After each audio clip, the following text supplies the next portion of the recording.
A service of KIBMradio.com, the Internet's home for an all old-time radio.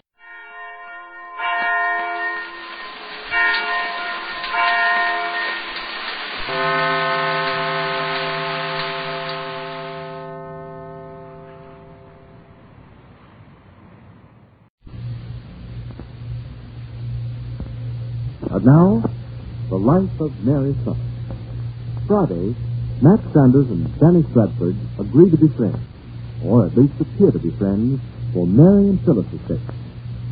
Danny blames Max for Phyllis's being an invalid, saying that it was because of Max's activities with the gambling syndicate while Phyllis was expecting the sort that caused her present condition. Mary Southern Sanders, Max's wife, and several of Max's friends are convinced that he was working on the side of the law against the gambling syndicate. However, Max has been indicted and was to stand trial very shortly until Danny Stratford came forth with a statement to Mr. McGraw that he believed that Max was telling the truth about his activities. As Danny was the one witness the state had reckoned on to testify against him, there was nothing for Mr. McGraw to do but grant the postponement that Mary Southern had begged him to give Max. A postponement that would allow Max to fight the subversive influences that are at this very moment undermining Max and Mary's position in the Sanders interest. Now it is late Monday morning in the little cottage where Danny, Phyllis, and Daddy Stratford live. Dr. Benson has sent Phyllis's new baby home to her, and at present the subject seems to be... Well, all I can say is it's a shame. A terrible shame. Oh, but Daddy, babies have to be bathed every day. Hey, Daddy, that just goes to show you don't know. Now, you see? He knows he's going to get wet. He wants and he don't like it. Well, now, test the water in your hand, Daddy. Just about right, I should say. Well, in he goes. Oh, be careful, Danny. Silly, you're talking to two experts when you talk to Daddy and me. Yes, sir, two experts. Now to give the little hand twist a bit of a going over the washcloth. Why is it that all kids hate to be washed? I don't know, Danny, but they all do. Guess that sort of covered all the available territory. Don't you think you ought to give him one more rub with that washcloth? Are you telling it or just suggesting? Oh, I wouldn't think of telling two experts. What do you say, Danny? Well, I think we might take that suggestion. He says it's okay with him. There. I think it's pretty clean. Well, he seems to have gotten used to it. Up you go, young fella. Yeah. I got a towel all laid out for him on the table here. Now, just lay him on that and you'll roll him up. Oh, be careful, Danny. Don't worry. Now for a rub down. Oh, no, Danny, no. You just rub him. You pop the water off. You call yourself an expert. Well, even I knew that. Hey, where's that talcum powder in the three-cornered tent? Hey, I forgot all about that. They're upstairs. And you get them. I'll finish this drying business. I know how. Silly, you watch him and see that he does it right. I'll be back in a minute. Oh, Daddy, this is no work for Danny to be doing. I know, dear. So that he keep his mind off the fact that he ain't doing something else. Well, we really need a nurse. Oh, but of course we can't afford one. Hey, what about the reward money that Danny was supposed to get for turning that gambling syndicate? I talked to him about that last night. He said that no money will be paid on the reward until the men have been convicted free. No, with the trial postponed, he can't even consider it. If only I could open the hotel again. Then he could have his old job back there. And that has to wait for the time, too. Padlocked with all the gambling stuff get in there. And they want to keep it that way for evidence or something. Daddy, what about the mill? Huh? What about it? I was thinking of Danny. Why couldn't he get a job there? Hey, I don't see why not. Mill's the only place seems to be getting along in Sanders at all. Max ought to be able to help him there. Who hides these things? I had to look all over the place for him. It sure took you long enough. Here, let's have that powder while you fold the three-cornered tent. That's it. Danny, I was just thinking, why don't you try to get a job at the mill? Huh? You need a job. I'll bet you could get something there. Yeah, why not, son? Hey, that's not a bad idea. Oh, I'm sure Max and Mary would see that you got one. Well, now, wait a minute, Soth. I don't think I want to ask Max to do me any favors. I thought you and Max were friends again. Yeah, we are, but... Well, you march yourself over to Mary and Max's and talk to him. And don't let no foolish pride keep you from a job. Now, you're not asking for money. You're asking for work, and Nobody ought to be too proud to do that. Will you do it, Danny? Sure, fellas. Sure, I'll do it. Oh.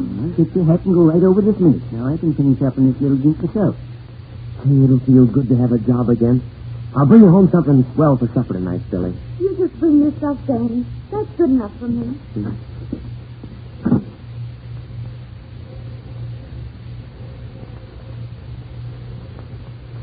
Hey, Toots, where is all the stuff that I keep in this here desk? What stuff, Mary? Well, all the papers and stuff. Well, do you mean the accounts? They're in the upper right-hand drawer. Yeah, the accounts. Yeah, that's what I got to get after. The accounts. Here it is. Let me see. $5,000 minus. How much do we have in the bank, Mac? Well, that's what I'm trying to figure out, Toots. Now, let's see. Add 5, carry the 2, minus 50, add 7, multiply by 4. Hey, I can't make head or tail out of this, Toots. Let me see. You know, I never was very good at this stuff. How's it look to you, Mary? Huh? Well, according to this, we have exactly 75 cents in the bank. 75? No, it's not bad. And boy, can I figure. You know, that's what I got, too. Well, you seem happy enough about it, man. Well, sure. It's your wide balls. Toots, you're looking at a guy that is about to make one of the biggest and fastest comebacks in the history of science. Say, you got 2 bits, Toots, to make it an even buck? Oh, Max, darling. This is the way I like to see you. You're like your old self again. Did you like my old self? Oh, I like all yourselves, Max, darling. The man, the boy, the hoodlum, the gentleman. You know, the way I figure it, you just like me. Well, the way I figure it, I just love you. Oh, ain't that wonderful? You know, I'm kind of that way about you myself. Hey, I don't know what I'd ever do without you. You know, I can't really blame you, though, for following me so hard. I'm pretty terrific, ain't I? I'll answer it. Yeah, okay. I got to go over the rest of these papers if I'm going to get the Sanders' interest in the case again. Oh, hello, Danny. Come on in. Well, Danny, old boy. Hey, pull up the sofa and make yourself right to home. Oh, hello, Mary. Hi, Phyllis. She's fine, Mary. Fine as she can be. Hey, now listen, kid. She's going to be all right. You stop worrying about it. See? What we all got to do around here is just put the old nose to the windmill and get to work. Grindstone, Max. Oh, yeah. Thanks. That's what I want to do, Max. I want to get a job at the mill. Oh, Danny, I think that's a wonderful Hey, idea. that's great. Now, let's see now. Who's the guy in charge of hiring new guys? Oh, is Mrs. Brown's husband? Oh, yes, sure. Mr. Brown. Bill Brown. Say, wait a minute, Danny. I'll call him up and tell him that you'll be right down. Hello? Hello, operator. Operator, say, listen, I want to speak to Bill Brown. The number? What? Oh, yeah, at the mill. Sanders Mill. Well, I don't know. Oh, say, hold the wire, will you? Hey, Mary, what's the number of the mill, huh? I think it's 3470, man. Yeah, my wife says it's 3470. Huh? What are you laughing at? Oh, yeah, well, it is kind of funny. Well, get that number for me, will you? You know, Mary, this operator's got a wonderful sense of humor. You know what she said? Hello. Hey, listen, I want to speak to Bill Brown. I said Bill Brown. Well, I don't care if there is a rule about not talking during working hours. Hey, listen, Mug, this is the boss talking, Max Sanders. I guess I was telling him. Yeah, no, there is a rule like that, man. Hey, now, look, I'm the boss. I make the rules.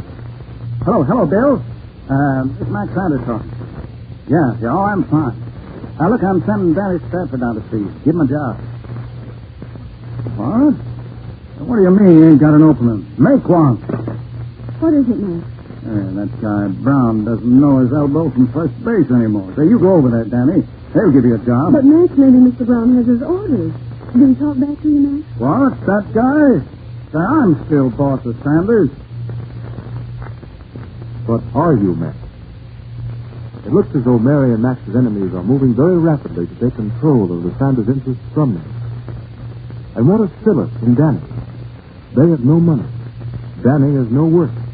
Phyllis is an invalid.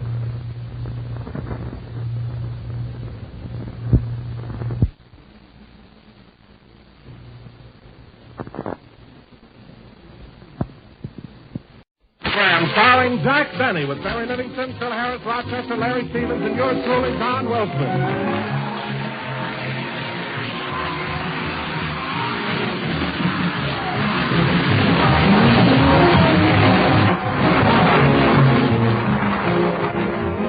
And now, ladies and gentlemen, today we're coming down the home stretch of our radio season. So, before starting our final show, let's go out to Jack Benning's house where Jack is taking another violin lesson from his famous French music teacher, Professor LeBlanc. But before we go, let me ask you a question. Can it be the trees that fill the breeze with rare and magic perfume? Oh, no, it isn't the trees. It's...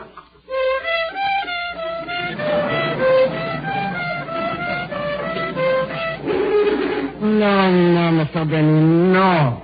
I keep telling you not that way. Try it again. Yes, sir.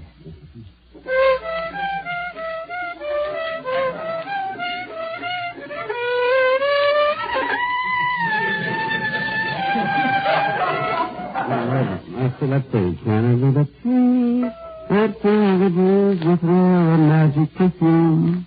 I don't know, but I smell something.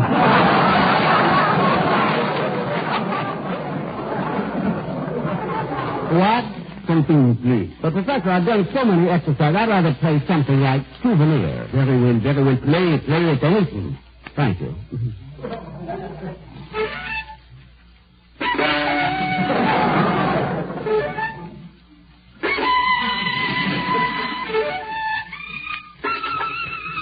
No, Mr. Benny, not...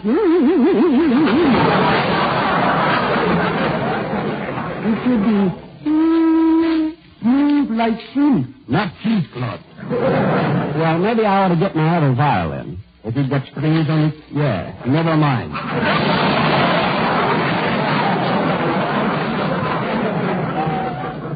Okay. Shall I try Souvenir again? Maybe later, but right now, let us get back to the exercises. And this time I will count for you. Yes, sir. 1 and 2 and 3 and 4 and... Watch the note that you are striking, bend your thumb, you're not hitchhiking.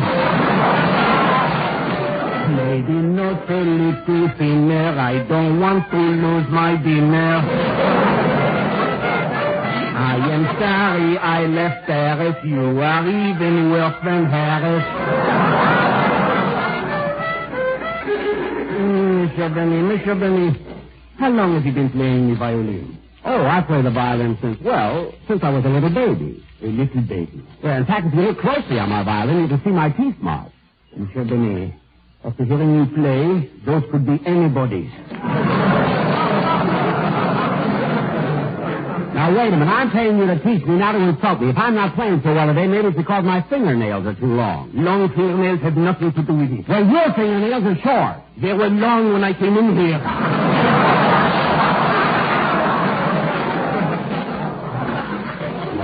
Stop sitting them on the rock. For heaven's sake. Maybe I can stand it a little longer. 10 more minutes and the lesson she is through. Finished. That's right. Then you will give me the other half of the $5 bill.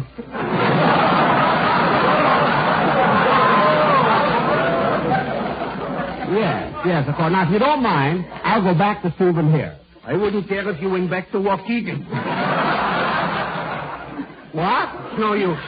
Goodbye, Mr. Benin. But, Professor, I am going back to the cash bar. Goodbye.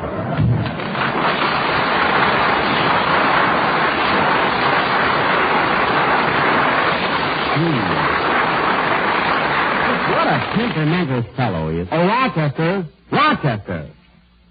He must have gone out, and I told him I wanted him to drive me to the studio. Oh, well, I'll call Mary. She'll drive me over.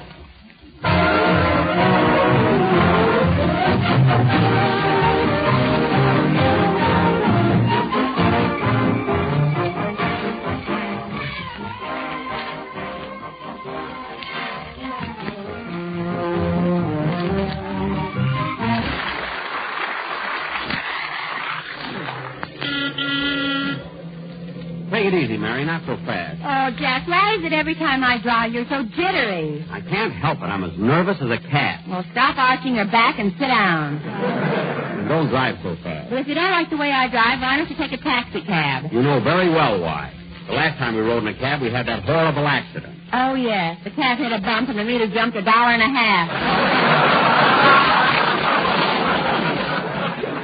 I don't mean that time. Besides, my insurance covered it. But anyway, as long as I'm riding with you, take it easy. And, Jack, next time get Rochester to drive you to the studio. Well, he was supposed to, but he left the house without letting me know. I wonder where he went. He's up to... Mary, look out. Oh, there you go again. Turn on the radio and relax. Okay. I'll turn on the short wave. Maybe I can get some police calls. Calling police cars 17, 21, and 43. Calling cars 17, 21, and 43. Drive your cars to the corner of 4th and Vermont and see Madman Munt. He'll give you the craziest prices. I better try another station. Does Vivian know that her sister Edith is trying to steal her husband? Will Gwendolyn be arrested for putting arsenic in William's cream de mint? When will they realize that their innocent-looking boarder, Mr. Winterbottom, is really a Japanese saboteur? And the tramp who's sleeping in their cellar is none other than Robert Dalton of the FBI. When will Mother realize that the sticky stuff which is ruining her victory garden is the start of an oil gusher which will make them all millionaires? Tune in again this time tomorrow for another chapter of The Johnsons, a typical American family.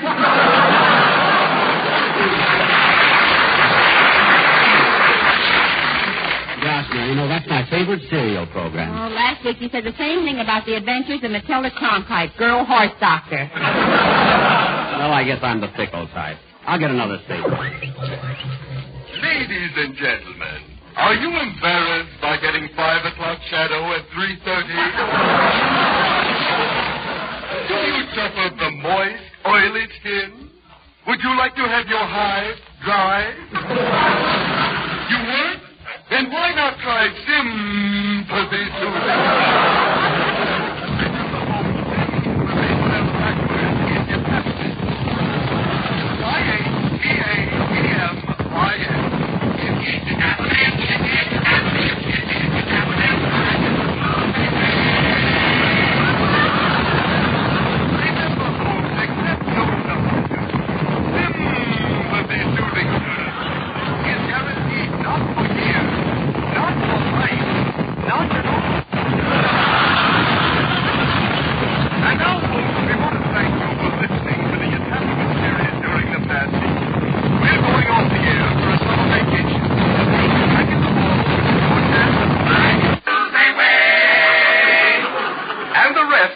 tremendous cast.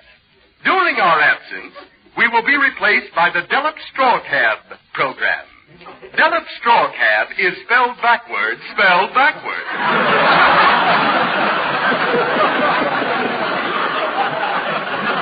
And don't forget, folks, when you purchase our product, you'll be showing your appreciation to me, our sponsor, and our quartet. Graduate Blues Gosh, Mary, I'm going to miss them during the summer. I'd like to miss them right now. Why? And now, ladies and gentlemen, for the feature spot on our program where we interview interesting personalities from all walks of life, I bring you the butler of a very famous man. Your name, please. Rochester Banjo. Jack, did you hear that? Yeah, so that's where he went. Rochester, I understand that you've been in Mr. Benny's employ for over 10 years. Yes, sir. You must be very proud to be working for a man like Jack Benny. Yes, sir. Proud and tired. Well, that's strange. I always thought Mr. Benny was an easy man to work for. Easy? You remember what Mr. Churchill told England about blood, sweat, toil, and tears? Yes. Well, so far I've done everything but bleed. How do you like that? Well, Rochester, I'd like to bring up an interesting question. Is Mr. Benny really as cheap in private life as he is on the radio? No, he loosens up on the radio.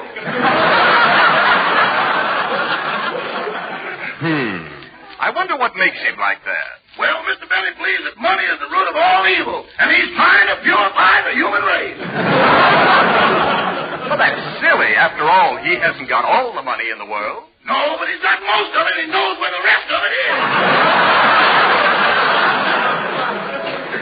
imagine blabbing about my private affairs. Quiet, Jack. This is what every girl should know. Oh, yeah? Now, Rochester, there's one more question I'd like to ask you. There's been a lot of speculation about Mr. Benny's age.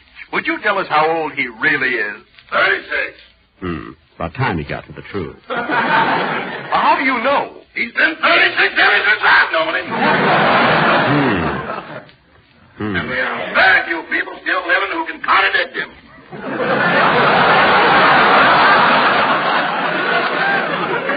Well, I've seen Mr. Benny in person, and it's hard to believe he's only 36. You ought to see him in the morning before I get him assembled.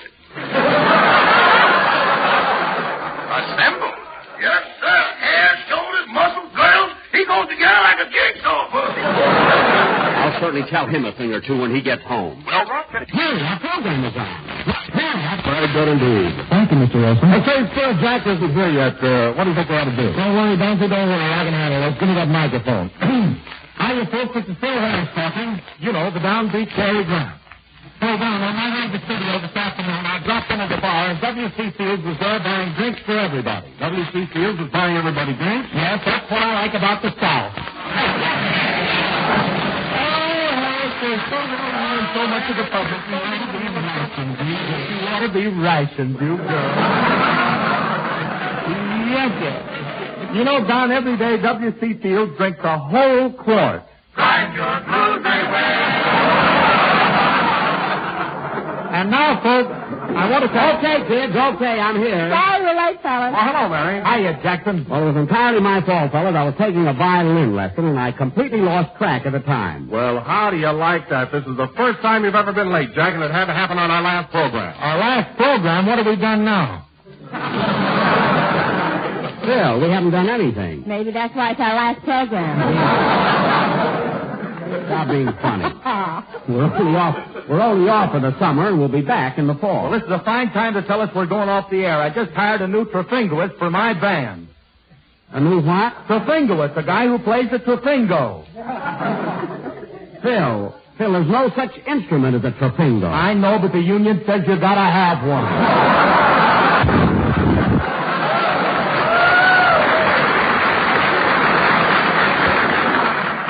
I still say there's no such... Say, Jack, I meant to tell you, Larry Adler called up and said he was going to drop in to rehearse those numbers you're going to do with him on your overseas tour. Oh, yes, I'm expecting Larry. And, kids, listen, when I come back in the fall, I want you to know that we're all going to be together again.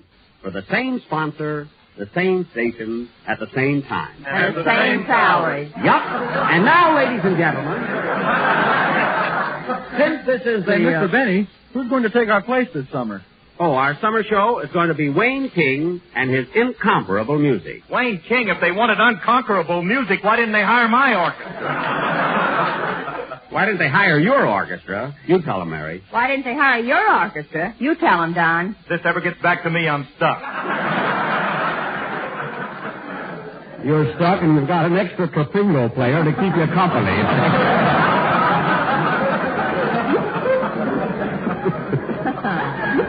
A treffingo is. Imagine an instrument, a treffingo. Only Phil would know about treffingo. There is another musician in the world that would know about a treffingo. There's no such a thing. Say, Jack, I've got a surprise for you. What is it, Mary? You know who else is coming back on the air in the fall? Who? Fred Allen. Fred Allen? Yeah, he'll be on the same day you are and on the same network. Well, I'll be... So Allen finally got a job, huh? Who's he going to be with? Standard Brands. I don't mean his jokes. I mean his sponsor. Boy, will I fix him in the fall. And now, as I started to say, ladies and gentlemen... Well, Jack, I'm sorry to interrupt you, but since this is our last program, I took the liberty of inviting the mother of a very dear friend of mine to come up here to the studio. Oh, fine, Don. She can sit right over here. Oh, thanks, Jack. But first, she'd like to meet you. This is Mrs. Riggs. This is Jack Benny. Oh, how do you do, Mrs. Riggs? How do you do, Mr. Benny? Don tells me you're the mother of a very good friend of his. Yes. You see, my son is in radio, too. Oh, really? What does he do? He's a tobacco auctioneer. Oh, a tobacco auctioneer. Then your son is L.A. Speed Riggs.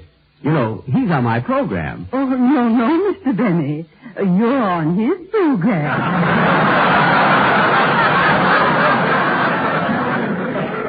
Oh, Oh, yes. Well, Mrs. Riggs, your son has a very unusual occupation, a tobacco auctioneer. How did he happen to get a job with Lucky Strike? Well, who else did he go with? Speedy knew that Lucky Strikes were made from the finer, the lighter, the naturally milder tobacco. Yes, but how did Speedy know that? Oh, he's known that for years. In fact, while other boys were wasting their time playing baseball and football and going with girls, Speedy used to stand out in the tobacco field all day long, holding up that big leaf. Oh, yes. I've seen those pictures in magazines. He's good looking, too. Well, Mrs. Riggs, the leaf, too. I mean, Mrs. Riggs, now that we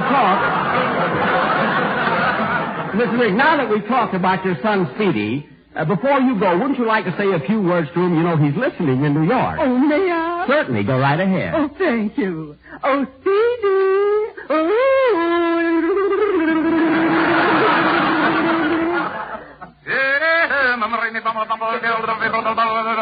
Oh, don't worry, I will.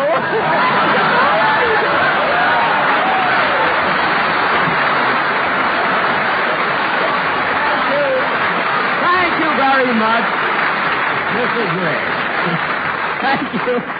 Thank you, Mrs. Riggs, very much. Isn't she a sweet little lady? You know, I'm glad, he really said something to her then, I'm glad you, must ask her how she felt. I'm glad you introduced me to her, Don. I knew you'd like her, Jack. Yeah. I wonder what F.E. Boone's mother is like.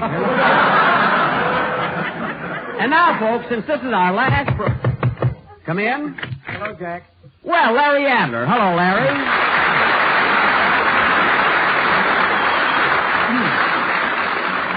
Larry, did you bring your harmonica with you so we can rehearse for our trip? Yes, Jack, I did. And I also brought along a new musical instrument which I just invented.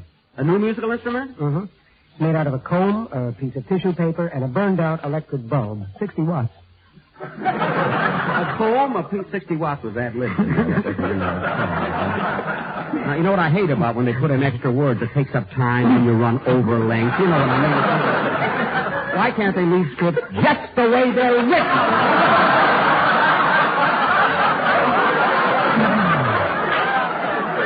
It's a very good idea. We thought that was funny. We would have written it in. A comb, a piece of tissue paper, and a burned-out electric bulb. What do you call an instrument like that? A trofengo. Oh, so that's a trofengo. Well, look, Larry, how about rehearsing our stuff? I'll grab my violin and we'll go to work. Okay, something Spanish. Wait a minute, Jack. Why don't you let Larry tell you a number first? Something he's going to do alone. All right. Come on, Larry. Come on. Let's play some more. You got your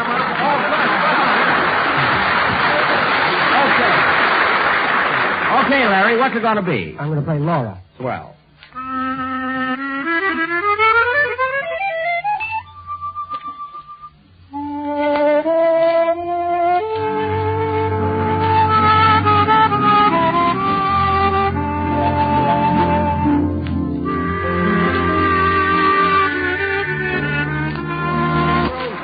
Fingoers. I'm the greatest I'm going to do together. Mary, hand me my violin, will you? Okay. You can touch it with your bare hands. You don't have to put on a glove. Thanks. Come on, Larry. Let's try a hot tune. Okay. Wait a minute.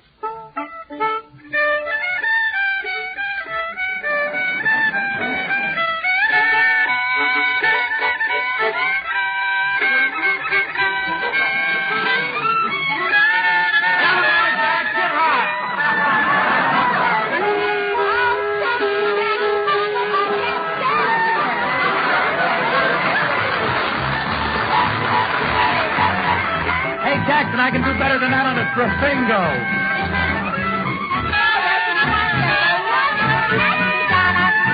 Here you are, folks. Here you are. Get your program. You can't tell one tune from a trofengo without your program. Program. Let's have a program.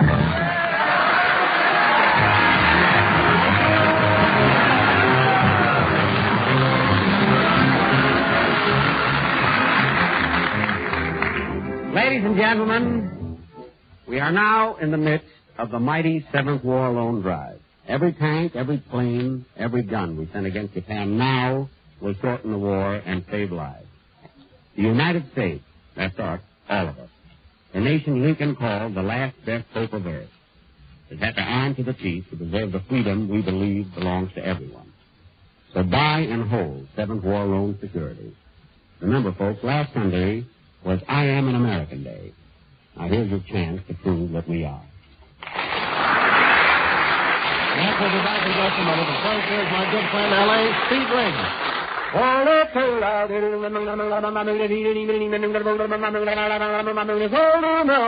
Quality of product is essential to continuing success. The quality of your cigarette depends upon fine tobacco. And Lucky Strike means... The Jack Benny Program. Quality of product is essential to continuing success.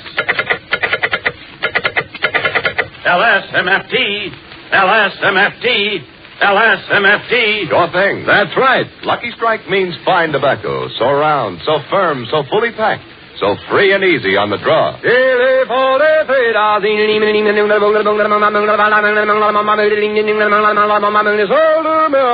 Yes, Lucky Strike means fine tobacco. So round, so firm, so fully packed, so free and easy on the draw.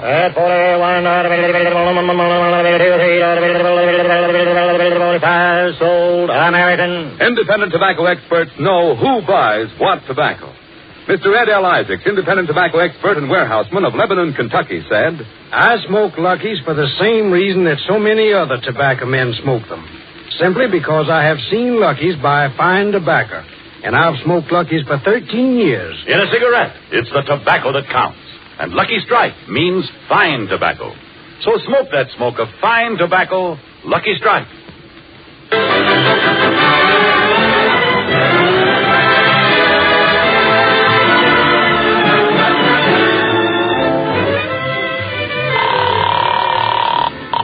Hello, National Broadcasting Company. Hey, operator, can you tell me what's on the air at 4 o'clock today? The Lucky Strike program starring Jack Benny. Who? Jack Benny.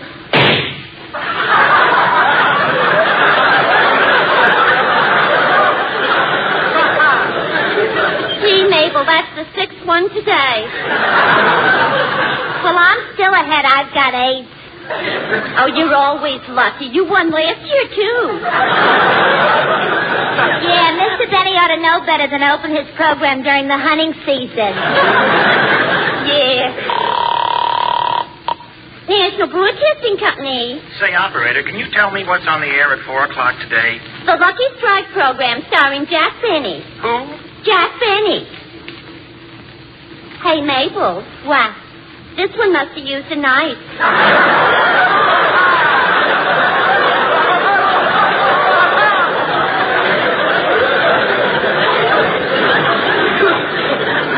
Yeah, I'll be glad when today is over so I can go home and take off this black dress.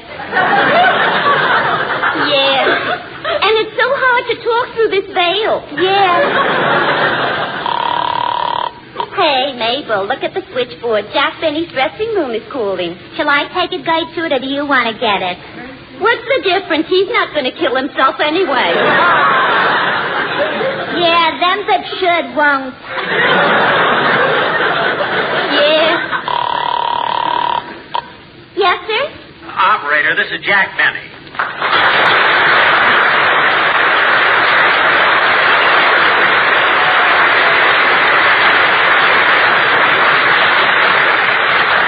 Operator, with a change of time today, I'd like to check my watch. What time is it, please? It's 20 minutes to 3.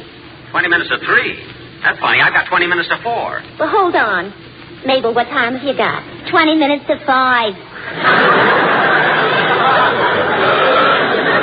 But I've got 20 minutes to 3. No, Gertrude. You moved your watch back an hour and you're supposed to move it ahead. Gee, are you dumb? I'm not as dumb as Mr. Benny. He didn't move it at all.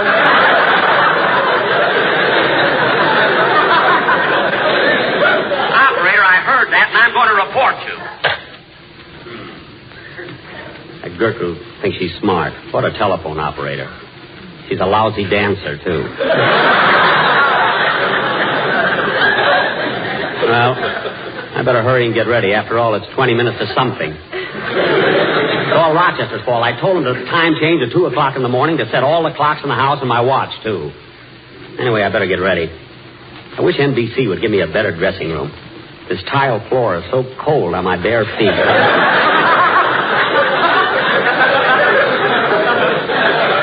Now, let's see. Where did I put my... Oh, so you finally got here. Oh, boss!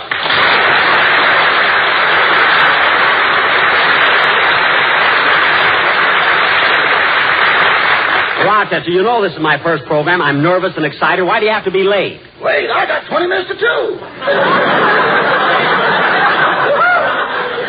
Well, no wonder our watches are all mixed up, and it's your fault. My fault? Yeah, what were you supposed to do at 2 o'clock this morning? At 2 o'clock this morning? Oh, I did that, boss. You did what? I tiptoed into your room and put a hot water bottle on your feet. Is that all you did? Well, I must confess, boss, I tickled your toes a little. Oh, was that you? Yeah, and when I saw the way you had your arms around that pillow, I figured you were expecting something.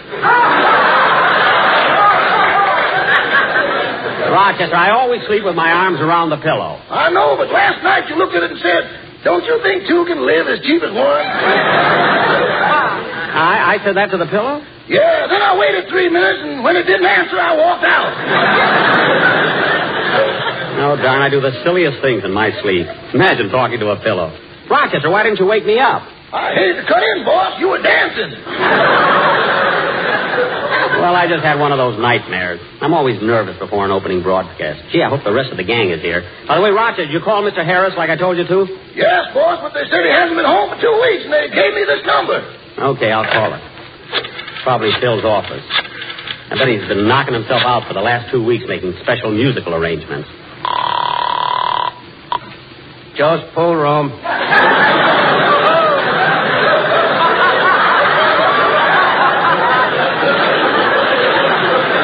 Joe's pool room? Snooker games arranged for schnooks.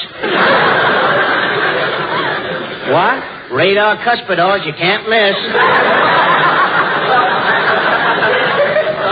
Look, will you please let me talk to Phil Harris? I don't know nobody here by that name. What does he do? He's an orchestra leader. It says in his contract. Oh, him. Yes, him. Tell him his boss wants to talk to him. Okay. Hey, Goldilocks, Kay Kaiser's on the phone.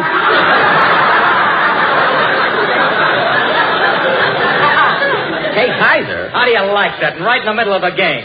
Hold everything.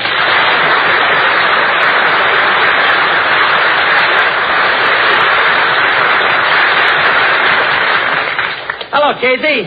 Phil, this is Jaxie. Who? Jack Benny. Oh, hiya, Jackson. What's up? What's up? We go on the air in 15 minutes. You're in a pool room. Why aren't you here at the studio? I can't be in 2 places at the same time. Of course not. If I could, I'd be at the racetrack, too. I suppose I attend to business hanging around pool hall. You should be rehearsing your orchestra. Now, Phil, you better have a good band number for our opening program. Don't worry about the music, Bub. I got a brand new tune I'm going to play called That's What I Like About the North.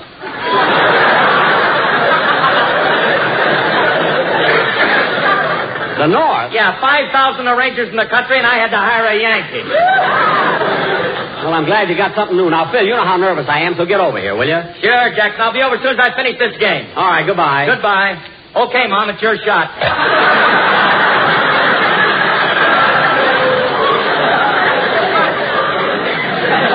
Rochester, I got to go across the stage to Miss Livingston's dressing room. I'll see you later. Da-dee-da-dum, da-dee-da-dum, da-dee-da-dum, da-dum. Oh, hello, Gildersleeve. Hello, Jack. Come on, Leroy.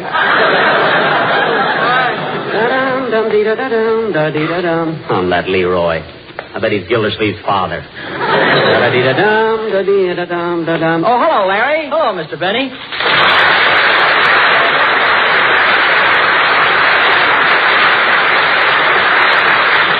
Well, are you nervous, kid? Oh, a little bit, but I'll be all right when I get into my song. Sure you will. Oh, by the way, Larry, I forgot all about it. Congratulations. You got married, didn't you? Yes, Mr. Benny, about 2 weeks ago. Well, I hope you'll be very happy. Where did you meet the pillow? I mean, the girl. Where did you meet the girl? Oh, her mother introduced us. Oh, her mother? Yeah, I wish she'd go home already. I know. I know how you feel. Well, go ahead and rehearse your song, kid. Go ahead. That's all.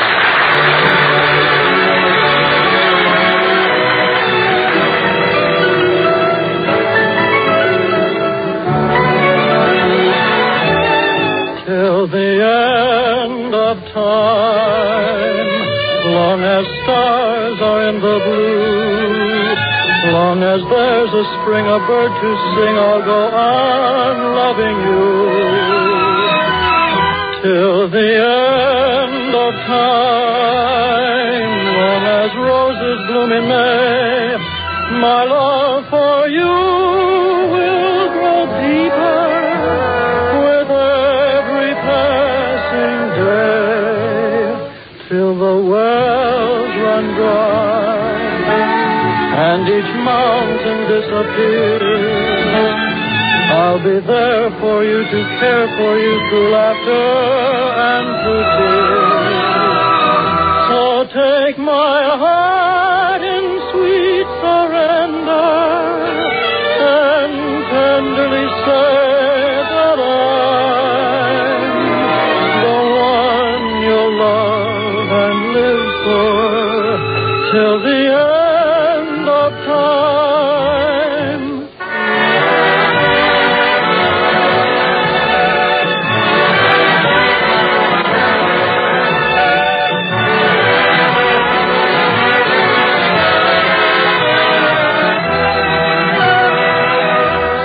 Take my heart in sweet surrender and tenderly say that I'm the one you'll love and live for till the end of time.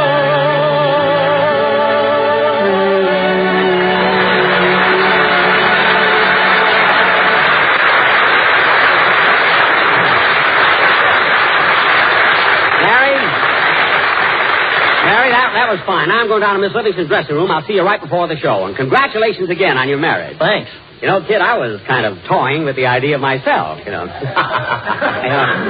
Derry, do you find that two can live as cheaply as one? They can if one's a pillow. Rochester, what are you doing here? I'm trying to find out what time it is. Oh, well, see you later, Larry. Dum dum da dum dum ding da dum. I mean, ya da da da dum da dum da dum dum dee da da dum. You dare talk to me like that? I'll talk to you any way I want. You do, and I'll slap your face, you beast. Slap my face, will you? The last woman who slapped my face never tried it again. Don't you threaten me. I'll have you arrested and thrown in jail for the rest of your life. Go ahead, call a cop. You can't frighten me. One more word out of you and I will. Ya da da da dum.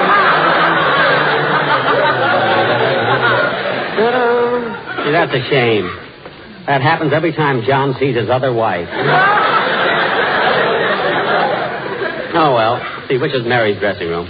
Oh, here it is. Oh, Mary! Mary, may I come in? Just a minute, Jack. I'm not dressed yet.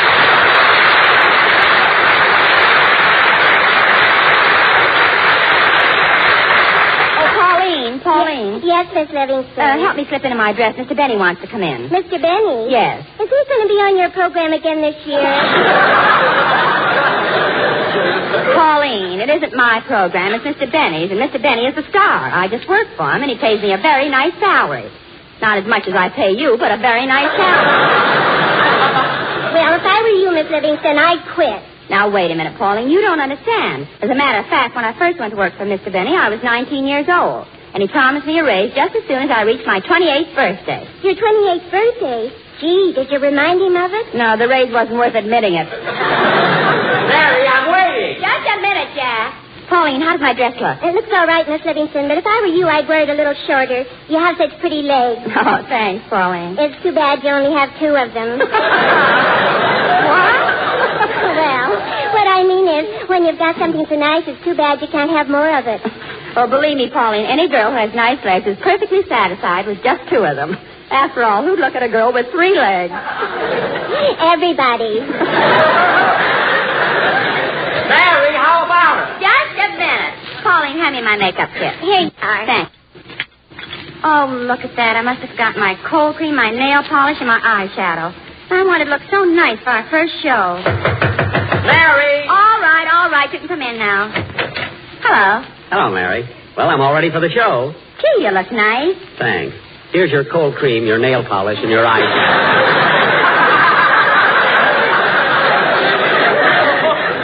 Jack Benny, the next time you want to borrow those things, ask for them. I didn't borrow them. When we changed dressing rooms, you forgot them. Anyway, we better get on the stage. It's 8 minutes to 4. I've got 8 minutes to 3. Well, you must be wrong. Now, come on. I'm nervous. See, look, Mary, they got the stage set up pretty nice, haven't they? Yeah. I wonder if this microphone is working. Look how low they've got it. 1, 2, 3, 4. Woof, woof. 1, 2, 3, 4. 1, 2, 3, 4. Jack, you're talking into the doorknob.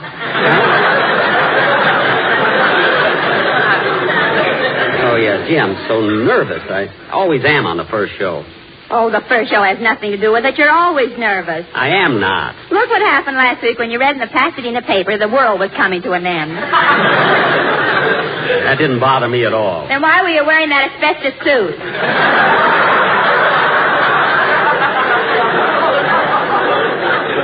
Mary. And walking around with that harp under your arm. I wasn't taking any chances, sister. Now, don't embarrass me in front of the orchestra, will you? All right, everybody, move over, clear the stage. Come on.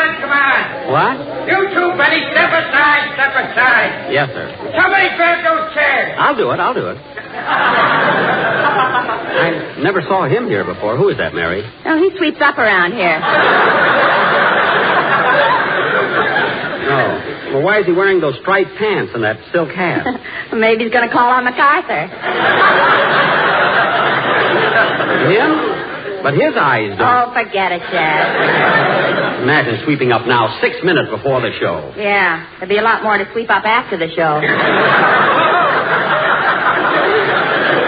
Certainly sharp today, kiddo. Oh, look, there's Don Wilson over there rehearsing by himself. Yeah. The Lucky Strike program starring Don Wilson with Mary Livingston, Jack. Say, the Lucky Strike program starring Don Wilson. No, I'd never get away with it. What are you doing, Don? Oh, hi, Jack. Hello, Mary.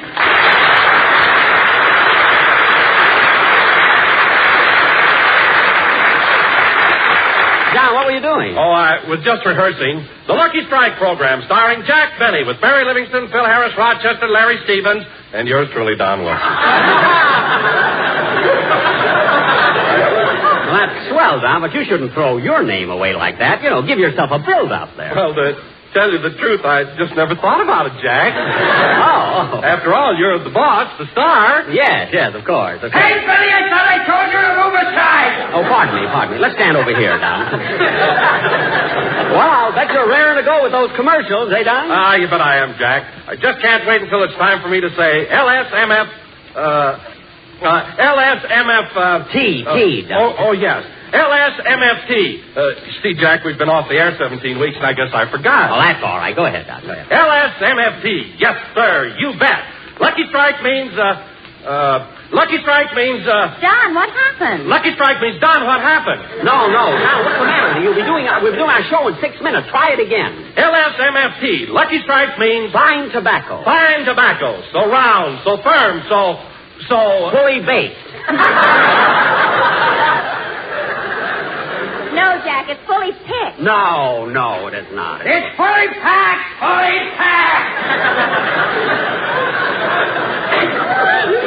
That's it, Don, that's it. Who's that fellow? Oh, he sweeps up around here. Take it again, Don. Lucky Strike means fine tobacco, so round, so firm, so full of pack, so free and easy on the, draw. You draw first. I got you covered, Father. Who's that? Some guy who's suing the Lone Ranger.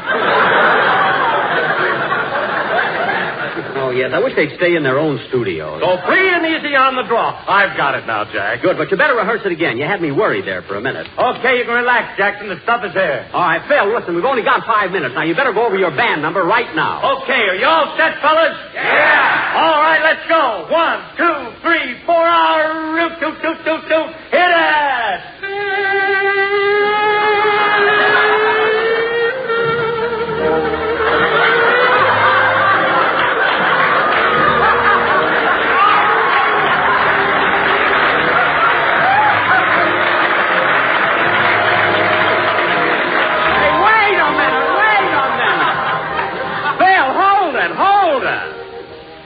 Phil! What's wrong with you, Jackson? You're playing Wayne King's theme song.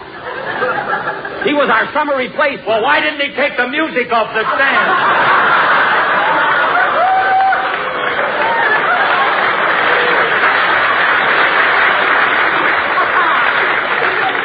your boys ought to know better than to play anything they see in front of them. That's the most asinine thing I ever heard. Who's that? He sweeps up around here. Now, go ahead, Phil. Rehearse your own number, will you? Okay.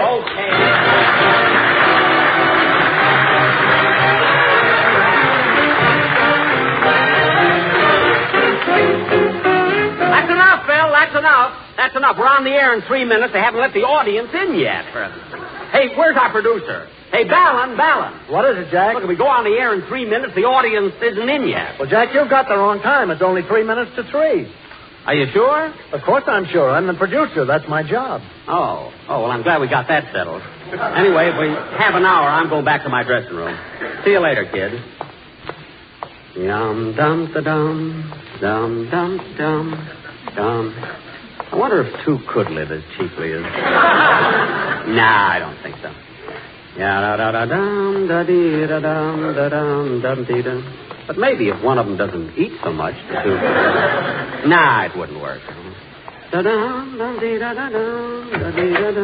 Boss, what are you doing back here? I have the wrong time. We've got an hour yet. Oh. You know, Rochester, I'm really going to have to be on my toes this year. So there's a great lineup of shows on Sunday. There's Gildersleeve, and following us is Cass Daly, then Edgar Bergen and Charlie McCarthy. You know, boss, Fred Allen's going to be with Edgar Bergen today. Fred Allen? Is going to be with Bergen? Yeah. What's the matter? Is Charlie McCarthy sick?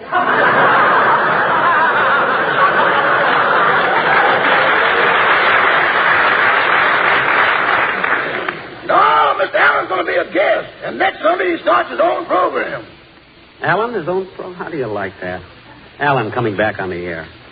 You know, Rochester, it isn't that I dislike that stinker personally, but I can't understand why people laugh at his kind of joke. Me either, boss. It's a mystery to me why a sponsor would give him a job. It's hard to understand, ain't it? Certainly is. I can't figure out why he's such a big success. Can you, Rochester? No, sir. But then, boss, maybe it's just that our vines have sour grapes.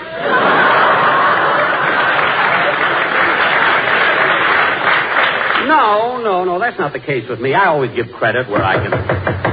Come in. Mr. Benny? Yes? My name is Bradley, Steve Bradley. I'm a press agent, and I'm just what the doctor orders for you. What? I'm going to make people know you. Know me? What are you talking about? I'm on the radio. Everybody knows me. That's just it. They know you on Sundays, but what about Monday, Tuesday, Wednesday, Thursday, Friday, and Saturday? What? People should be Jack Benny conscious all the time, not just on Sundays. Why, what would happen if the smiling Irishman smiled only on Mondays and was a sourpuss the rest of the week? Well... And what a dull gale porter would be if you only faced life on Friday. Yes, that's all very true. I know what's on your mind, Benny. You're wondering if I, Jack and Steve Bradley, am the man to do your publicity. Well, you don't have to be nervous. Now, let me tell you something. Let me tell you something, Benny. I'm the fellow who made Madman Munch lose his temper. I'm the guy who cut Minute Rub down to 30 seconds. And I'm the man who made B.O. what it is today. Gosh, you have done a lot of high-class work, but I don't think you can do anything for me. Why, of course I can. What has B.O. got that you haven't got? Well, I'll make the world Benny conscious. I'll have your name on the lips of everybody in America. I'll do as much for you as I did for Sammy Klingenpeel. Klingenpeel, that name is very familiar, but You're darn right it's familiar, and only because I made the world Klingenpeel conscious. I know, but... Why, 2 years ago, Sammy Klingenpeel was just another orchestra leader. But then I got a great idea. I said, look, Sammy, lots of people have gone over Niagara Falls in a barrel, but you're going over Niagara Falls in a barrel filled with wet cement.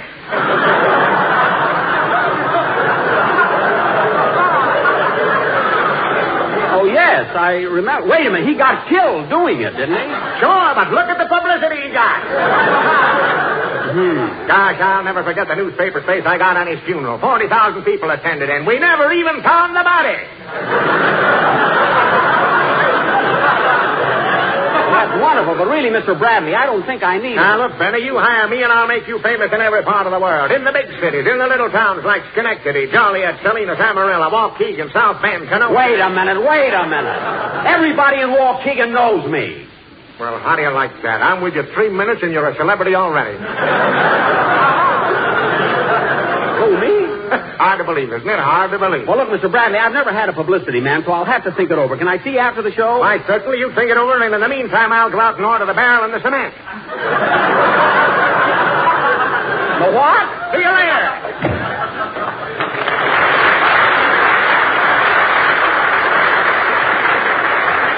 What a dynamic personality. Maybe he's the kind of a guy I need. How did he impress you, Rochester? I don't know, but I turned gray and he wasn't even talking to me.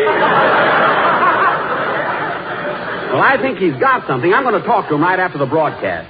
See, it's 3 o'clock by my watch. Turn on the radio, Rochester. Let's see what's on. Okay. And that concludes our regular Sunday program of popular recordings. The time is now exactly 5 minutes after 5 Pacific Standard Time. Can you imagine that? 5 minutes after 5. The guy's all mixed up, too. Get another station, Rochester. Yes, sir.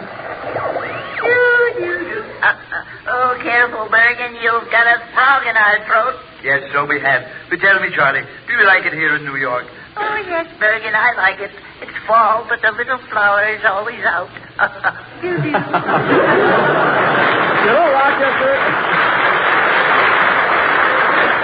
know, Rochester, that's Charlie McCarthy, is it? Charlie McCarthy? Rochester, it's after 5. I missed my program. You sure have, boy. Oh, my goodness. Mary, Phil, where's my producer? Hey, Ballin. This is awful. What did my sponsor say? Maybe he likes it. Rochester, stop joking. You think that one person in this company would know what time it is? What am I going to do now?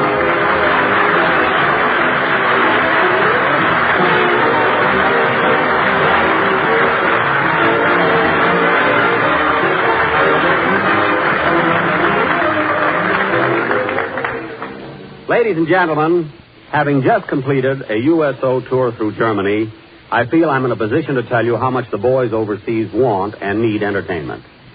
Even though the war is won and thousands of our boys are being brought home and discharged, thousands more will have to remain as occupation troops. The USO has done and is still doing a wonderful job of supplying that entertainment, but it is up to us to provide the funds so they can carry on this great work. So please, ladies and gentlemen, when you are asked to contribute to the victory chest in your community, do it generously. Thank you.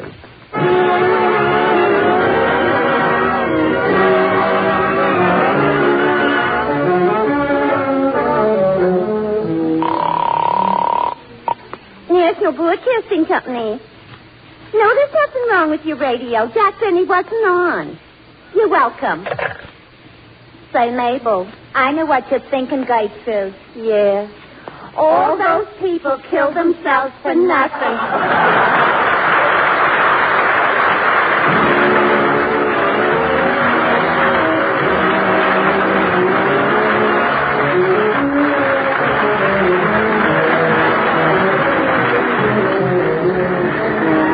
Good health to all from Rexall.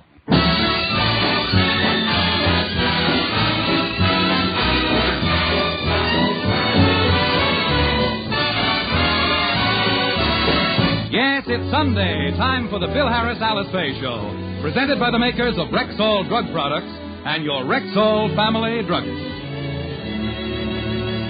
Good evening. This is your Rexall family druggist, taking a little time from behind the prescription counter this Sunday evening to speak for all 10,000 of us. The 10,000 druggists who have added the word Rexall to our own store names. You can always tell us by the orange and blue Rexall sign in our windows.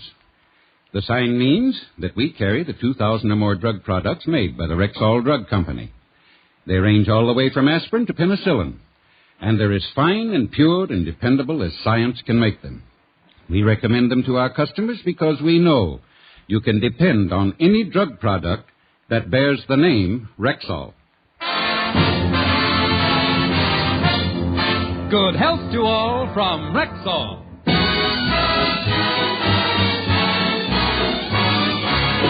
And now your Rexall family druggist brings you the Bill Harris Alice Faye Show. Written by Ray Singer and Dick Chevrolet. With Elliot Lewis, Walter Tetley, Robert North, Janine Roos, Ann Whitfield, Walter Scharf and his music, yours truly, Bill Foreman, and starring Alice Faye and Phil Harris.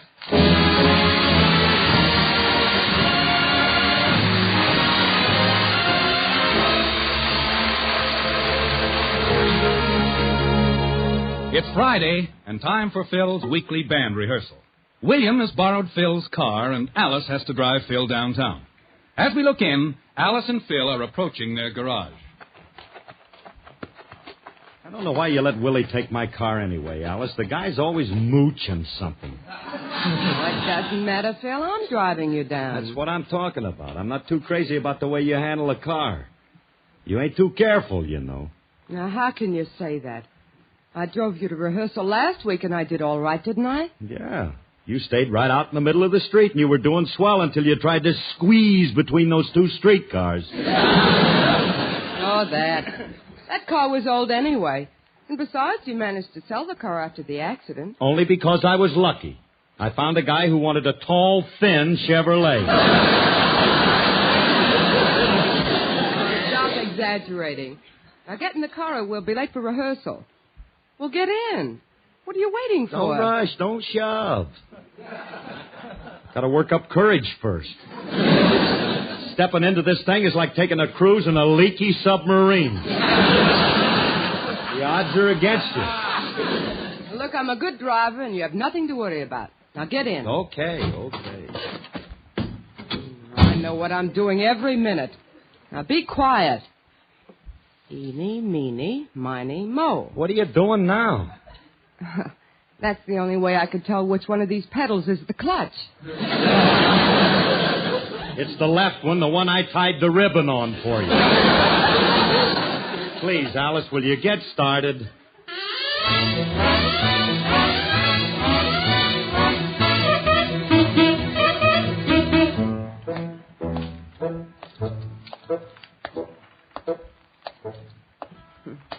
Well, I didn't do so badly, did I, Phil? That was a nice, smooth ride, wasn't it? Yeah. Look, tell me something, Alice. Did you drive a tank during the war? Over the way, Faye. The greatest ride on earth. Come inside, everybody. Hurry. Look, don't ever let that brother of yours have my car again. Why doesn't Willie go back to New York anyway? He's always doing something. Stop picking on Willie. Here's the studio. Let's go in. All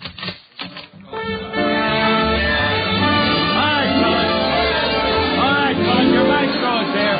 Hold it, with a holler, hold it. Hold it, will you, lady, please? Stop that. Keep out of that, lady.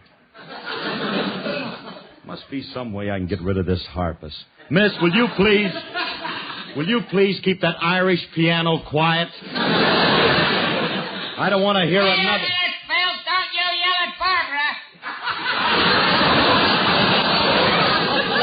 It ain't polite to yell. Look, Artie, don't tell me not... Barbara? Oh, so it's Barbara now. Yeah. The guys in the band like her. It's nice having a cultured tomato around.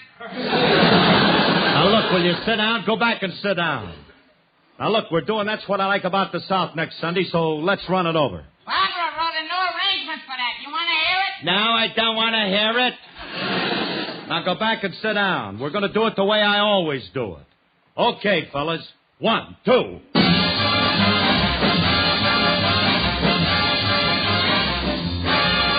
Won't you come with me to Alabama? Won't you come?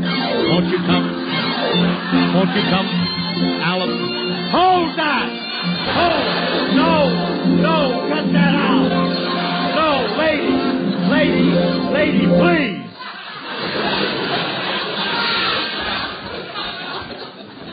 Madam, you're driving me nuts. And when I'm talking to you, get out from behind that harp. You look like you're in for 30 days.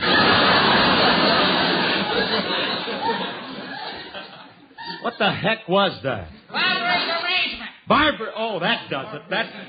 That's all. Lady, I want you to take that spaghetti stretcher and get out of here. Now, don't stand there. Go. Mr. Harris.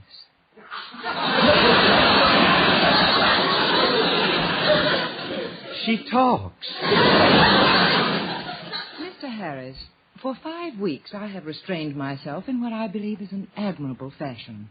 I've tolerated your crude, tyrannical outbursts as long as I possibly can. However, one more of your vulgar, hysterical tirades, and I shall be obliged to kick you right in the teeth.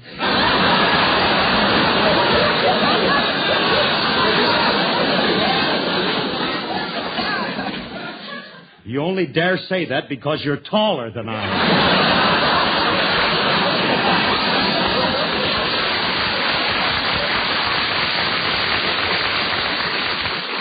Look, lady, you know you were signed up by mistake. You agreed to release me from my contract. Why don't you be a nice girl and do it? Because your business manager, Mr. Faye, refused to allow me to go.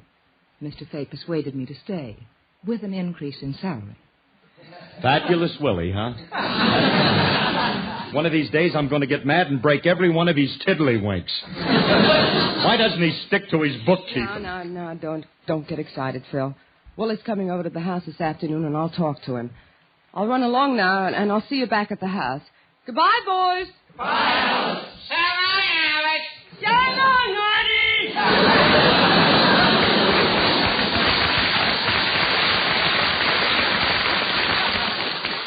Something's got to be done about that Willie. I know. Now, look, you guys, we got a rehearsal to do, and I want you all to... Fellas, stop crowding around Barbara's harp and get back to your seats. I ain't going to have no dame erupting my organization. Hi, Curly. And furthermore, I want to tell you all that I'm not... Wow. Mr. Remley has arrived. Only an hour late, but he's here. Yeah? I appreciate your thoughtfulness, Mr. Remley, in showing up at all. Oh, that's all right, Curly. Anytime I can do anything. You better keep quiet. That's what you better do. You hold up a whole rehearsal, cost me a lot of money, inconvenience the guys, and you don't even give an excuse. What happened? I came in late. I know you came in late, but why did you come in late? Why? Because I didn't get here in time. Sometimes you ask the silliest questions, Curly. Look, Remley, I'm sick and tired of you coming in late for rehearsals, and I'm not going to stand for it. What are you hiding behind your back? What do you got in your hand? Present. Now, trying to get on the good side of me, huh? What do you got, Frankie? A pipe?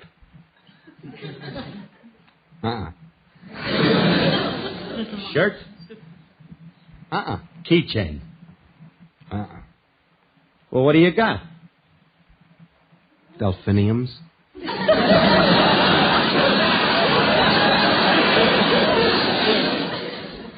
Oh, candy, huh?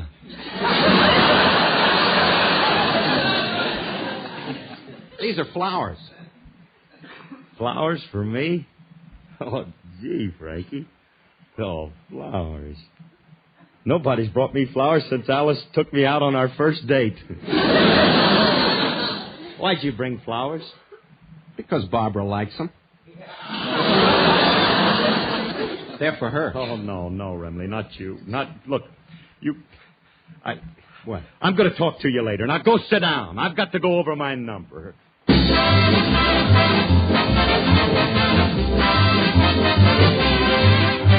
Bill Jackson was a poor old dub who joined the Darktown Poker Club and cursed the day he told him he would join. Oh, that money used to go like it had wings. If he held queen, someone had kings, and each night he would contribute all that coin. And he said, I'm going to play him tight tonight. There'll be no bobtail flushes make me bite. He said, when I get some this in my hands, it'll be a peach. And he played him tight and lost his pile, and Bill got peevish after a while, so he rose, looked all around, and made this speech.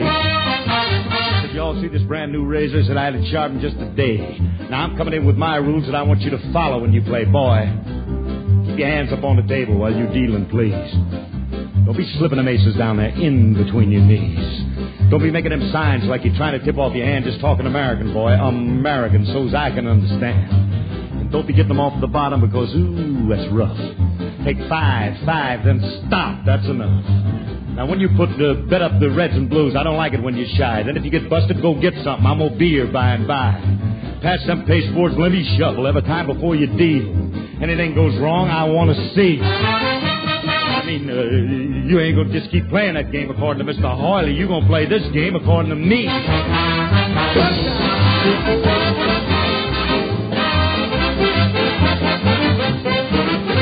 Now, sitting right there in that there clan, they chanced to be a one-eyed man, and Bill kept on watching him out of the corner of his eye. Go one eye with dealing then would cost that Bill another 5 or 10. Bill got up again, looked all around him with a sigh. He said, Lord, it's an awful shame. Said, someone's cheating in this here game. Said, "Cause it ain't gonna do me to name the guy. I'll refrain from mentioning the party's name. If I catch him cheating just once again, I'm gonna take this fist and close that other eye. Now, do you see this brand new razor? I had it sharpened just today. I'm coming in with my rules that you must follow when you play egghead. Keep your bony hands up there while you giving them out, please. Don't be slipping them wildies down there in between your knees. Don't be making them funny signs because you're still trying to tip off your hand. You better talk an American big A, so's I can understand. And stop getting them off the bottom. I'm trying to tell you it's rough. This is the Army game. 5-5, halt. That's enough. Now, when you bet, put up the reds and blues. I don't like it when you shy. Then if you run out of gas, go get pumped up. I'm going to be here by and by. Pass them pasteboards and let me ribble every time before you deal. Anything goes wrong, I'd love to see. I keep telling you, you ain't going to play the game now according to that Mr. Hoyley. You going to play this game according to me. Now, Henry, if you'll break the seal on that new deck of bicycles, we'll get on from there. Yeah.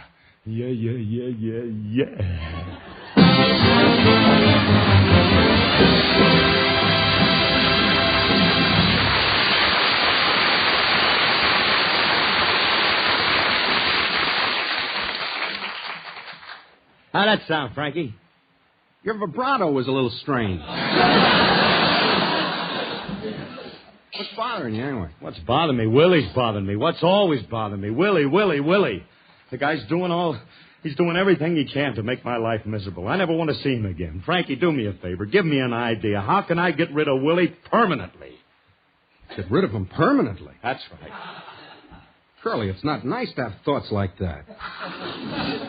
Besides, Willie's all right. He never tries to hurt anybody. Oh, no? I got news for you, kid. For 2 months, he's been after Alice to get you off the show. Get me off? That's right, you off. How about dipping him in cement and dropping him in the river?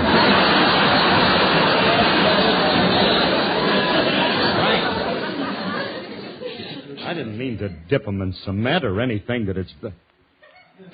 How many bags would we need?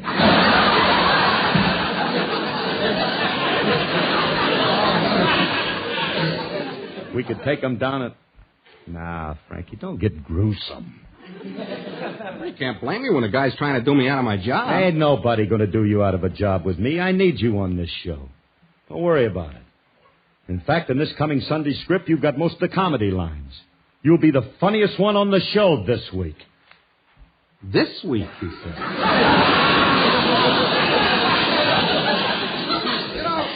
Curly, you're the star of this show, but it must burn you up on Sunday when I get all the laughs. Yeah. But the fire's put out on Monday when I get all the money. But,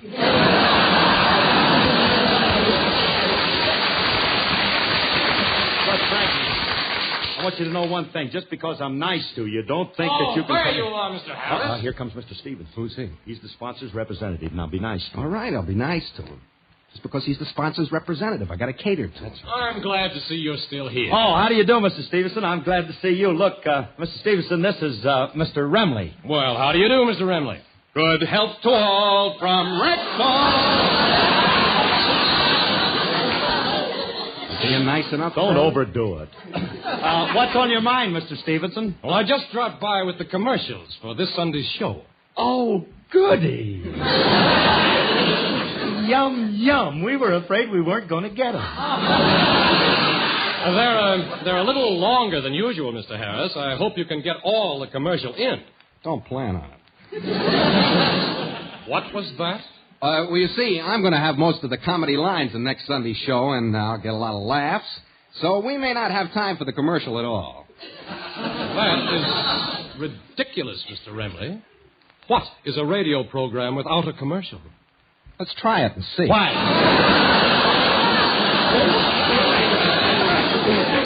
Will you keep quiet? This man is from the checks every week, the cow that makes with the moo. Now, quiet. Of course, certainly, we're going to have the commercials, Mr. Stevenson. Okay, we'll try it. I think you'll find the commercials exceptionally interesting this week. I hope so. What are you going to talk about? Rexall. Again? You did that last week. The week before. What's the matter with you guys? You got a one-track mind? Mr. Harris, you don't mind doing our commercials, do you? Mr. Stevenson. Perish the thought. I listen to him every week, and I know him by heart. I know you can depend on any product that bears the name Rexall. There are over 10,000 independent Rexall drugstores, and you can recognize a Rexall store just like that by their famous pink and purple sign. Mr. Harris, the colors of the Rexall sign are orange and blue. Well, stupid old me. Orange and blue? Oh, beautiful color scheme, isn't it, Frankie? I like pink and purple. Quiet.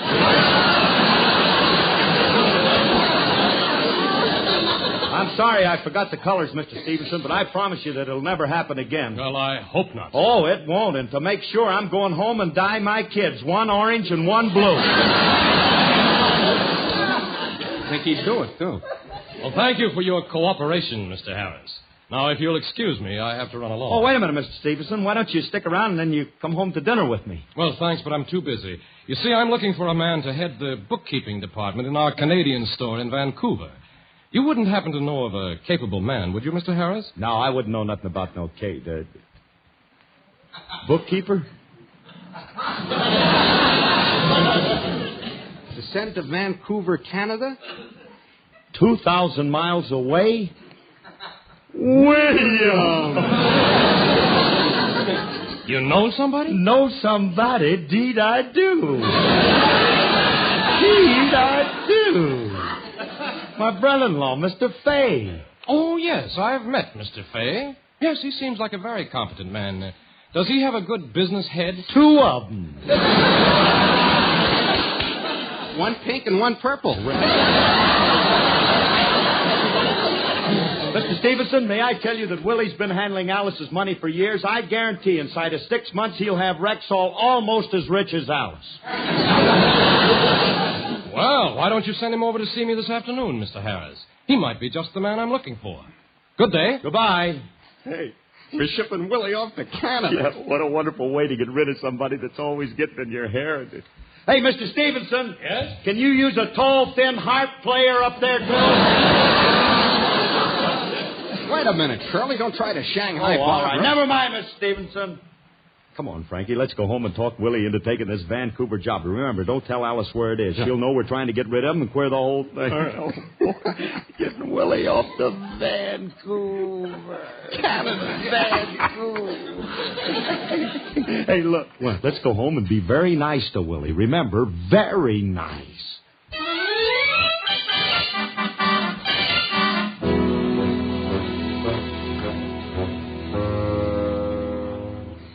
William, from now on, don't do or say anything to antagonize Phil. I'm merely trying to help him. Now, please. Please. When Phil comes home, do me one favor. Don't greet him the way you always do. That burns him up more than anything else. You mean I shouldn't say, good morning, Philip? Good morning, William. Oh, Philip, I didn't hear you come in. Now, Phil, control yourself. Willie wasn't saying that to you. He didn't mean to. Oh, hello, Frankie. Good morning, Alice. And why shouldn't Willie say that to me? My day isn't complete until I've heard it. I'd give anything to hear it just once more. Good morning. Not you. Alice, did you ever stop to realize, did you ever just realize how lucky you are to have a brother like this? You think I'm lucky to... Phil Harris, have you been... Not a drop.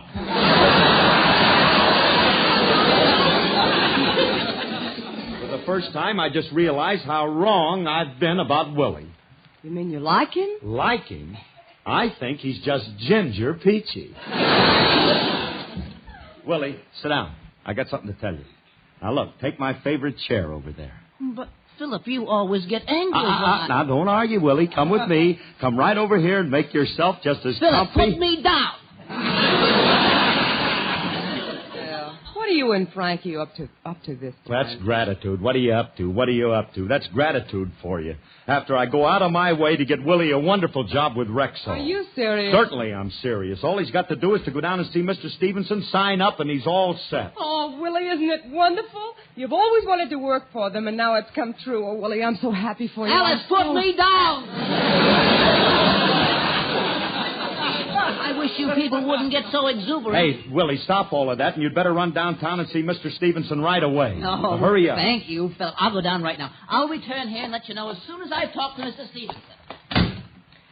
Phil, I don't know why you're doing this, but I think it's sweet of you, and I appreciate it. Oh, it was nothing. No, just the same, you've made me very happy.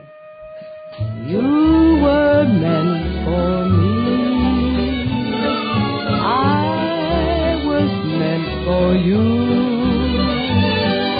Nature patterned you, and when she was done, you were all the sweet things rolled up in one. You're like a plain melody that never lets me free. For I'm content. The angels must have sent you, and they meant you just for me.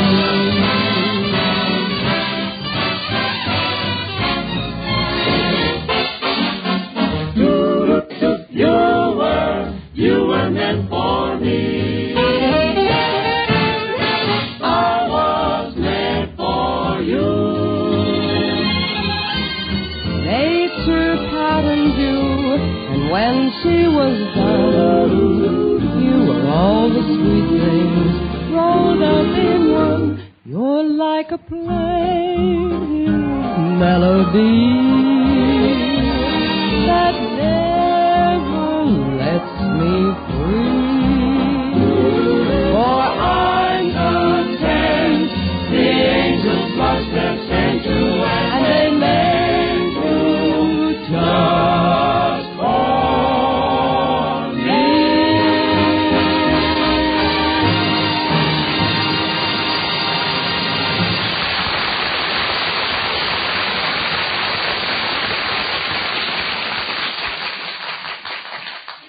Well, Curly, Willie's been gone over 2 hours. Must have the job by now. Yeah, just think in no time little Willie will be 2,000 beautiful miles away. Oh. I hope he gets a job. If anything happened to keep...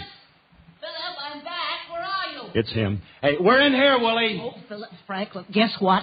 I got the job. Congratulations, Mr. Harris. Elementary, my dear Remley. Philip, I want to thank you for what You you've haven't done. got time, Willie. Look, I'll go home with you and help you pack your bag. But, Philip, Frankie, you go down and get him a train ticket, and wait a minute, the train ain't fast enough. We'll send him by plane. Let's shoot him out of a cannon. Philip, will you please listen? Wait Just a a minute. William, did I hear you say you got the job? Oh, here it comes. Yes, I got it, Alice. Mr. Stevenson was wonderful. He had an opening in Vancouver. Where? Vancouver. Vancouver? Vancouver? Van Johnson?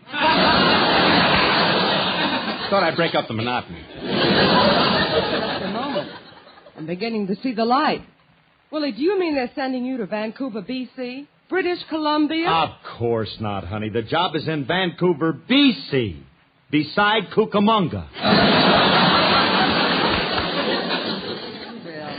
You ought to be ashamed of yourself, railroading William to Canada. Oh, Rexall isn't sending me to Canada. They're not sending you to Oh, Canada. no, Philip. No, due to your excellent recommendation, they're sending their local man to Vancouver, and I'm taking his place in the Los Angeles office. I feel faint.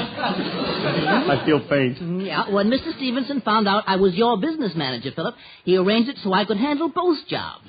He didn't think it was fair to take me away from you. Oh, Phil, you're terrific. Because of you, Willie will still be with us. I think it's wonderful. I think it's grand. I think I'll kill myself.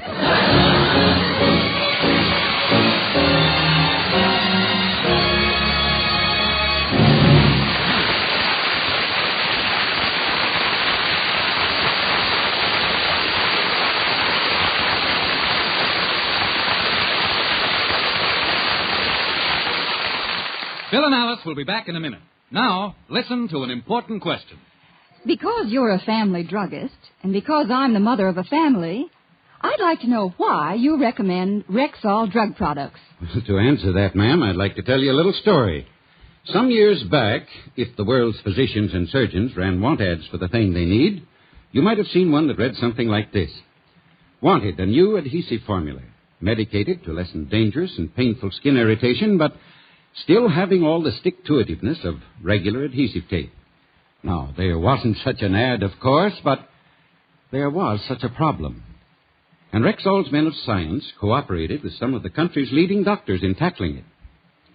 Today, ma'am, at every store with the orange and blue Rexall sign in the window, you can buy Rexall Pro Cap adhesive plaster.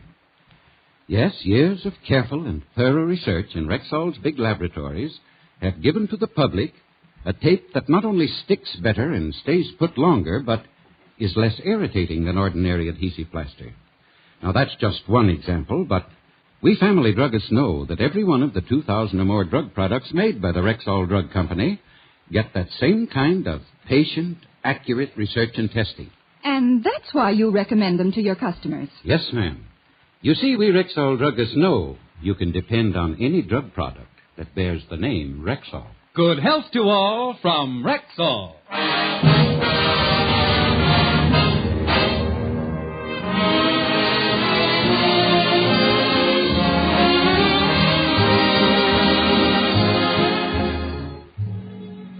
Well, Frankie. Yeah? Thought we had a surefire scheme, but we certainly messed it up, didn't we? We? What do you mean, we? Don't be so plural. This happens to be one thing I didn't get you into. The fact that Willie's still with us is all your fault. Well, what are you going to do now? Well, there's only one thing I can do. Frankie. Yeah? How much cement did you said we'd need? Oh, wait a minute, Curly. You said yourself that was too gruesome for Willie. It ain't for Willie. This one's for me.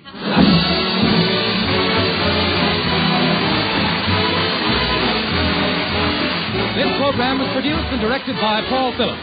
Included in today's cast were Sally Creighton, John Beal, and Ollie O'Toole. The part of Frankie Remley was played by Elliot Lewis. Alice Faye appeared through the courtesy of 20th Century Fox.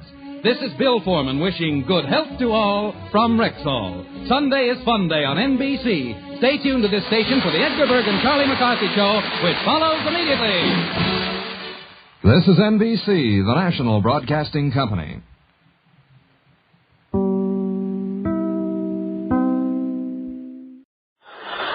It's Maxwell House Coffee Time, starring George Burns and Gracie Allen.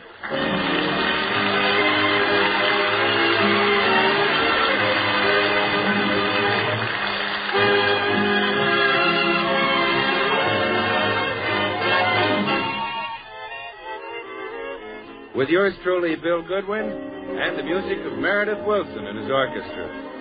For deep down laughs and listening enjoyment, it's George and Gracie.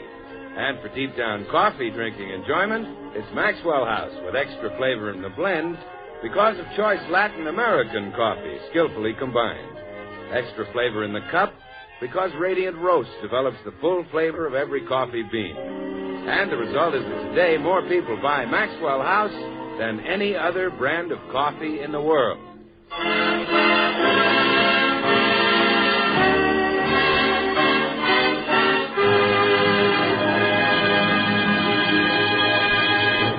Well, last week, George was left $5,000 in the will of his late Uncle Marvin.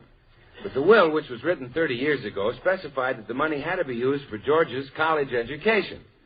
Gracie talked him into enrolling at Beverly Hills Tech. And so we now find America's oldest and unhappiest college boy getting ready to leave for his morning classes. Oh, gosh, honey, I feel like a darn fool going to college at my age. I dread that first class. What is your first class? American history. And I'm terrible. When I should have been studying history, I was in vaudeville. Oh, I'll bet you're very good in history. You do, huh?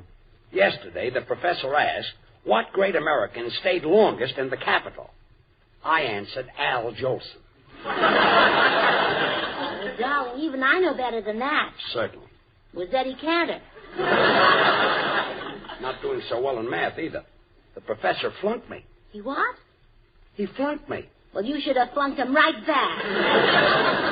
Well, I'm going to give up college. I'm not learning anything. Not learning anything? Why, you're getting much smarter than me. There you are studying things like civics. And I've never even seen a civic. I'll bring one home sometime. You should be proud to be going to college and learning things. But, honey, my friends are laughing at me. Last night, the fellas called up and wanted me to go to a burlesque show with them. I had to say, I can't, guys. Haven't finished my homework. All right. But when you do go to a burlesque show, you'll enjoy it more because you've studied anatomy. That's an advantage? Well, of course it is. To them, a leg is just a leg. But you can tell a tibia from a fibula. Oh, sure. I can whistle and stamp my metatarsal.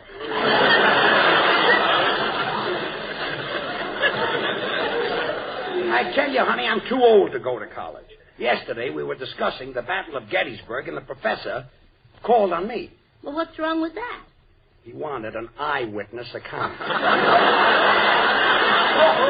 Oh, he was only kidding. You look very young. Well, I'll bet you win that contest they're having to pick the most popular man at Beverly Hills Tech. Oh, don't be silly. I don't stand a chance. Come in. Well, hi, Burnses. Oh, Bill, I want to ask you something. Doesn't George look young? Young? George? Here we go. All right, Bill. Come on, slug me. Oh, George. I think you're terrific. You've got everything. Huh? Well, you know, I think you're great, George. You're so... And you have such... And then there's your... Well, not to mention that... Well, I could go on saying those wonderful things about you for hours. Well, all right, say a few. Would you say that George is handsome? Well, there's not a handsomer man in the state of California. Oh, why, Bill, you're handsomer than I am. Well, all right then, one. You got me on a technicality. Small tech. Well, would you say that George looks young? Well, in his 20s. Well, Phil, I believe you love George. You bet I do, Gracie. Kind and clever, that's handsome young George. You know, about this time of year, handsome young George says to himself, what does deserving old Bill want for Christmas this year? I got a TL for you, deserving old Bill. Handsome young George isn't getting any Christmas presents this year. What? Something tells me handsome young George has just heard his last kind word from deserving old Bill. No Christmas present? Why, you miserable little miser. You antiquated little scarecrow. Why, Bill, a minute ago you said that George was handsome in his 20s. Well, he may have been handsome in his 20s, but who remembers 50 years ago? Goodbye, humorist. See you later, Scrooge. You see, Gracie, let's stop kidding ourselves. College is not for me. Well, George, your Uncle Marvin left you $5,000 to be used for your college education. Now, if you don't use it, what'll become of it? I asked the lawyer that. He said it would go to a home for down-and-out actors. Well, I'd much rather you got it now. But, honey... Think of the fine traditions of college. Think of the dignity and the stature it gives you just to be attending. And, come in. Is Georgie ready to go to school? Oh. Be with you in a minute, Bobby. I got a lot of books for you to carry today, Georgie. Okay. George, you have to carry that boy's book? Certainly. He's a senior. I'm only a freshman. Oh, my goodness. Hey, Georgie, why didn't you tell me you had a swell-looking sister? Yeah.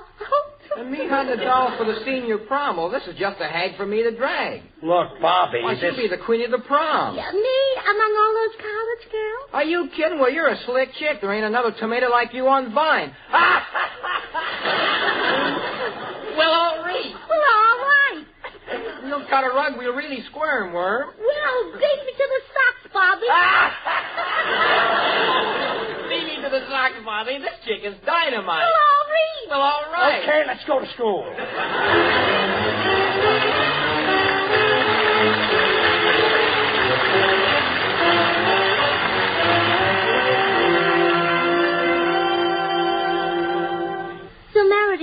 just got to keep George in college.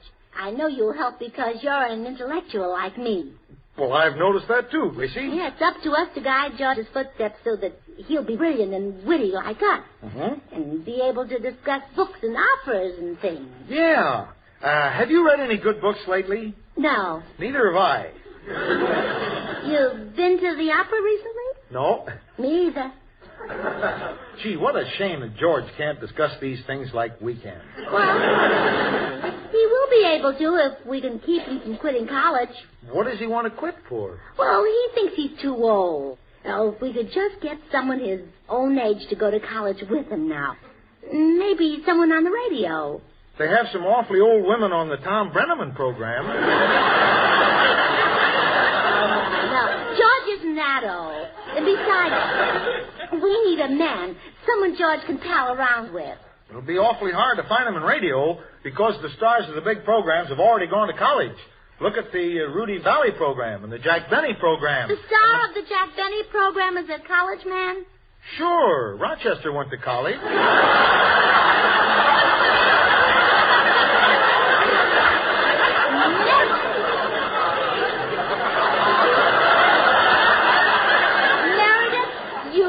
A wonderful idea. I have? Jack Benny is the perfect man to go to college with George. They're old friends, and they both need an education. I'll go right over and see him. Well, you'll never talk Jack Benny into going to college. Oh, I don't know. There's always flattery. Well, that's true. Any man with blood in his veins is susceptible to flattery. Well, I'll try it on Jack anyway. See you later, Meredith.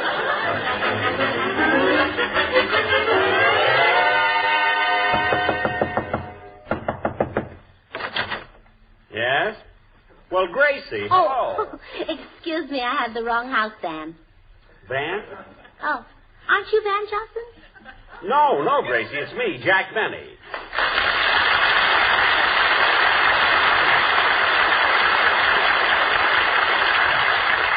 Gracie, how could you possibly get me mixed up with Van Johnson? We're miles apart. You are? Certainly. He's at Metro and I'm at Warner Brothers. You thought I was Van Johnson. Well, come in and sit down, Gracie. Here, I'll turn on the light. Mustn't strain eyes as good as yours. Jack, I've come to ask you a favor. Anything at all. Van Johnson, that's cute. What is it you want me to do, Gracie? Well, I want you to make George into a college boy. Gracie, you misunderstood me. I'm with Warner Brothers, not Mayo Brothers.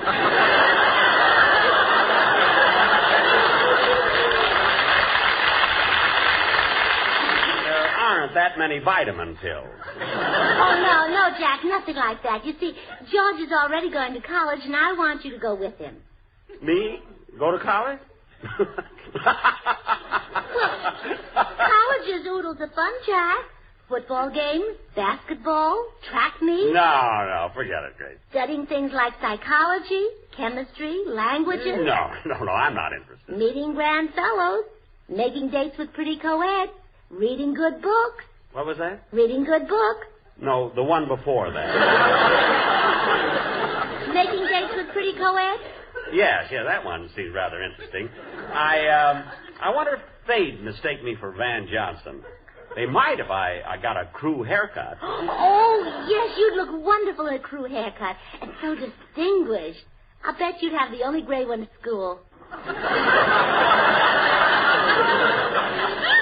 Well, I don't know about this college thing, Gracie. Of course, if I do it, it'll just be to help you and George, you understand.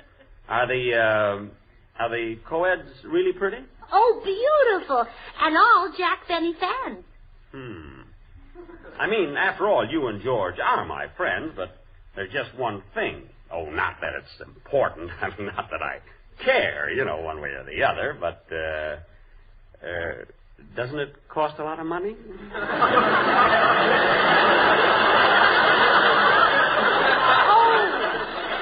Oh, no, it won't cost you a cent.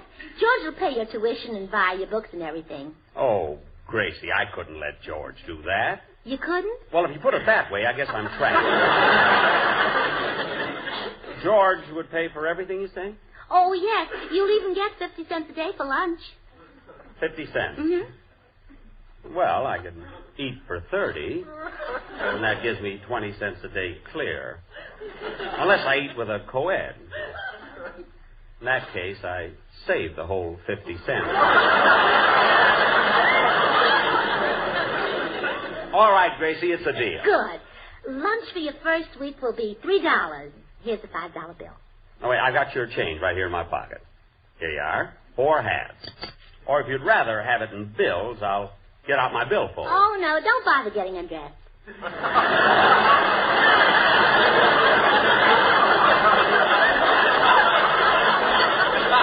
Now, get ready and I'll take you right over to the Beverly Hills Tech and enroll you. Okay. Yeah, I wonder if those co-eds will mistake me for Van Johnson. Maybe I better have Rochester give me just a little henna rinse. Oh, Rochester!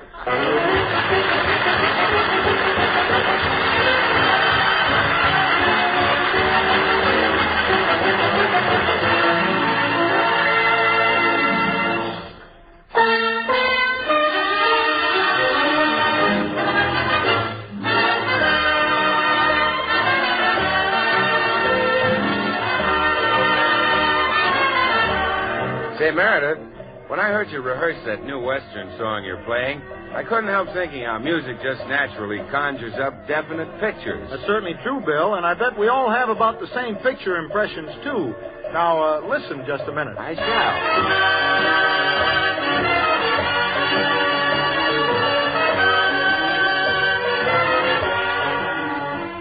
Well, Bill, doesn't that tune bring to mind Purple Sage against Colored Canyons? And wagon trains rolling across the old Oregon Trail? Oh, you bet it does, Meredith. The real melody picture with the instruments of the orchestra for colors. The deep tones of the woodwinds for mellowness. The flashing harp and the rhythm instruments for richness.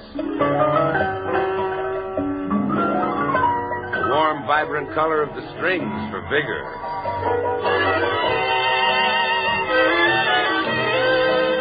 And the depth of the brasses for full body. And your musical picture reminds me of something else, Meredith. About how, as the wagon wheels rolled westward, our forefathers laid the foundation for certain American traditions. Among them, our national custom of offering warming good cheer and friendship in a cup of coffee. Today, in homes where fine coffee is appreciated, the choice is most often Maxwell House. Just as your melody picture is a superb blend of orchestral colors, full-flavored, rich Maxwell House is a fine blend of Latin American coffees. Manizales for mellowness.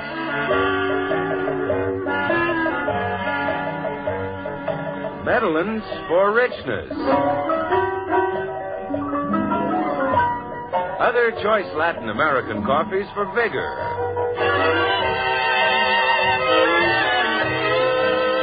And Bucaramangas for full body. And then those fine coffees are so skillfully combined that the result is true harmony.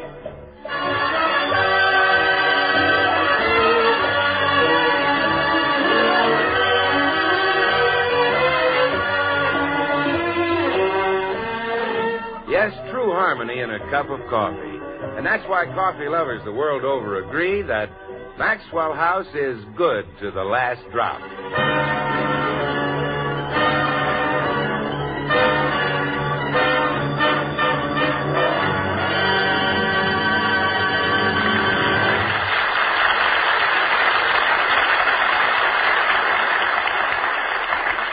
Oh, George, I'm so proud of you.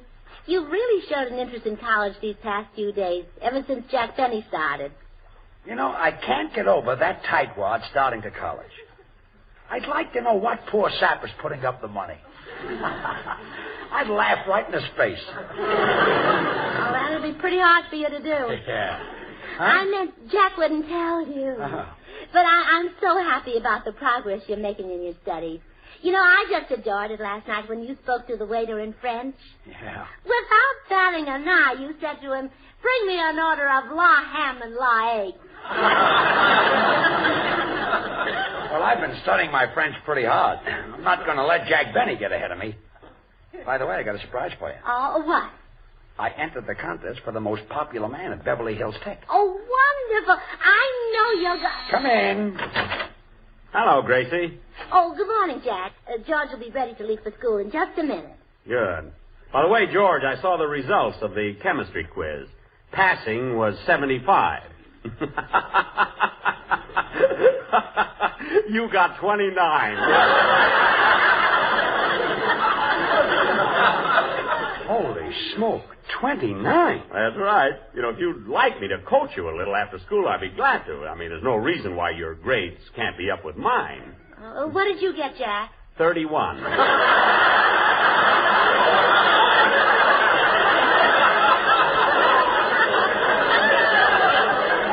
Well, anyway, I'll bet George is better than you are in French. Better in French? Well, I know a whole sentence. Ouvrez la fenêtre. What does it mean? Open the window. Well, suppose George doesn't know that. Does it matter? Does it matter? Put him in France on a hot day and he'll suffocate.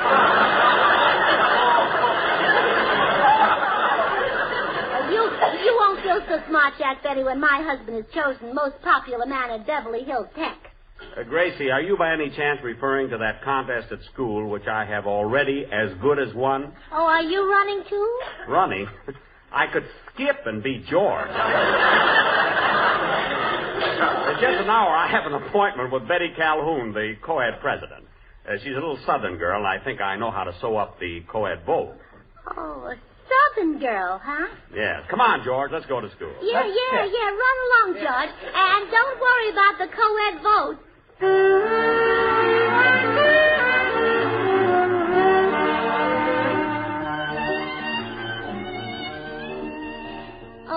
Pardon me. Are you Betty Calhoun? That's right. Was there something I could do for y'all? Well, yes. I want you to get all the co-eds to vote for George Burns at the student rally tonight. George Burns? That funny little old man? Oh, please, Betty. I wish you wouldn't talk that way about my son. Your son? How could you have a son his age? Oh, I didn't when I had him. He was just a baby. But he looks so old. Oh, he isn't really. He just looks that way because he had such an unhappy childhood down south. You don't mean to say that Mr. Burns is a show-enough Southerner, too? Too? Well, don't tell me you're from the South. Couldn't y'all tell? How could I? Well, tell me about George's childhood. Oh, it was awful. We were so poor, little Georgie didn't even have pants to wear. Not even jeans? Oh, hers wouldn't fit him at all. Oh, it was terrible. We tried to make a living, but everything went wrong. When the cotton market was high, we planted cotton. Up came wool. But you get wool from sheep. Oh, well, up came sheep and ate the cotton. Oh, my goodness. And then we planted tobacco. Some auctioneers came to buy it, but before we could figure out what they were saying, the tobacco was dead. Miss Calhoun, now that you know George Burns was a poor, unhappy Southern boy, won't you get the co-eds to vote for him? Well, I haven't talked to Mr. Benny yet. Mr. Benny? You mean you'd even speak to that Yankee? Are you sure he's a Yankee? The worst kind, a Northern Yankee. From Waukegan. His full name is Jack General Sherman Benny. You mean he was named after General Sherman? Yeah, and not very long after.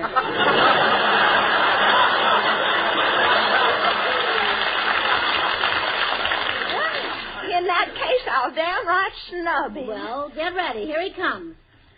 Well, shut my mouth. If it isn't lovely and charming Betty Calhoun. Why, ma'am, you all sure enough look as pretty as a magnolia blossom from my old sure enough plantation. Oh, no. And greetings to you all, Mrs. Burns, ma'am. Hello, Amos.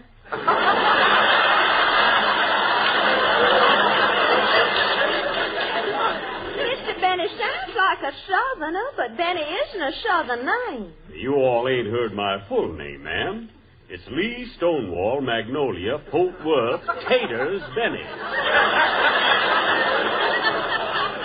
Really? LSMFT. But aren't you from Waukegan? I'm proud to say I am. Waukegan, Virginia. Garden spot of the South. Folks down there will be mighty unhappy if you all don't get me elected the most popular man at Beverly Hills Tech. Oh, shame on you, Mrs. Burns, for calling this fine Southern gentleman a Yankee. Come along, Stonewall. Who? Oh, sure enough. Goodbye, Mrs. Burns, you all. Oh, that unscrupulous man. Cheating to win the election.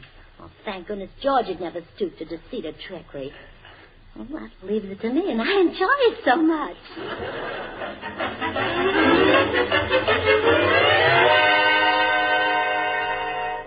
Hurry up and get dressed, dear. We'll be late for the student rally. Oh, what's the use of going at all? Benny has got the co-ed boat sewed up. He'll swamp me. He'll do nothing of the sort. Don't forget, every contestant will be called on to entertain tonight. And you're going to sing. You think they'll like my singing? Like it, oh, darling. Every time you sing, a chill runs up and down my spine. Really? Yeah, come on, sweetheart. Touch a spark of melody to the powder keg of your tonsils and blast me to paradise. Okay. Ain't misbehaving. Oh! A chill did run up your spine. Oh! What was that? Return trip.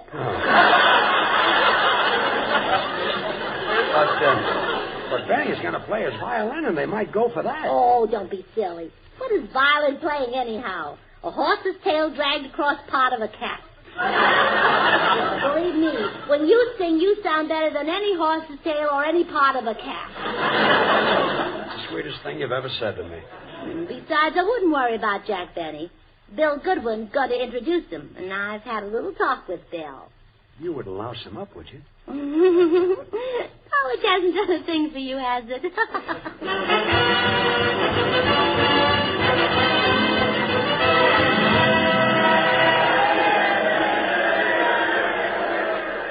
All right, students. The contest for most popular man at Beverly Hills Tech continues. And now, it's a real honor for me to introduce this next contestant. A truly great artist. That's me, folks. He's a famous star of stage, screen, and radio. I can't wait for television. Not only a great wit, but a violin virtuoso. That means I play well. And here he is in person, John Bunny. That's Benny, Jack Benny.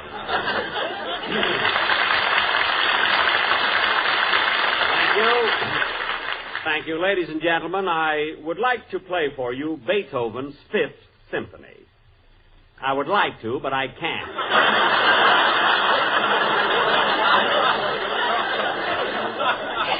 Instead, I will play a famous old gypsy melody.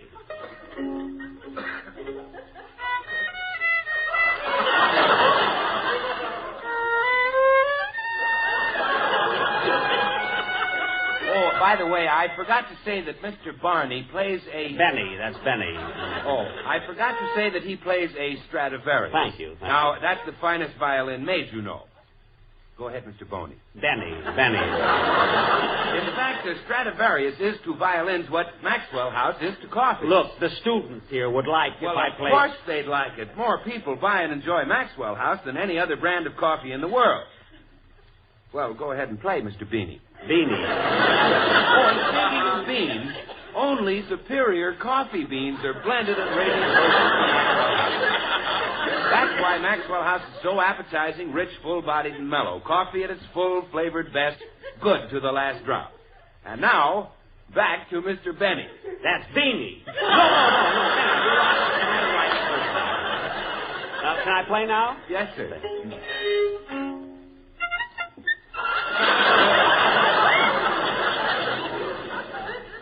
Thank you, Mr. Bunny. Thank you very much. Students, you have just heard John Bunny and his magic violin. Look, wait a minute. You've had your chance. You've had your chance. Look, but Step aside, Mr. O'Flaherty. That's one I didn't expect. Our next contestant for most popular man at Beverly Hills Tech is the campus heartthrob, that handsome singer of songs, Sugar Throat Bird.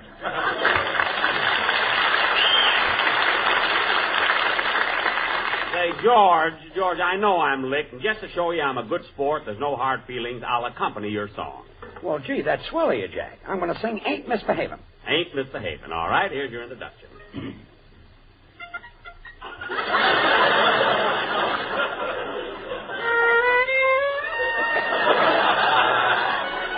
Jack. Jay.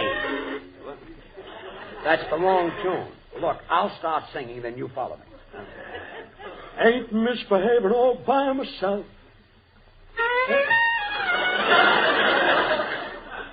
Ain't misbehaving, I'm happy on the shelf. Look, Jack, follow me. No one to talk to, saving all my love for. Oh, baby, love for you. Really saving love for you. Ain't misbehaving, I'm on the shelf by myself. Oh, no, I ain't misbehaving. It's love and blue. Daddy, daddy, daddy, go away.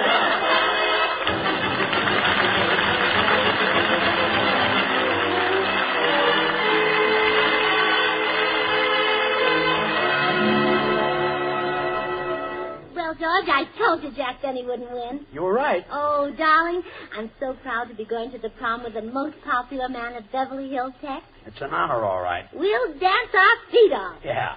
Well, come on, Bobby. They're waiting for us at the prom. We'll all read. Well, all right. Well, send me solid. Latch on, Gate. We're swinging tonight. Ta-ta, kid.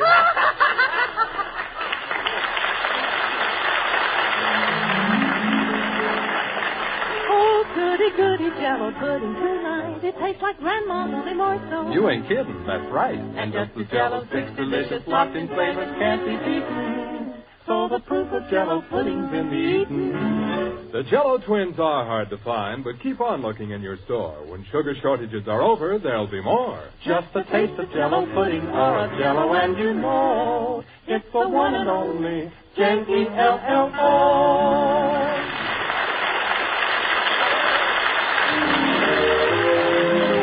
Join us again next week when we'll all be back. George Burns, Gracie Allen, Meredith Wilson, the orchestra, yours truly, Bill Goodwin. Good night and good luck from the makers of Maxwell House, America's #1 brand of coffee. This is the National Broadcasting Company. KFI, Los Angeles. Angeles. Another cup of Maxwell House coffee, George. Sure. Pour me a cup, Gracie. You know, Maxwell House is always good to the last drop. And that drop's good, too. Yes, it's Maxwell House Coffee Time, starring George Burns and Gracie Allen.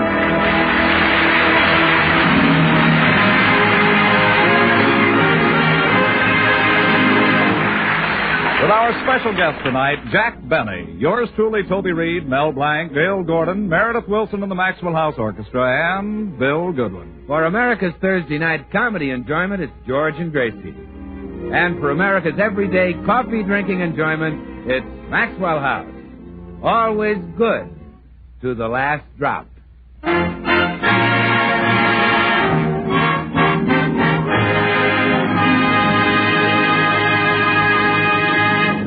Life is a funny thing. Upon some men it bestows fame, fortune, and success, yet cruelly withholds from them the thing they long for most of all. In the city of Beverly Hills, California, live two such men, Jack Benny and George Burns. Each apparently successful, yet nursing in his heart a secret, unfulfilled ambition. What is Jack Benny's ambition? His dream? Listen.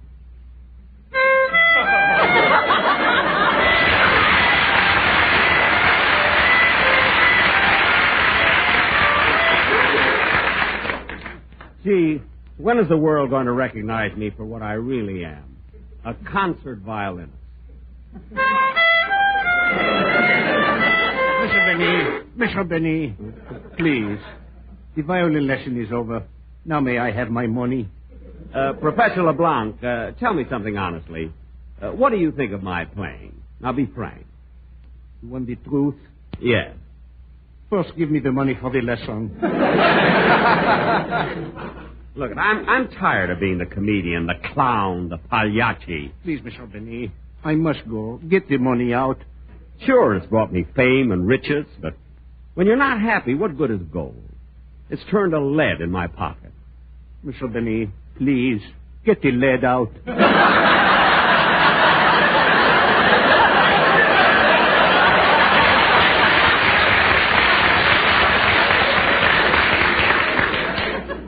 If I could only be a concert.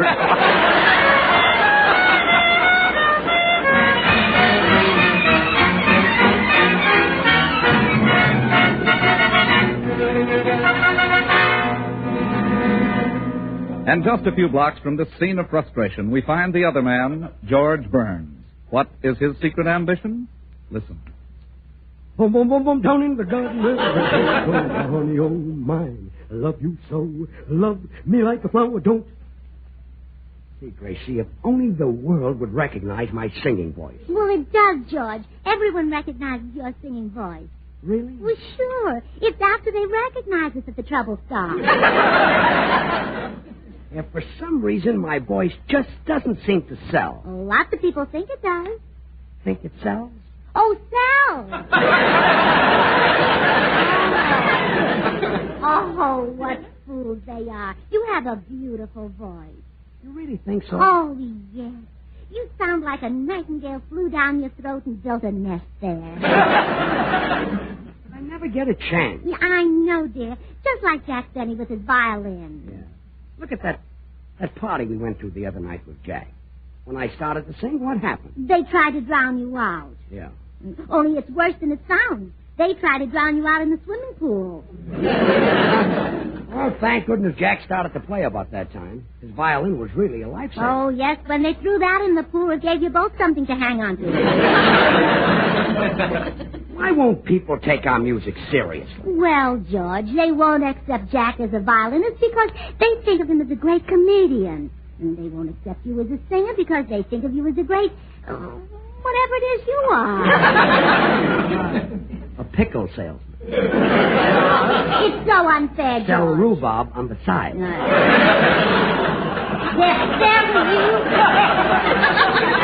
There were you and Jack. Be careful, little horseradish. No, George. There were you and Jack, loaded with musical talent, and all the crowd wanted to hear were those gypsy entertainers. Oh, gypsies were good. Not one bit better than you. I'll bet if you and Jack had been disguised as gypsies, the crowd would have... George! That's it. Huh? Why don't you and Jack disguise yourselves as gypsies and put on a concert? Now, wait a minute. Oh, it's a great idea. If people don't know that you're George Burns and Jack Betty, they might like you. Well, thanks. Now, Jack could be a gypsy violinist, and you could be a gypsy troubadour. When a gypsy makes his violin cry. Oh, you gypsy.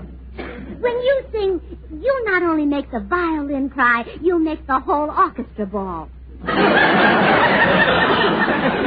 maybe you've got something with the gypsy idea. Oh, sure. Let's go talk to Jack about it. People go for gypsies because they're romantic vagabonds. They've been roaming the earth for hundreds of years. Do you think Jack and I can put it over? Absolutely. If I ever saw two men who look like they've been roaming the earth for hundreds of years, it's you and Jack.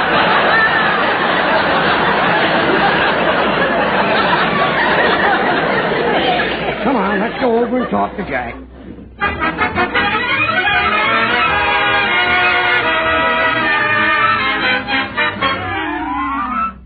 Well, what do you think of the idea, Jack? I can't do it, Gracie. When I achieve recognition as a violin player, I'll do it on one thing and one thing alone. Talent. But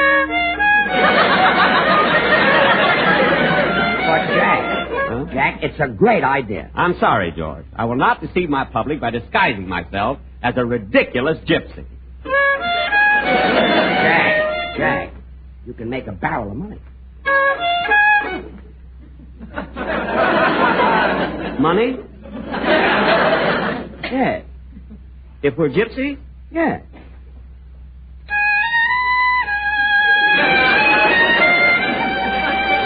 thought so. Anyway, it's not a cheat, you know. I do have some gypsy blood in my veins. Oh, really, Jack? Yeah, of course, I only have a drop or two. Oh. How much of it is gypsy? Well, the drop or two is gypsy. I have more.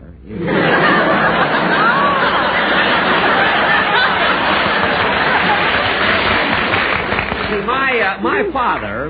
my father ran a gypsy tea room back in Waukegan. Sam Benny's Romany Rendezvous and Delicatessen. My mother used to go around to the tables and read the Rye Crit. Yes, I remember. Yes. Say, Jack, you and George can be gypsy brothers. Oh, do we have to be brothers? Well, brother acts are so popular in the theater. There's the Marx brothers and the Ritz brothers and the Mayo brothers. The Mayo brothers are in the theater? Well, they must be. People always talk about going to the Mayo brothers for an opening.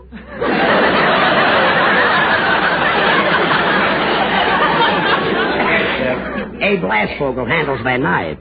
Oh. You know, I'm glad you had this idea, Gracie. It sounds exciting, romantic. The Mysterious Gypsy Brothers.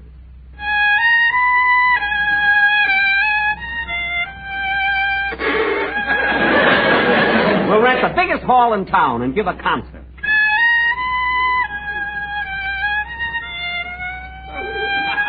Yes, it'll be great, Jack. What if we do have to risk a little money to put into it? Money? Yes. We risk it? Yes.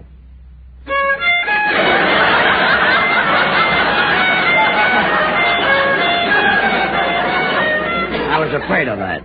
Oh, wait a minute. I've got an idea. We'll get someone else to put up the money, huh? Someone else? Yeah. You mean we won't risk anything? Yeah, not a cent. Oh, we're in again.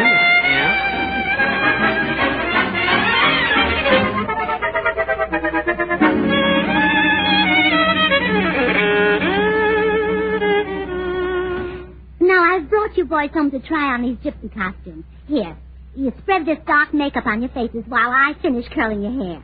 Gracie, is this necessary? Of course, Jack. All gypsies have curly hair. Well, okay. There. Now, Jack, your hair is done. Put it back on.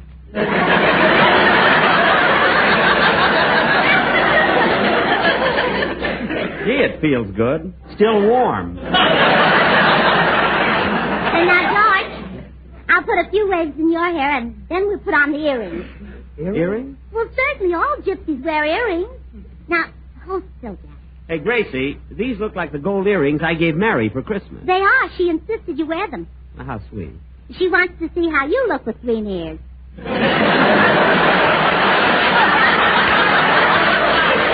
Look, these earrings happen to be solid gold. Some appreciation I get. She doesn't even keep them clean. They're all sticky. Well, Mary says that was on there when you gave them to her. It's from the Cracker Jack.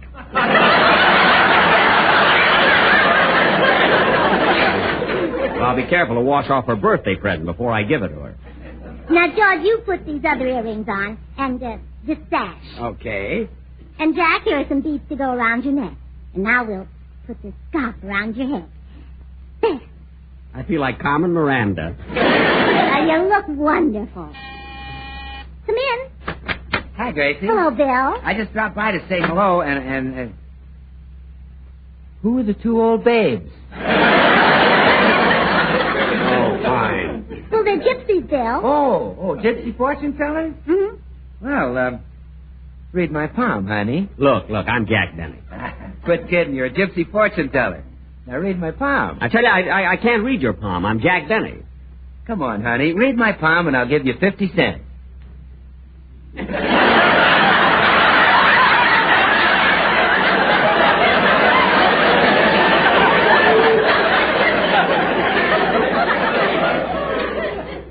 I see a tall, dark woman.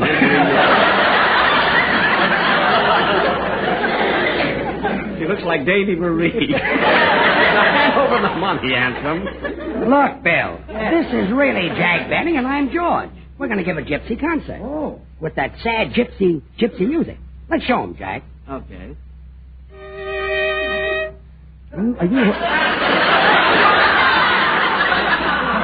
Are you holding anything back? No.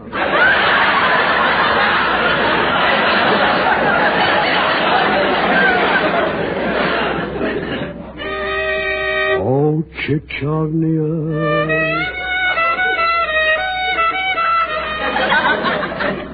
Oczy strasznie.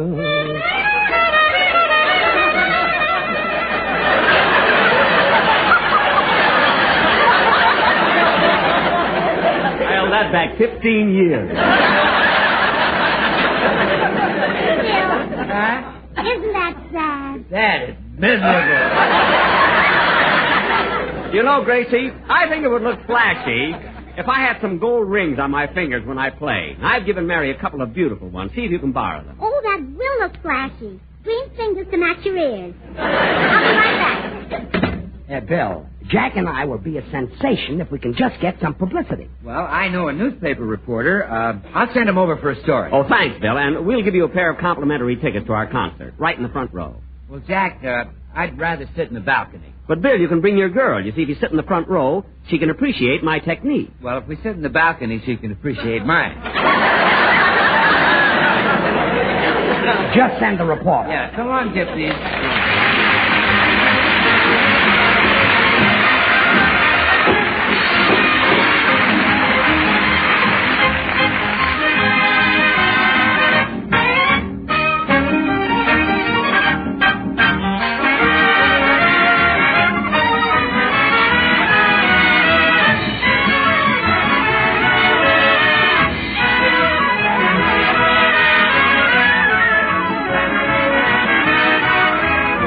Say, Meredith, you'll have everybody hopping and skipping and jumping with those gay polkas of yours. Well, that's what you're supposed to do when you hear a polka, Toby. I'm afraid I'm strictly the waltz and slow foxtrot type. All right, then, sit this one out. But lend an ear and see if you can recognize this familiar polka. First, we'll have just a mellow harmony. Now we'll stir in the counter melody for richness.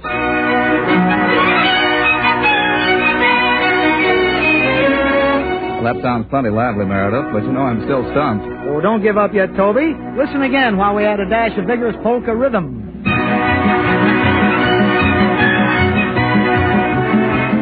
And now we'll combine the melody to round out this blend of familiar polka music at its best.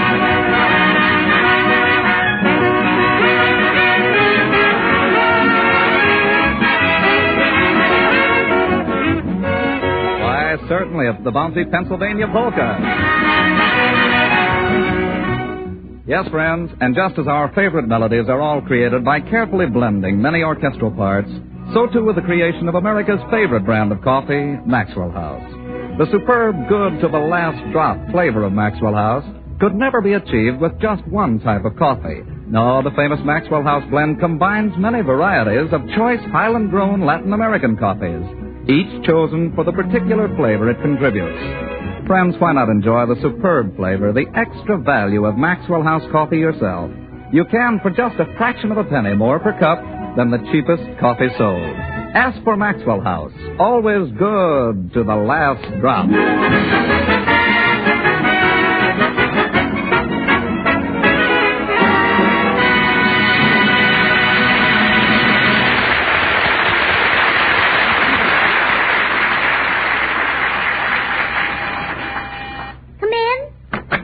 How do you do? I'm a reporter from the news. I'd like to get a story about those two gypsies who are going to give a concert. Oh, wonderful. What would you like to know? Well, I understand they're brothers. Yes, both boys.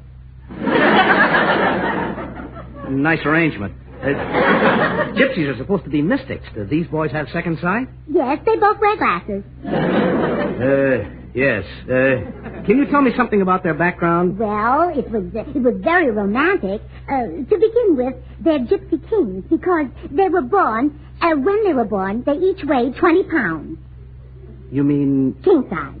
I should have. Now, what are their names? Their names? Yes. What are some gypsy names? Well, there's Misha and Sasha. Oh, well, these are Georgia and Jacksha. Are you sure these boys aren't just plain Americans? Oh, no, they're straight from Gypsy land. They're real gyps. Hey, you're not kidding. So long, lady.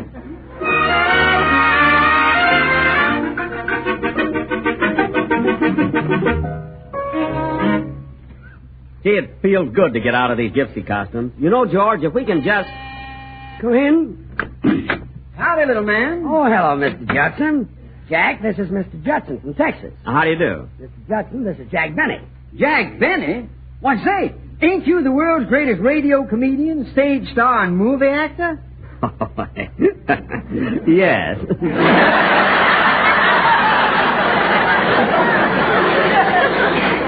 Well, it sure is an honor to shake your hand, Mr. Benny. You're a right famous celebrity. Well, thank you. What part of Texas you from?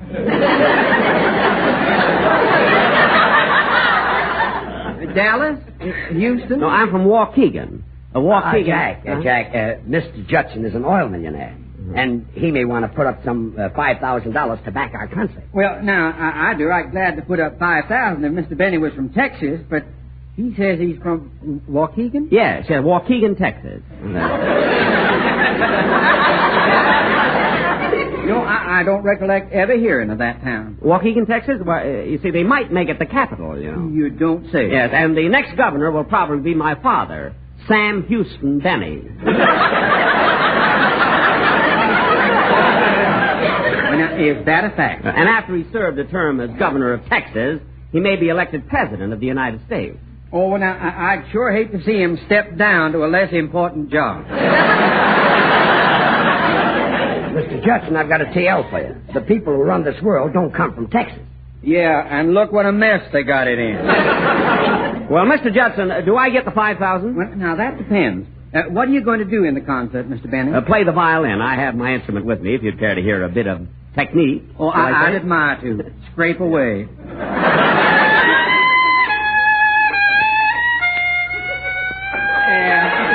Wait a minute.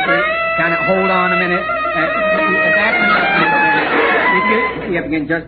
You get the money. Good, yeah. Yeah, on one condition. You got to promise not to tell nobody you're from Texas. Now, when do I get the $5,000? Oh, I'd give it to you now, but I ain't got no small bills on me. This kid is loaded with oil wells, you know. Well, boy, have you... Oh, hello, Mr. Judson. Howdy, little lady. But did you hear about the plans for the concert? Yeah, and I'm going to put $5,000 into it. My goodness, that much? Oh, I can afford it, little lady. I made a pile of money from drilling. Oh, you're a dentist, too.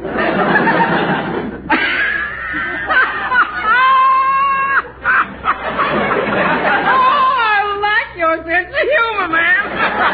I've seen you.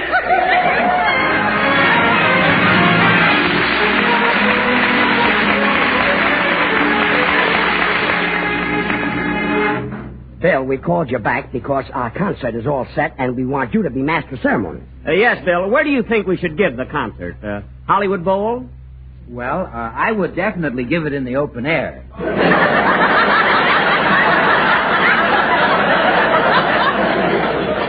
Well, show us how you'd handle the MC job, will you, Bill? All right, Jack. How's this? Ladies and gentlemen, welcome to Hollywood Bowl. Tonight you have a real treat in store. I like that. Yeah, it's nice. Yes, You are about to receive the thrill of a lifetime. Good. Now, in a moment, these curtains will part and the ushers will pass among you with Maxwell House coffee. Bill. Rich, delicious, mellow Maxwell House. So wonderfully Bill. satisfying. Billy boy. Good to the last drop. Dimples. Look. That's all you're going to say? Oh, no. Then I'll say Maxwell House is the very best in coffee drinking pleasure. Mm-hmm. Yet it costs but a fraction of a penny more per cup than the cheapest coffee you can buy. Mm-hmm. Look, Bill, if anything commercial is said at our concert, it'll be LSMFT. Well, okay, Jack, I'll say it. LSMFT. Let's sample Maxwell's fine taste. Wait a minute. Look, that's not what I meant, see? With more than 1,000 No, that's not what I meant, Bill. Wait a minute. More people No, buy you see and that? enjoy Wait a Maxwell minute, Bill. House Wait a minute. than any other brand of coffee in the world. Wait a minute! Never mind. I'll get Don Wilson to announce us. Don Wilson. Okay. No one will come to your concert anyway. Oh, no? We'll fill Hollywood Bowl. Well, maybe you're right. Don Wilson practically fills it alone. Goodbye, comedian. So long, troubadour. Well, George, let's line up the concert. Now, I think you should open the show. No, Jack. You open the show. No, George, I insist. You open the show. I want them to hear your voice first. See? Well, thank you. So you walk out on the stage all alone. Okay. And introduce me. Huh? And I'll play my first number, then I'll introduce you. Then I sing. No, you announce my second number. Look, how about giving me a crack at the third number? Thanks, George, but I'll announce my own third number. Don't worry. Jack, I should be the star of the concert. Well, Mr. Judson sent over the $5,000. Have you got the concert lined up? No, Gracie, there seems to be a difference of opinion about who should be the star. Oh, but you boys are dear friends. George, tell Jack what you think of his violin playing. Well, Jack, tell George what you think of his singing.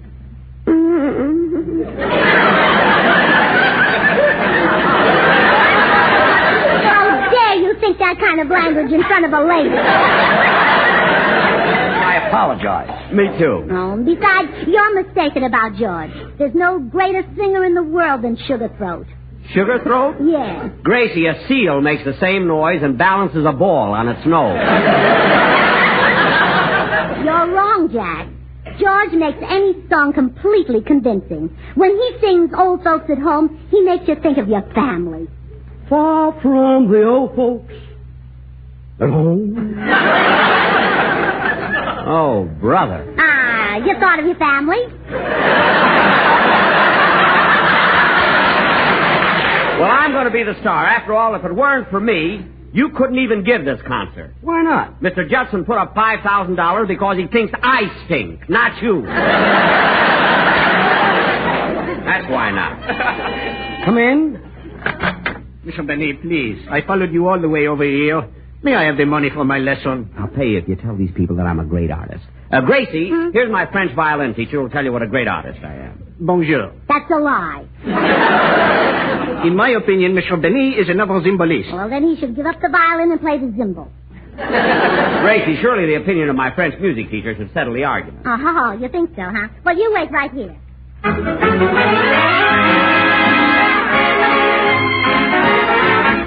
Now, have you got everything straight, Meredith? Yes, Gracie. I am a famous Italian music teacher, and George is my star pupil. Good. Now, let's go in there and show that Jack Benny up. Good afternoon, Ola. Huh? I want to speak to Jack Ben. That's probably me. I mean, who are you? I'm the big Italian music teach, Meredith W. Caruso. Oh, no. And I come to tell you that he's a great. Who's a great? He's a great. Who's a he's a?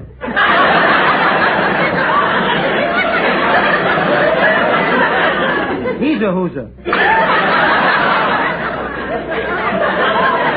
George? That's my life. George the Burnser.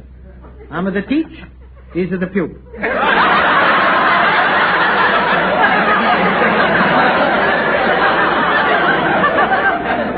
Is a what? What's the matter? You don't understand English? I'm the teach. He's the pupil.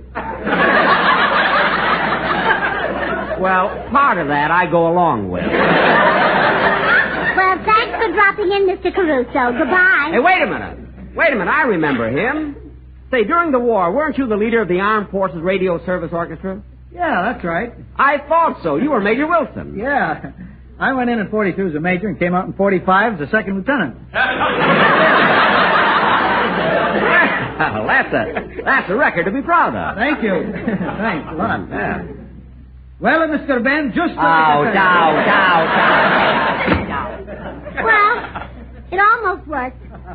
Look, George, let's stop trying to rook each other. If this silly concert is going to break up our friendship, let's forget it. Maybe you're right, Jack. We'd probably make darn fools of ourselves as gypsies anyway. Sure.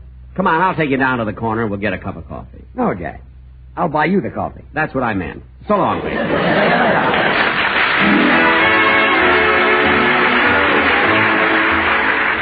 Well, Gracie, I didn't get to sing in Hollywood Bowl, but I'm going to sing next week on Bing Crosby's Filco Show. Well, now there's a man who really appreciates your voice. Bing would rather listen to you than to any other singer. You would? Well, yes, Bing says that if Perry Como, Dick Haymes, and Frank Sinatra sang like you, he'd be completely happy. Good night, folks. Good things. Do you like good things the easy way? Then get instant Maxwell House coffee. So good. So good. True coffee flavor and fragrance, because instant Maxwell House is not a so-called coffee product. It's all pure Maxwell House coffee in instant form. And so easy. So easy. Instant Maxwell House means great coffee instantly in your cup. No fuss, no muss, no bother. Today, try Instant Maxwell House. Instantly good to the last drop. This is NBC, the National Broadcasting Company.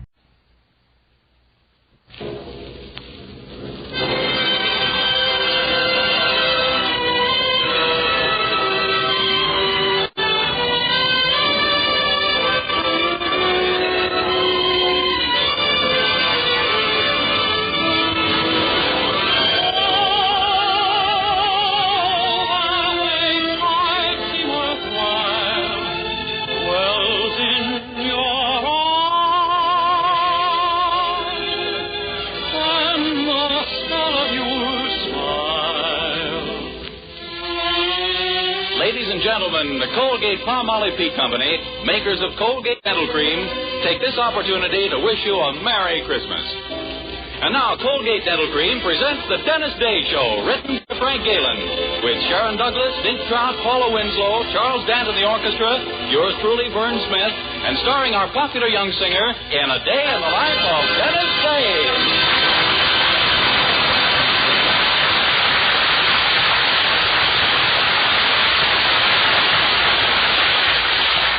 Here's Dennis to sing A Gal in Calico.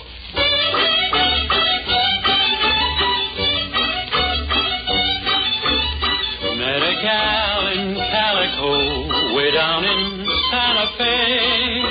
I used to be her Sunday beau till I rode away. Do I want her?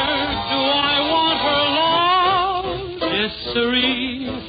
Will I win her? Will I win her long? Wait and see. Working with the rodeo, go from town to town, see most every kind of gal, every kind of gown. But who made my heart sing? Yippee-I, yippee-oh, my little gal in calico. Quit the rodeo, gonna settle down, buy a boat, a calico, for a wedding gown. Then will I fence her in? Yippee-I, yippee-oh, my little gal in calico.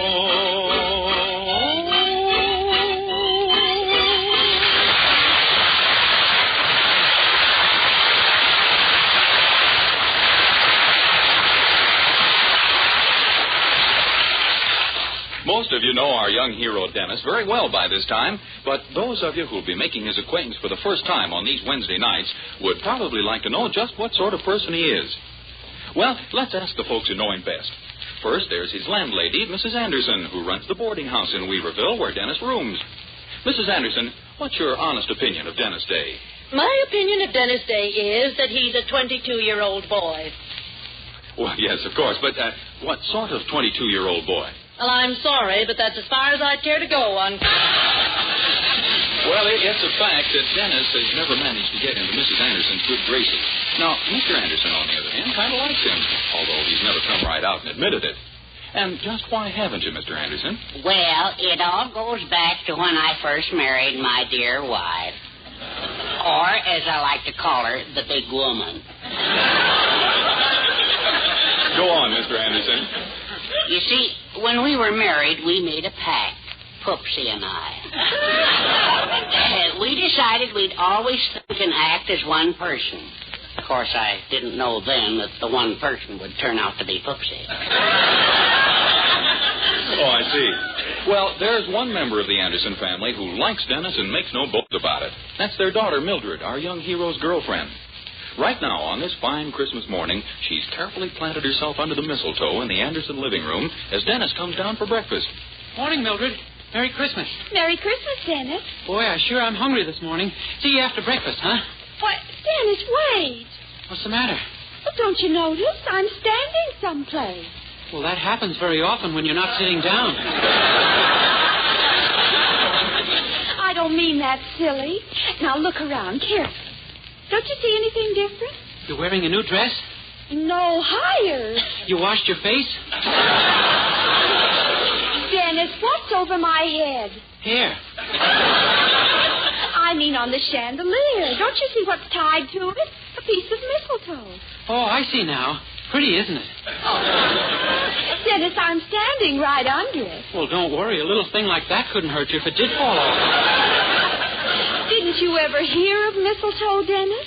If a man happens to find a girl standing under it, he can kiss her. Gosh, really? Yes. And you happen to find me standing under it. Well. Oh, I couldn't take advantage of an accident. An accident, Dennis. I stood here on purpose. Mildred. I did it so you'd kiss me. I want you to kiss me. You women are all alike. No one wants my brains, only my kisses. Dennis, I want you. I know how desirable I am, but you should fight it. I'm tired of arguing about it. Come here, Dennis Day. Please, Mildred, you're mussing my hair. I don't care. Now stand still. Well, so that's the sort of thing that goes on in my house. Mother. Hello, Mrs. Anderson. What's new? Don't put on any act with me. I saw you kissing my daughter. Give me one reason why I should walk in and find such a thing going on. We didn't expect you.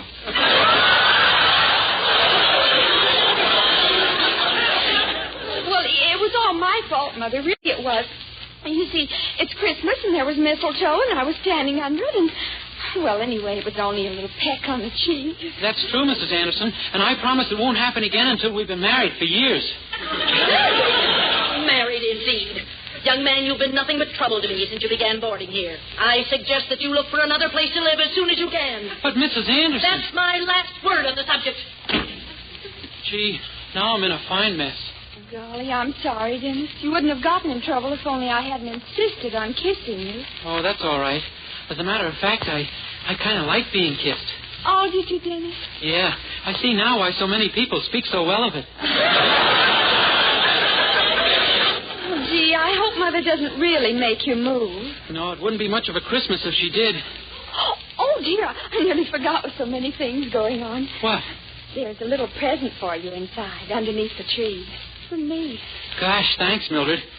I hope you won't be too disappointed, but I didn't have enough money to buy you an expensive present this year.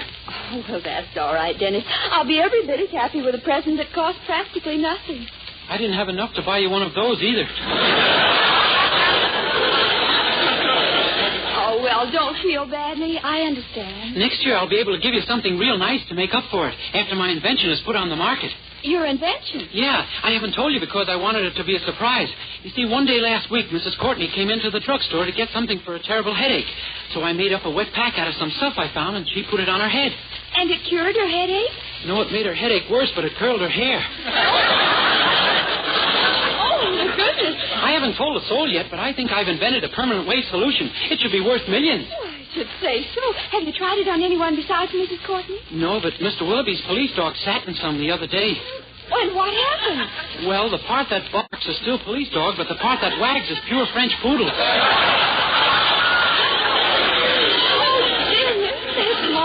I'm improving it all the time. Why, just yesterday I put some powder from France I found in the place. Oh, golly, I've just had the most wonderful idea. What? My mother's got to know about this. Why, when she sees what you've got hold of, she'll never let you move out. Oh, she won't believe it's any good if I invented it. Oh, but that's just it. She's got to try some herself. But how are we going to get her to do that? Oh, look, she's in the next room. You go in and hint in a subtle way that she doesn't look quite as attractive for Christmas as she might. Her hair looks a little stringy. And then you show her your invention and ask her to try some on her head. Golly, I'll do it. I've got a jar of it right here in my pocket. Good.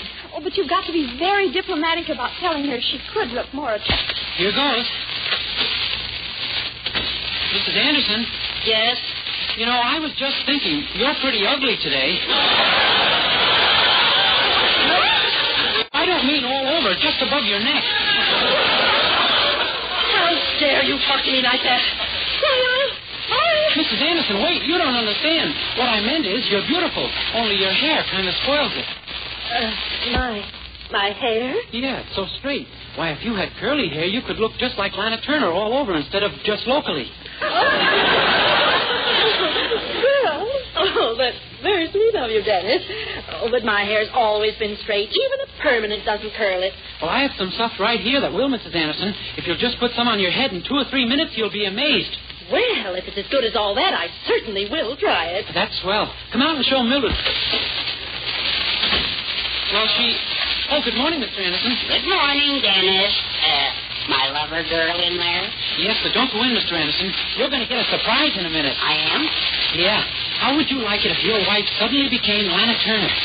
Outside of Lana Turner suddenly becoming my wife, I can't think of anything nicer. Well, you just wait. You really think it'll work, Dennis? Oh, sure. And with that French powder I put in yesterday to make it smell nice, she'll just love it. Well, what kind of French powder was it? Oh, I don't know. Only the name of the maker was on the box. Some fellow named Plaster of Paris. Plaster of Paris? Oh, Dennis, no. I did something? Did something? Oh, we're finished forever. Mildred, what do you mean? Yes, what are you two talking about? Well, how do I look? Well, my head feels awfully peculiar. Really, Mother? Yes. How do you like it, Herbert? Oh, very nice, Foopsie. That's the first sensible hat I've ever seen you wear. Hat? I'm not wearing a hat. You mean that's you? Well, certainly. This is my new hairdo. Don't you think you overdoed it? What do you mean? Get out of the way so I can see myself in the mirror. Why, I don't... Ah! Dennis! My hair! It's ruined! Listen to it.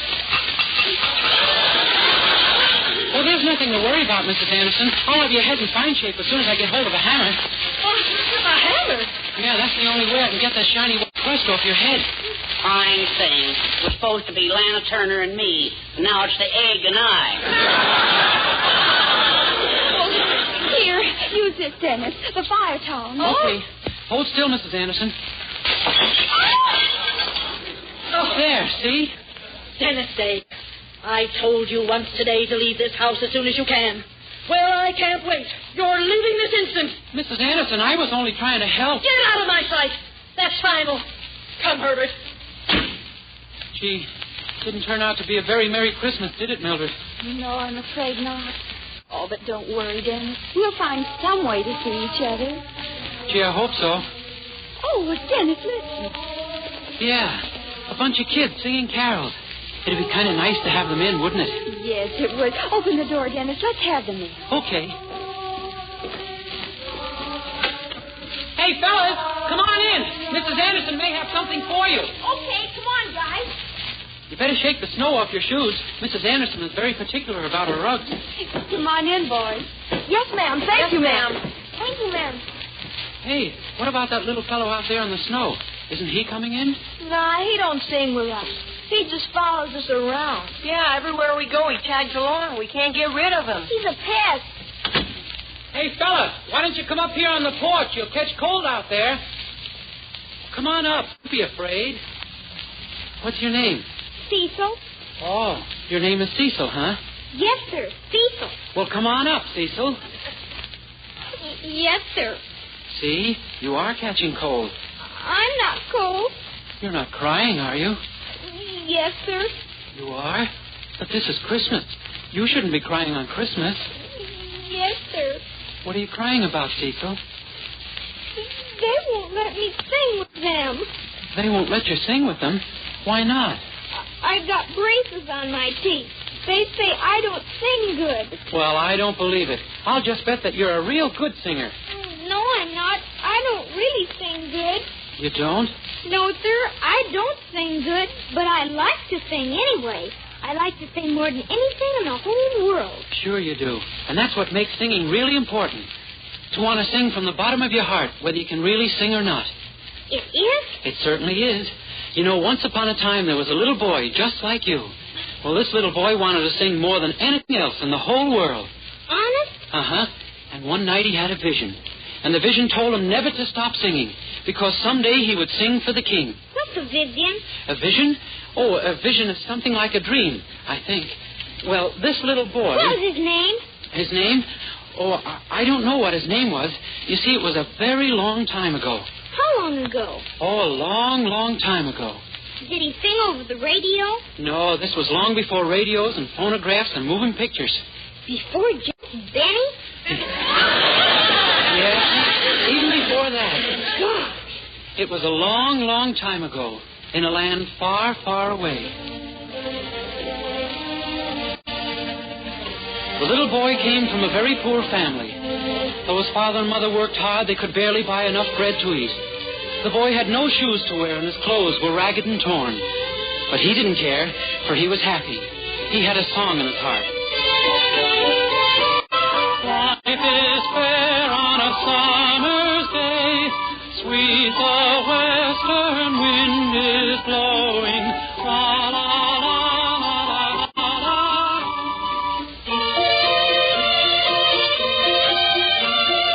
One day his father called the boy to his side and said, "Why is it, my son, that you always sing? We are poor and have little for you to sing and be happy about." And the boy answered, "I am happy, Father, for someday I know I shall sing for the king."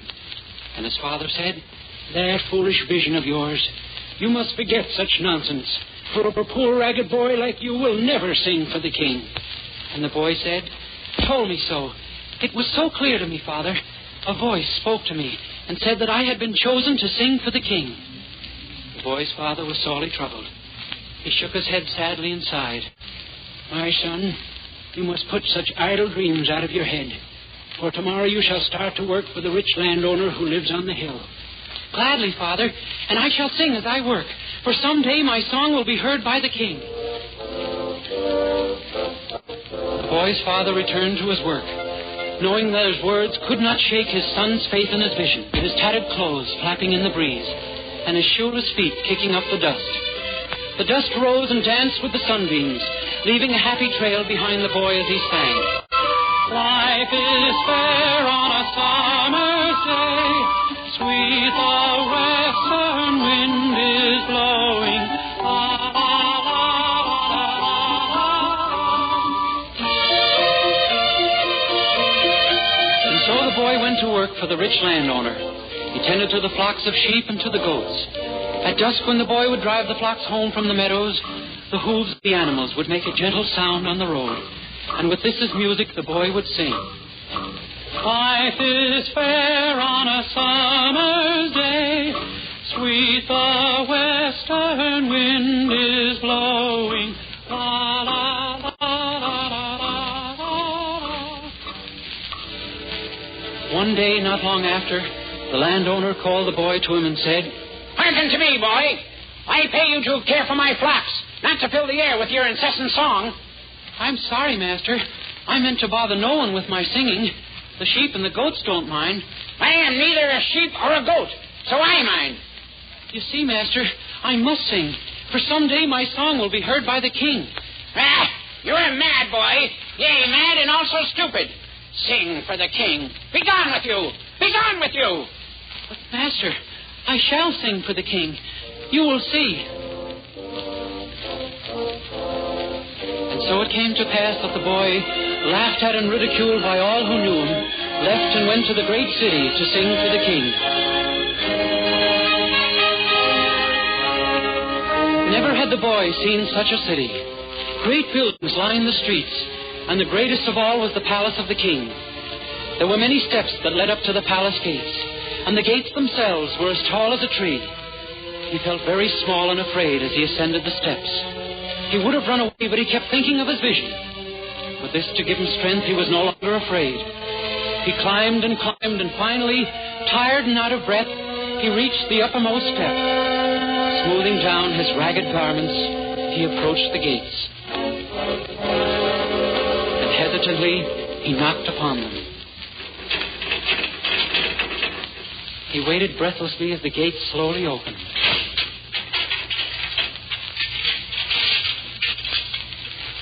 "Who knocks at the palace of the king?" The boy looked up at the tall guard and said, I did." Ragged beggar, what is it you want? I am not a beggar. Speak up! What is it you want? I have come because of a vision. I have come to sing for the king. You? Sing for the king? You, a ragged beggar boy, have come to sing for the king! The guard laughed and laughed. Other guards came, and they, too, joined in the laughter. They laughed even more when the boy told them of his vision. Then, tiring of their laughter, they picked the boy up and cast him down the many steps to the street below. And slammed the gates shut. The boy picked himself up out of the dirt at the bottom of the steps, and sadly, with his head bent, he walked away from the palace. That night, weary from his journey and unable to travel further, the boy stopped to rest by the side of a hill. Sheep were grazing nearby, and as he fell asleep, the boy knew that he would never sing again. He was awakened that night by a strange light, a light that transformed everything about him, a light from a great star that shone above. There wasn't a sound. All was hushed. A hush, a quiet, a silence beyond words to describe. Even the sheep on the hillside and the doves in the trees seemed to sense the silence. And then the light seemed to become even brighter, bathing all in a glow that made them one. The boy, the hill, the earth, the grass, the animals all became one, and one alone. The boy raised himself from the ground, not daring to breathe. Then he felt a song swelling in his throat. He could contain himself no longer. Something was compelling him to sing. He stood up straight and small on the hill. What if they had laughed at him? What if his song was unwanted? He felt he must sing now, here now in this divine night. So he stood. His tattered clothes, shimmering in the light of the star above, were like the raiment of angels. And he sang.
finished his song, the boy saw a man coming up the hill toward him.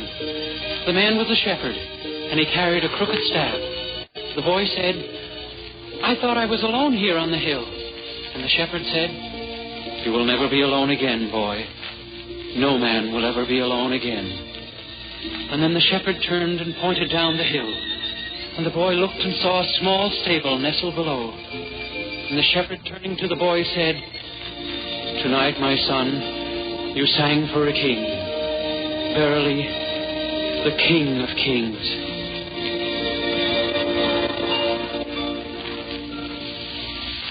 And so you see, Cecil, if your heart is full of song, you must sing.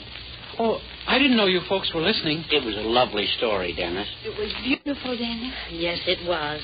Yes, it was a very nice story. And I'm sorry I got so angry with you. I hope you forgive me, Dennis. Oh, sure. That's all right, Mrs. Anderson. Cecil, would you like to sing with us? Dennis? Oh, gosh, I'd love to sing with you. I'd love to sing with you. Will you let me, honest? Will you let me sing with you? Sure. How about we all sing together?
Colgate-Palmolive Peat Company, makers of Colgate Dental Cream, hope you've enjoyed a very pleasant Christmas and sends to every one of you best wishes for the new year.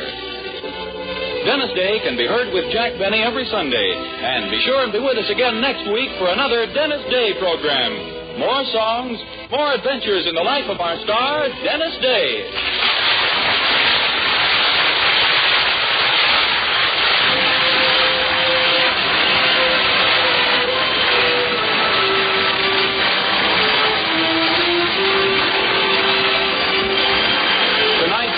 Christmas story, The Boy Who Sang for the King, was written by Frank Tashlin.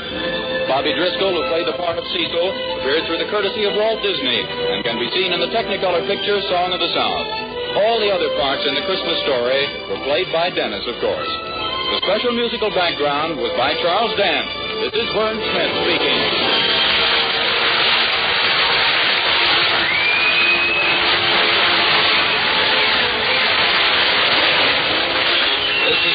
The National Broadcasting Company.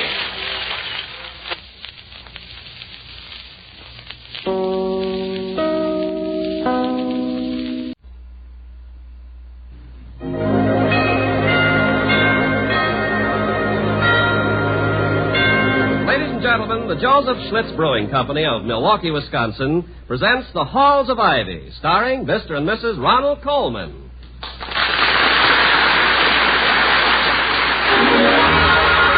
I was curious. I tasted it. Now I know why Schlitz is the beer that made Milwaukee famous. If you like good beer, you'll find it pays to be curious and learn about Schlitz for yourself. And now, The Halls of Ivy. The halls of ivy that surround us here today, and we will not forget though we be far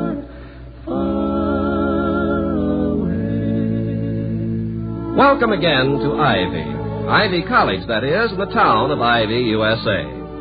Dr. William Todd Hunter Hall, president of Ivy, has been working in his study all morning. But he leaves it now to join his wife, the former Victoria Cromwell of the English musical comedy stage. As he enters the living room, Mrs. Hall says, "Oh, I'm glad you're finished, Toddy." Vicky, I am never finished. And why should you be glad? Outside of the fact that naturally you can't stand being without me for a minute. You're not going to feel so good when I remind you that today is the faculty tea at Mrs. Quincannon's. Oh, that doesn't disturb me a bit, my dear. A legitimate function of the president's wife. I think it's quite proper that you should attend all faculty teas. Not me, we. Oh, no, you don't, no. And not only that, but you need a haircut. I'll get one next week, Delilah. Why do you hate to go to the barber? My dear girl, I do not hate to go to the barber. Well, then why? I do, however, dislike to have the administration of this college subjected to the haphazard analysis and preposterous suggestions of a certain tonsorial artist. The barber, Doc Fish. Doc Fish. Fish, indeed. He seems to be trying to make up for 1,000,000 years of silence on the part of his submarine namesakes. Well, I suppose any barber who's been in the same shop for 30 years has certain rights. Which he abuses constantly. But to a college barber, there is a new generation every 4 years. You know, Vicky, there are a lot of people who never leave a campus without having some... Huh? You're trying to change the subject. Oh. I want you to get your hair cut, and I've made an appointment for you. Is there a slight strain of bulldog in you? With a trace of bloodhound, I'll be following you all the way. Oh. Do I get some lunch before I tackle the fish? Oh, it's not fish, sir. It's cheese souffle. Oh, is lunch ready, Penny? Yes, but if the doctor likes some fish... thank you just the same, Penny. Mrs. Hall has already ordered mine.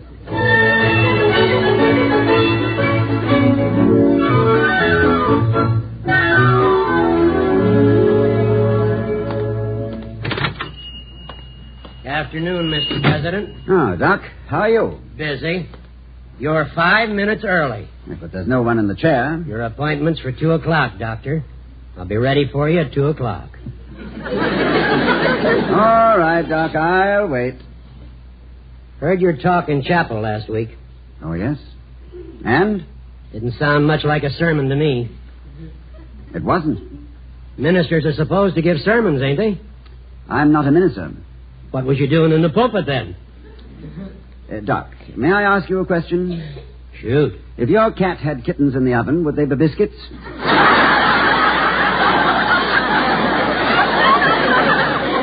Step in the chair, Doctor. It's 2 o'clock. Thank you. That's better. I think I'll just doze a little.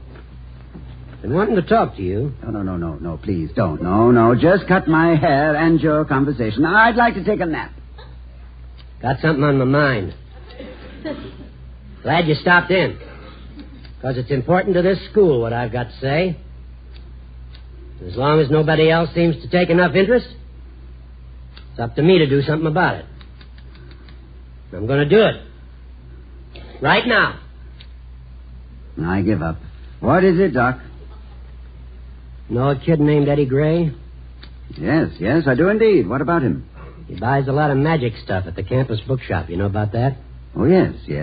A lot of magic stuff and plenty of other things have been disappearing. That's a good trick, too. You mean stolen? Guess that's what you'd call it. About $500 worth. Well, why do you connect Eddie Gray with this? Not many students buy magic stuff. Doc, our founding fathers provided that any citizen accused of crime was entitled to a jury of his peers, competent legal counsel, and a qualified judge. Who then are you to constitute yourself judge, jury, and executioner? I got eyes and ears. So is a three-toed sloth. And about the same lofty conception of justice. You ought to be ashamed of yourself. You know he sold that big car of his. Know he's running around the campus looking like a bindle stiff? Looks like he sold all his good clothes. Looks like he maybe needed some dough. Eddie Gray needs money like I, as the saying goes, need a hole in the head. Have you talked to anyone else about this? Nope. Figured it was your job to handle it. Oh, I'll handle it. Are you a betting man, Doc? Well, I know where you can get a little bet down. What's the horse? The horse is a gray, Doc. And I'll lay you 8-5 he comes in on top.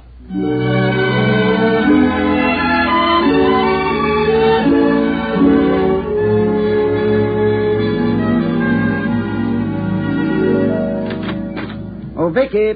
Yes, my darling. Oh, you do look divine and smell. I have to tell you, darling, that No, don't. Barbara That's a friend... little sniff. Absolute heaven. No, stop smelling. I must talk to you. All right. Stop.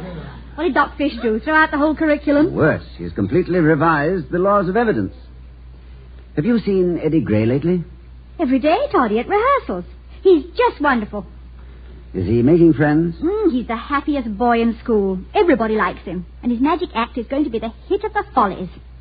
You remember when you advised him, and I think I did too, to get rid of his flashy car and expensive clothes?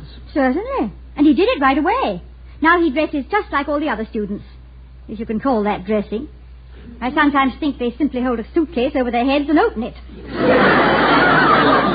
And they just wear whatever falls onto them. Well, what about Eddie Gray?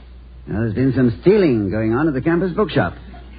He is around there a great deal, and he's suspected. That is the most ridiculous thing I've ever heard. Yes, I thought so, too. I have a feeling someone has found out who his father is. And if so, Eddie is being pronounced guilty by association. Oh, no. Oh, I hope not. It'd be too tragic for him just at this time when everything's beginning to go well. I know, but Mike Malott is too important a public enemy to be kept undercover very long. If someone has found out that he is Eddie's father, well, it's natural to point an accusing finger at the boy. Oh, we've got to clear him, Toddy. I know he's all right. Oh, we're going to try, my dear. Look, I'll ask him to come over, will you? Yeah, what'll we do about the Quincanons? That seems to be a fair question. Yeah. Any answers? Only one.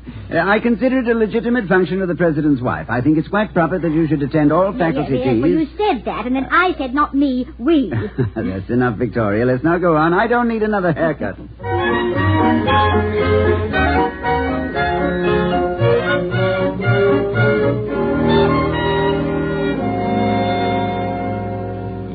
Mr. Gray, to see Dr. Hall. Oh, show him in, Penny. Don't go, Vicky. This is your case as much as mine. Well, I'm glad. I want to stay. Hello, Dr. Hall. Oh, Gray. Oh, hello, Mrs. Hall. Hello, Eddie. You sent for me, sir? Yes, I did. Sit down. Thank you. I wanted to see how you were getting along. Oh, great. Thanks to some good advice from you and Mrs. Hall, I've been having a swell time. I never knew there were so many nice guys and gals in the world. I'm glad to hear that. Eddie, I'm going to be very direct with you. Yes, sir?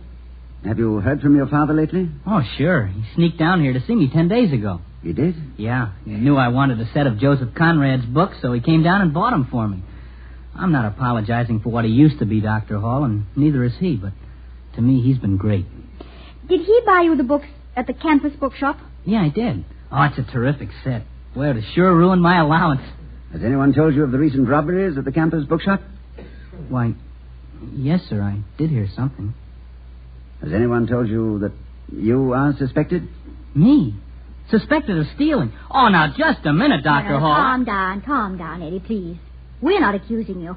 On the contrary, we want to clear you. But to do it, we'll have to find out everything we can. And you can help us. Tell us everything you know about it. I don't know anything about it.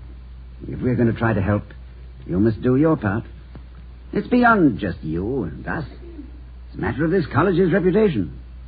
And a little thing called justice. Gray. Yes, sir? Just for the record, have you stolen anything from the campus bookshop? No, sir. Of course you haven't. Do you know who has? No, sir. You know, but you won't tell. Isn't that it? This can be very serious if you don't, Gray. It involves the honor of the whole college. Look, Doctor, I can't tell you anything. I'm sorry, really sorry, sir, but I wish you'd remember one thing. I've got to do what seems right to me, and please don't ask me to do something that doesn't fit with my own rules. You know, this is where I learned about honor, Doctor, and values, right in this room. From you, both of you. You gave me a lot to hang on to. Now, don't ask me to let it go.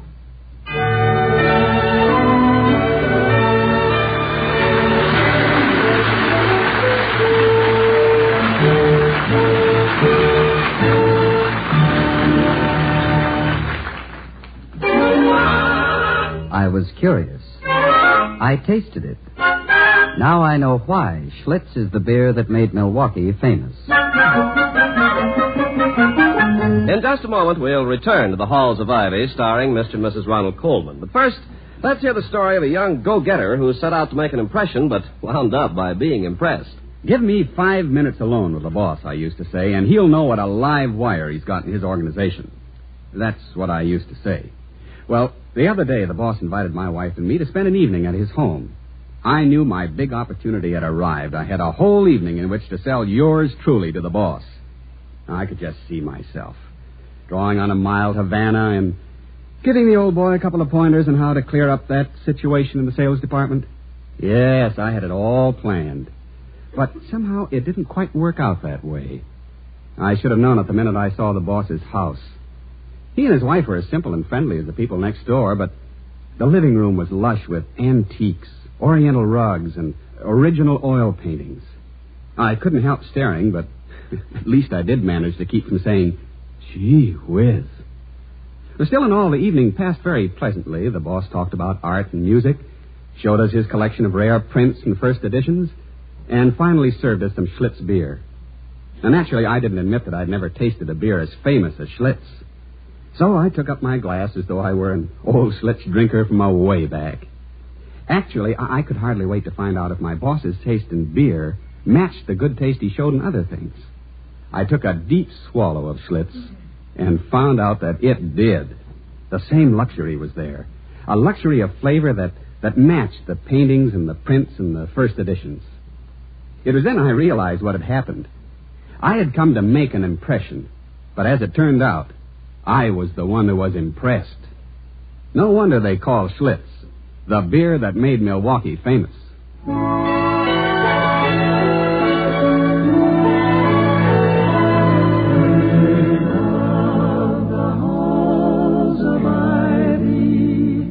That surround us here today.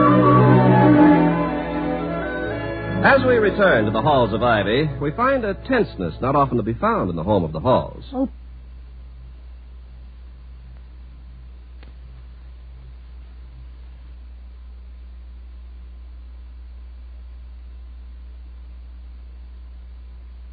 Please sit down, Toddy. You've been pacing like that for an hour. Oh, I can't, Vicky. I've got to make some sense out of all this.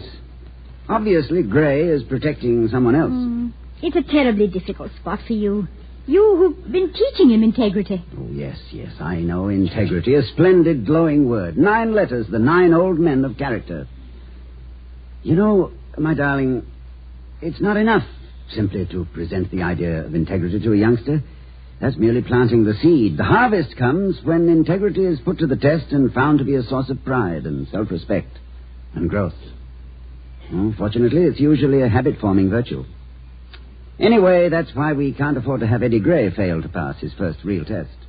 Toddy, dear, the longer I know you, the more conscious I am of the wisdom in simple decency. Well, I only hope my simple wisdom is adequate to get Eddie clear. If this gets into the newspapers, the boy's life is ruined. With his father's record to help pull him down, he's finished. Even if he's innocent? Oh, his innocence will be shouted down by mob judgment. When a man has been accused in headlines on page 1, it's difficult to clear his name with a retraction in small print on page 22. I've got to make Eddie talk. You'll never do it, William. Eddie has a code. Telling tales, even if justified, violates that code. And you'd be wrong to insist. Someone has to talk. Speaking of talk... Yes? Why don't you go back where you started? Doc Fish, of course. Oh, Vicky, what would I ever do without you? You'd never have your hair cut. Oh, my dear, worse than that. Without you to advise me, I'd have far too many close shaves. Well, look, may I come with you, or do you think I'll make Doc Fish self-conscious? My dear, if you, Alexander the Great, and Lady Godiva's horse walked into that shop together, the man would never turn a hair. Oh, he has the imperturbability of intellectual density. Let's go.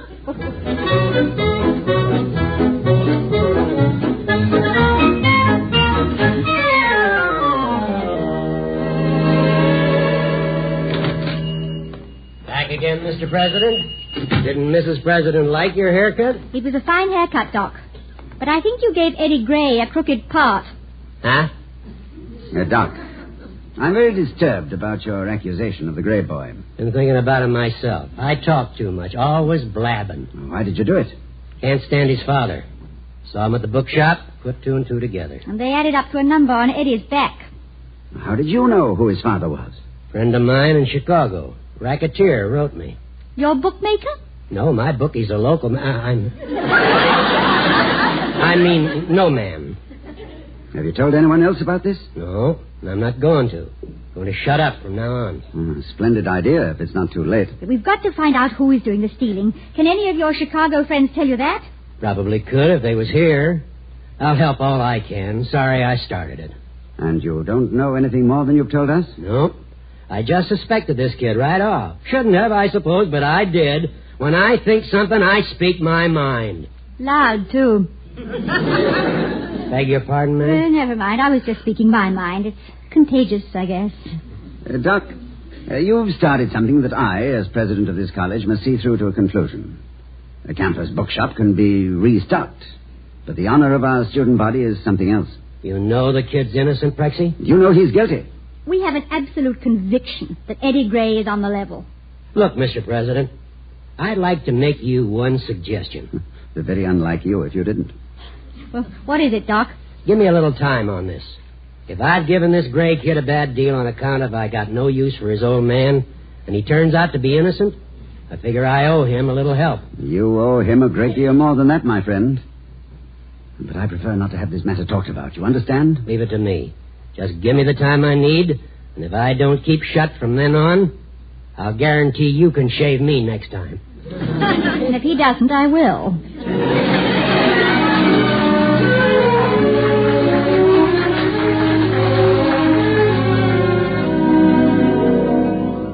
What a day. And it all started out to be so serene. Well, there's a small silver lining. You missed the faculty tea. True, my darling, yes. I wonder what that old rascal Doc Fish has up his sleeve. At least he's going to stop gossiping about Eddie. I hope so. You know, Vicky, it's so easy to be swayed by preconceived ideas and prejudices. It's very often most difficult to hold a steady course when your whole being cries out to take another path. What are you thinking about now? Well, just for that tiny moment, I digressed, my darling. I was thinking of myself and you. I wonder if you remember that day in London when I ran up the stairs to your flat, whistling a tune, gay as the air itself. And when I knocked and you opened the door... My William, what a nice surprise. Vicky, my darling, I was so close I couldn't pass by without... Oh, I beg your pardon. I shouldn't have come in. I didn't know that... William, this is Paul Hunter, Dr. Hall. How do you do? How do you do? I'm terribly sorry. I didn't mean to intrude. Well, you haven't. We were just having tea. Do you want some? No, I really don't think so, thank you. I'd better run along. Oh, no, don't go. Are you a medical man, Dr. Hall? No, I'm afraid not, Mr. Hunter.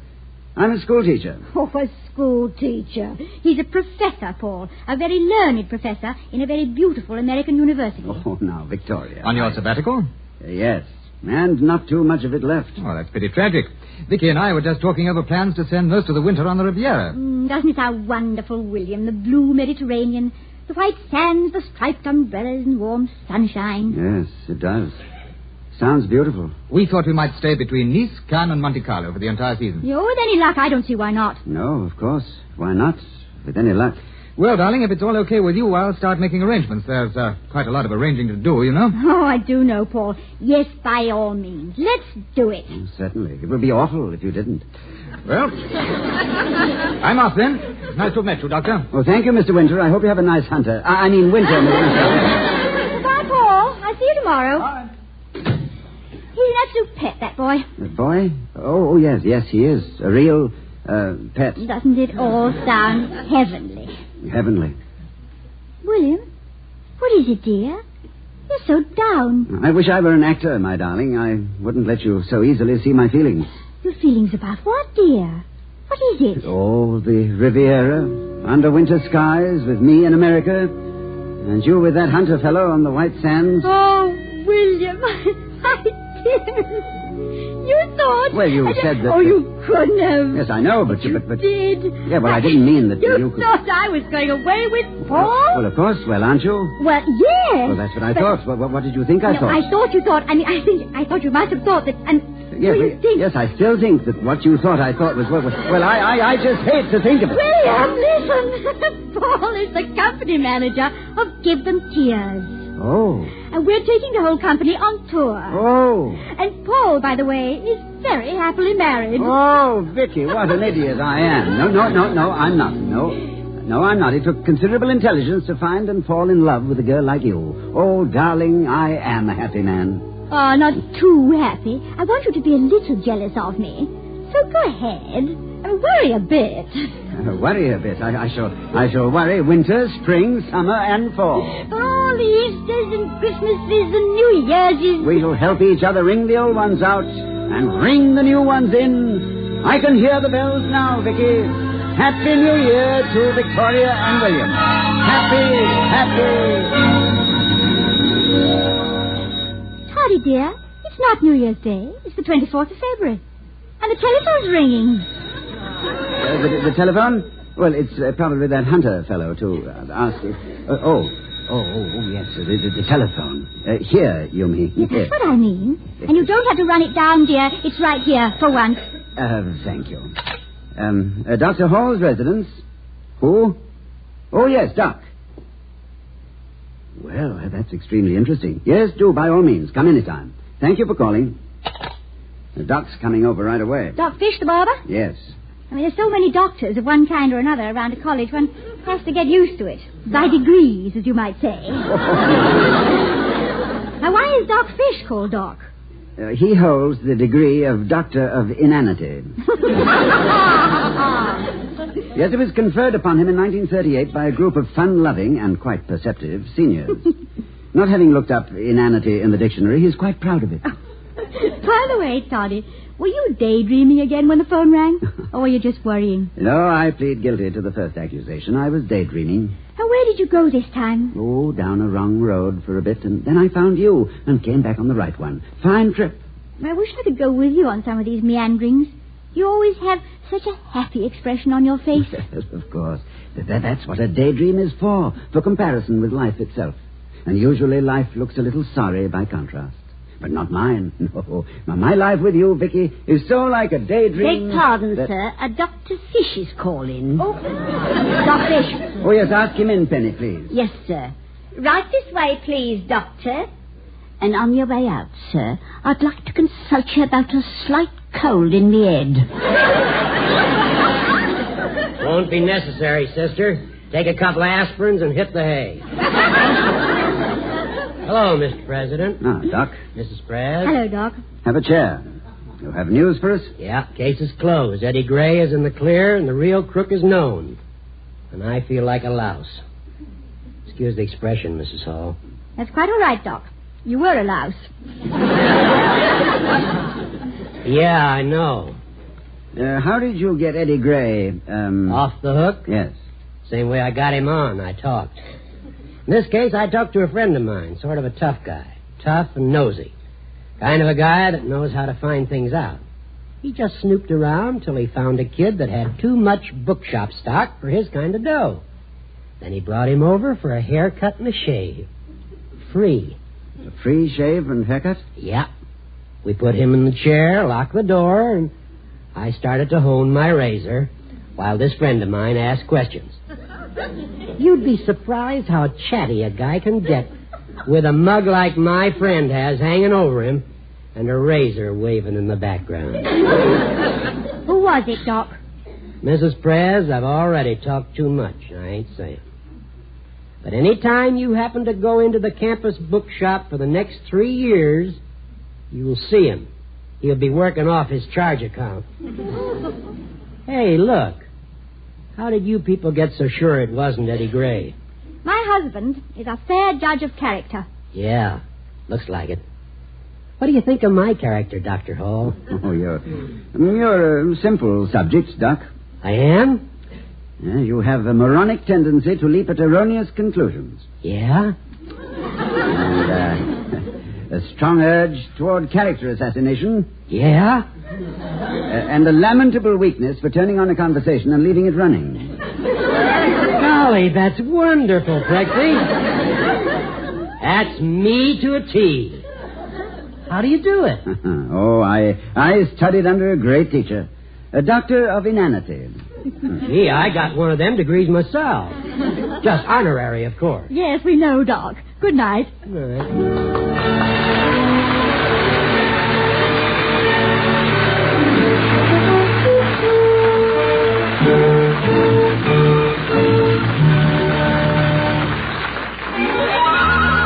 I was curious. I tasted it. Now I know why Schlitz is the beer that made Milwaukee famous. And here again are Mr. and Mrs. Ronald Coleman. Good night, everyone. Good night.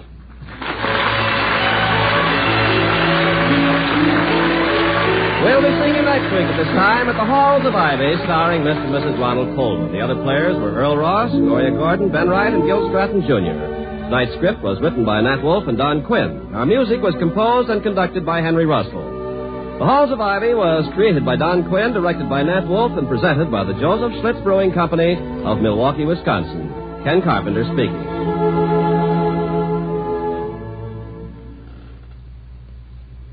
Now hear We the People over most of these NBC stations.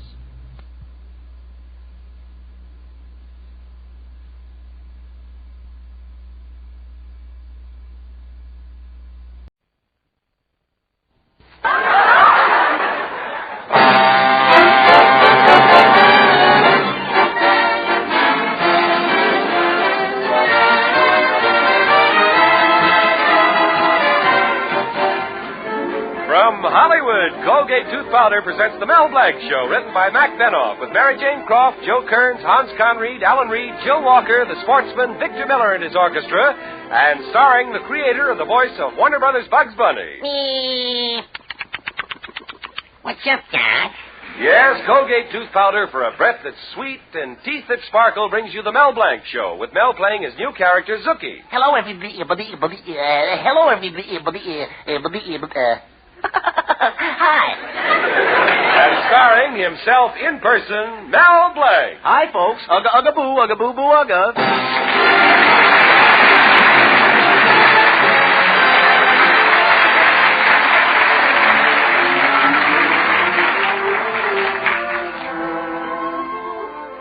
Throughout the pages of history, heroes have been depicted as men of great force and iron will. However, even great men are human, and it is their little human characteristics that prove their greatness. For instance, in 1491, Queen Isabella said, Christopher, will you put down that globe and pay some attention to me? Nothing doing. Not until I find a new route to the Indies.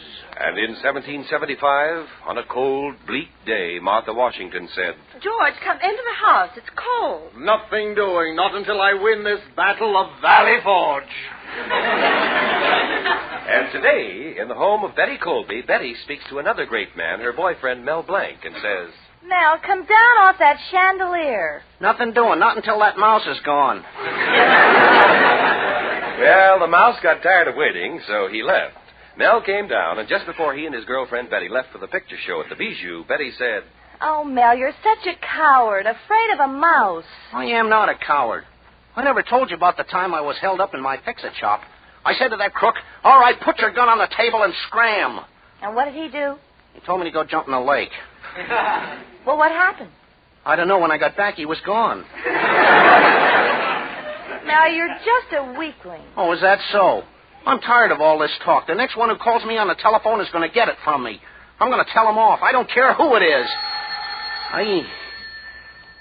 Answer that, Betty. Huh? Oh, all right, I'll answer it. Hello, Betty Colby's house. What? Now, listen, fathead. I don't want to be bothered with you.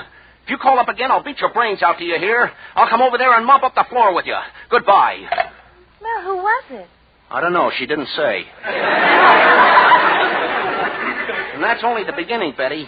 I'm going to be big. Get my name in the papers. How? Working in your fix-it shop? You'll never get your name in the papers by fixing things. Oh, no? What about those New York gamblers? Betty, I'm going to do big things in this town. I'm going to get in Who's Who. And everybody in town will say, there's Mel Blanc. Who's who? We knew him when he was What's That? Well, you're certainly talking differently, Mel. Maybe now Father will begin to respect you. And as far as your father's concerned, Betty, there's going to be a new deal. From now on, I'll show him who's boss. Hello, Betty. Hello, Mel. Hello, Father. Hello, boss. Mel Blanc, what are you doing here in the parlor with my daughter, Betty? Well, as a matter of fact, Mr. Colby, we were just leaving for the movies. Now, listen, you giggling idiot. Before you go, I want to talk to you about that electric fan you fixed. I put it up in my supermarket this afternoon. Well, did it go fast enough? Fast enough? I hung it up right over the apples, pears, bananas, and plums. Well, what happened? I got a market full of fruit salad. Well, gosh, Mr. Colby, I'm sorry. I meant to do well. Oh, Father, this loaf of sliced bread you brought home, you know something? There's a slice missing. Slice missing? That's funny. I had a few complaints at the store about the same thing today. Oh, well, it's probably nothing. Nothing? A slice of bread missing from every loaf, and you call that nothing? Betty, keep your hands off that wrapper. What's the matter? We'll need it for fingerprints. The bread maniac is on the loose again. Oh. Now, the first... Oh, Blank, you idiot. Keep out of this. Mr. Colby, stealing bread is serious. You're not dealing with an ordinary criminal. This man's a bread napper. Yeah, who knows how far he may go? What do you mean? Why, tomorrow we may be siphoning the custard out of your chocolate eclairs. Now, stop being so silly. It's only a slice of bread. Betty, you think I'm a coward. Well, I'm going to show the both of you what a big man I really am. Oh, you idiot. Forget it. You hear me? Yeah, we've got to head him off. This thing is too big for the local police. I'll go to the FBI. I'll go to the Army. I'll go to the Navy. I'll go to the President. Mel Blanc! I'll go. Oh, Betty, you coming? No, Mel, you go on ahead. I'll meet you at the movies. Go on alone. She thinks I'm afraid. I'm not afraid. I'm going to solve that bread case. Guy may be very tough to catch. By now, he may be sticking the white bread under a sun lamp and selling it as pumpernickel. Uh-oh, there's Professor Potchnick, piano teacher. Hey, Professor Potchnick, wait for me. Hello, Mel. Professor, what are you laughing at? I just came from the movies where I'm seeing that Bugs Bunny. Is he funny? The way he says,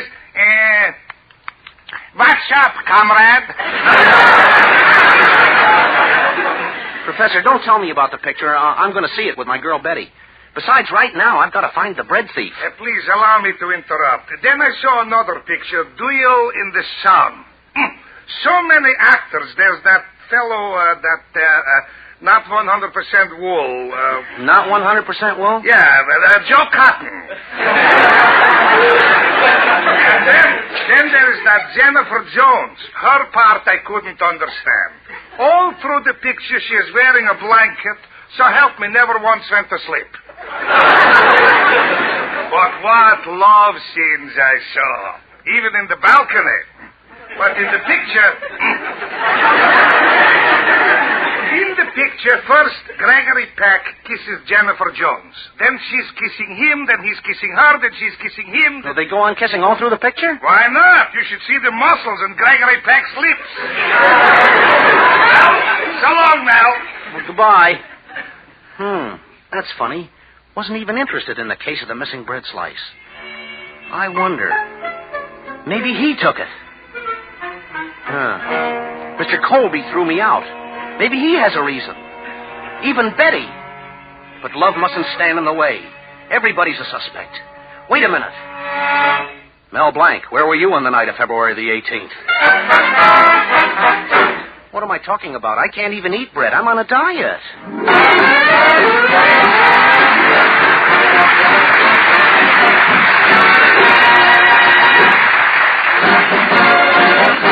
Use Colgate tooth powder, keep smiling just fine. Use it each morning and use it each night. It cleans your teeth, makes breath so sweet. Use Colgate tooth powder. Want teeth that sparkle and dazzle, a breath that's fresh and sweet? Then try Colgate tooth powder. For the new all-purpose Colgate tooth powder cleans your teeth and sweetens your breath. Yes, this new all-purpose tooth powder produces an amazingly rich, active foam that's marvelously effective. Every time you brush your teeth with this new all-purpose Colgate tooth powder, your whole mouth feels clean, sweet, fresh. Your teeth regain their natural sparkle. It's been proved in 7 cases out of 10 that Colgate tooth powder instantly stops unpleasing breath that originates in the mouth. And as for cleaning, you can depend on Colgate tooth powder revealing the natural brilliance of your teeth, giving them that pearly, polished feeling. Yes, Colgate tooth powder, the new all-purpose tooth powder, does everything you can expect or ask of a dentifrice and does it beautifully. Try Colgate tooth powder today for teeth that sparkle and a breath that's sweet. Use Colgate tooth powder.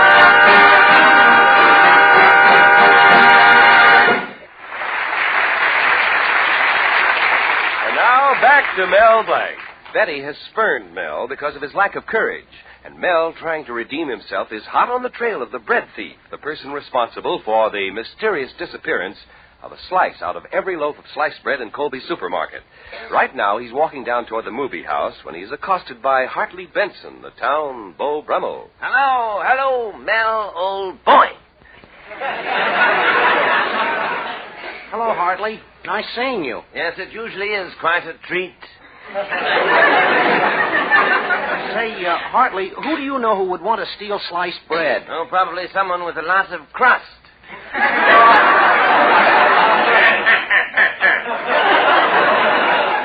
Well, can't you help me out? They stole 1 slice out of each loaf. Yes, well, let me think now. 1 slice out of each loaf. Lana Turner, Betsy Grable, Rita Hayworth. What's Lana Turner and Rita Hayworth got to do with it? Well, as long as I'm thinking, I might as well enjoy myself.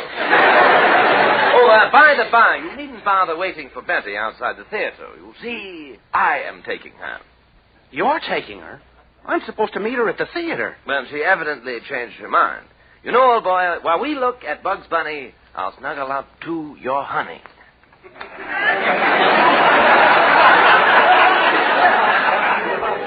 Bugs Bunny. Well, Betty isn't going with me because she thinks I'm a coward. Now, just a second, Mel. If you want to know why she's not going with you, look at your suit. Who made it? Schaffner and Marx? Hart, Schaffner, and Marx. Oh. Come now, old boy. Nobody's heart was in that job.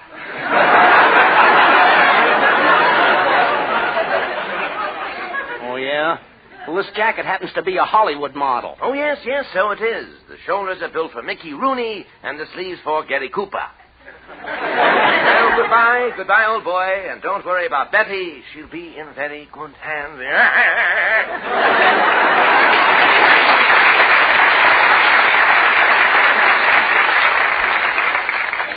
Yeah, what a character.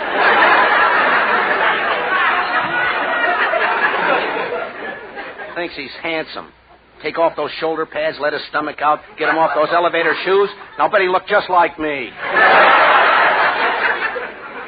I wonder if he's the bread thief. No, he's more the ladyfinger type. Uh-oh, here comes my lodge president, Mr. Cushing. Hello, Mel. Ugga-boo-boo. Greetings, mighty potentate. Ugga-boo, ugga-boo-boo, ugga. Say, I saw your wife. She looked awfully mad. Well, she was a little peeved. I got home at 1 a.m, Friday. 1 a.m, Friday? What's so terrible about that? I left the house on Tuesday. Well, as a matter of fact, now, she's very nice about it. She sat me down in the easy chair, gave me my slippers and pipe.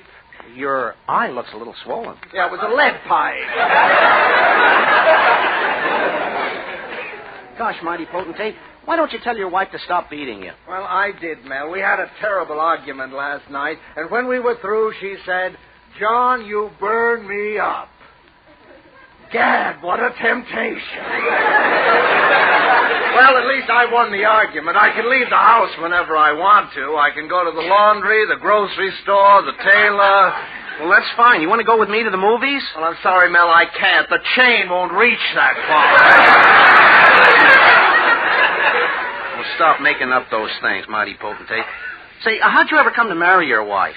Well, I'll tell you, Mel, I was young and idealistic. I wanted to marry for youth, love, and beauty. Then my wife came along with all that money, so I compromised. Was she pretty? Ha! Mel, yesterday she spent 12 hours in the beauty parlor and 5 minutes in the fish market, and believe me, the lobster she brought home looked better than she did. Oh, your wife isn't that ugly. No, Mel, they say that some people have a face that'll stop a clock. Well, the other day, my wife looked at our cuckoo clock. Did the clock stop? No, the cuckoo dropped dead. Say, just a second, mighty potentate. Do you know someone who would be stealing bread in this town? No, Mel, I don't. But if you ever find him, send him to me. Maybe I can interest him in the crumb I'm living with. No, mighty potentate. I'm serious. I'm looking for a bread thief. Oh, stop being ridiculous, Mel. Well, maybe you're right.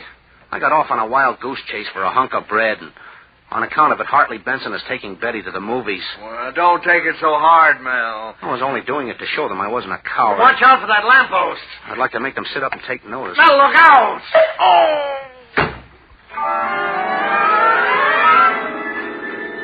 Oh, slice of bread. Colby, Betty, Bugs Bunny, missing slice of bread. Bugs Bunny, slice of bread. Hear ye, hear ye. The court of rye, white, and whole wheat will now come to order. Court will rise and general session of the missing slice of bread will now begin. Learned judges now entered the court, proceeds to the bench, and will now speak up. What's up, prosecutor? Here's the affidavit, Your Honor. The plaintiff Colby contends that the defendant, Mel Blanc, dispatched the firm's errand boy, one Zuki, with 12 cents to purchase one loaf of sliced bread. The aforementioned Zuki returned with the aforementioned bread and one slice was missing. The aforementioned defendant, Mel Blanc, was not refunded the aforementioned 12 cents, although he made an aforementioned big stink about it. Where's the first witness, Doc? Here I am, Your Honor. Your Honor, have you examined the witness? Yeah, certainly, Doc. What is your opinion? Step up, miss. Put your right hand on this white bread. Swear to tell the loaf, the whole loaf, and nothing but the loaf, so help you right, bread. I do. Cross your knee and hope to die. Cross my knee? Oh, Your Honor, doesn't he mean cross my heart? Judge, the prosecutor knows what he's talking about. I object, Your Honor. I want to cross-examine the defendant's assistant, Zuki. Okay, Zuki, take the stand. Now, young man, tell us. What's your name? John Doe. What's your occupation? Well, you see, I'm a radio announcer. A radio announcer? Yeah, listen. Doctor, I have a lady in the Doctor, I have a lady in the I have a lady in the Never mind, she went home. Is that all you announce? No, I also give the time. Well, how do you do that? Like this. It's 5 o'clock.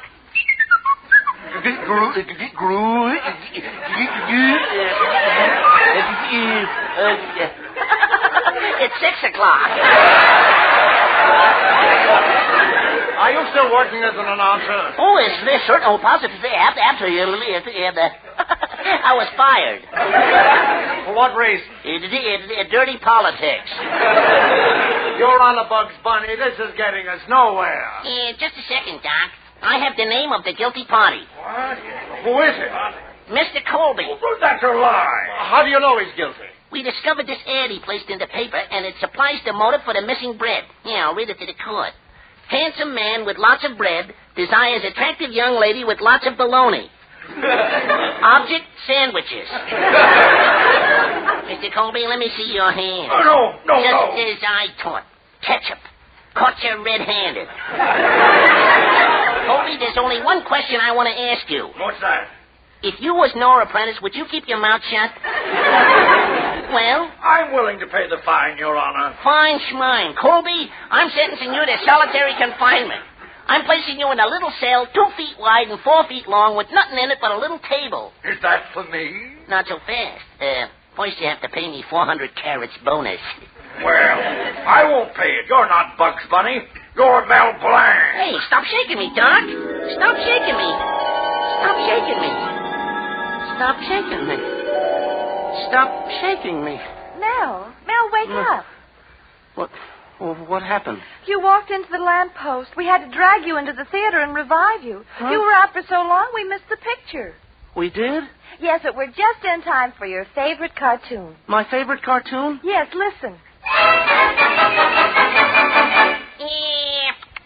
What's up, Doc? Oh, no. Not that.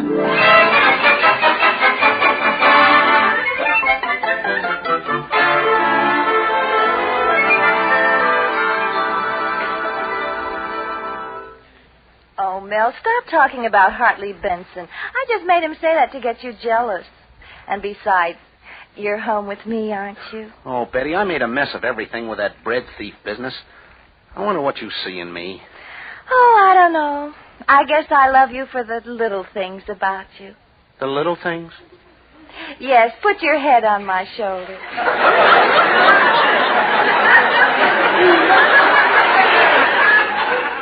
No, Betty, let's dance. I'll turn on the radio. Ladies and gentlemen, this is the Ace Bread Company's program.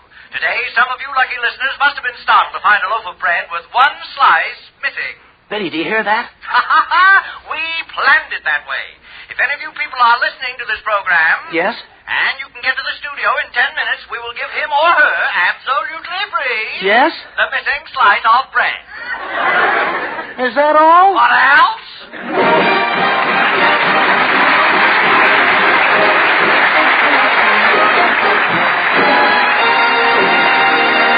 Mel Blanc will be back in just a minute. Use Colgate tooth powder, keep smiling just right. Use it each morning and use it each night. It cleans your teeth, makes breath so sweet. Use Colgate tooth powder. Lively, active, marvelously effective. That's Colgate Tooth Powder, the new all-purpose Colgate Tooth Powder. It cleans your teeth and sweetens your breath. Yes, every time you brush your teeth with this new all-purpose tooth powder, your whole mouth feels wonderfully fresh, sweet. That lively, active foam swirls around your mouth, cleans in all the corners.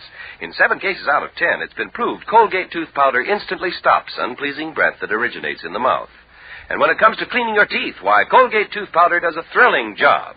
For it leaves teeth gloriously clean, reveals their natural brilliance. Try Colgate Tooth Powder, the new all-purpose Colgate Tooth Powder today, for teeth that sparkle and a breath that's sweet. Use Colgate Tooth Powder. This is Mel Blanc saying thanks for listening, good night, and that's all, folks.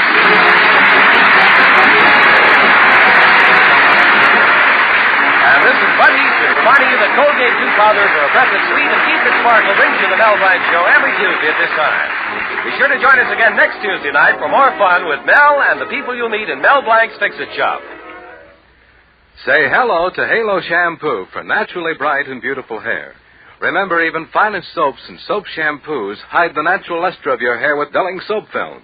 But Halo Shampoo contains no soap, therefore leaves no dulling soap film. Even in hardest water, Halo makes oceans of rich, fragrant lather, quickly banishes loose dandruff and dirt. Halo needs no lemon or vinegar rinse. Say hello to Halo and goodbye to dulling soap film. Get Halo Shampoo at any cosmetic counter.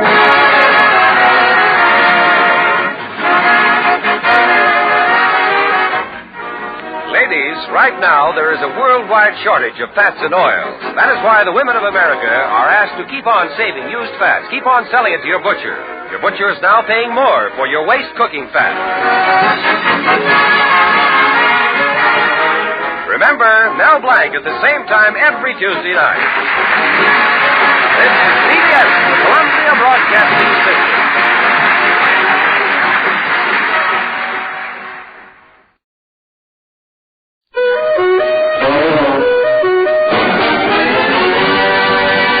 It's Texaco time with Fred Allen.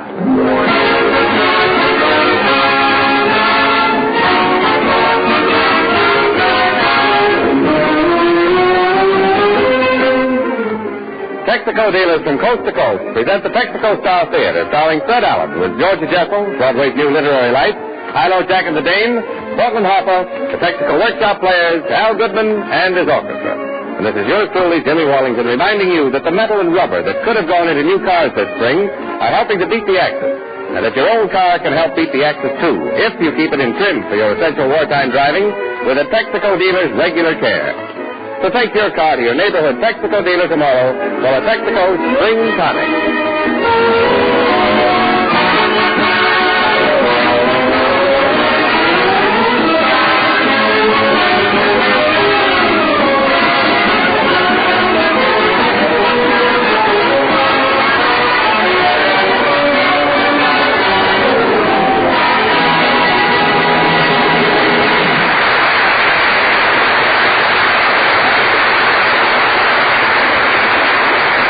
Ladies and gentlemen, this has been a big week for travel.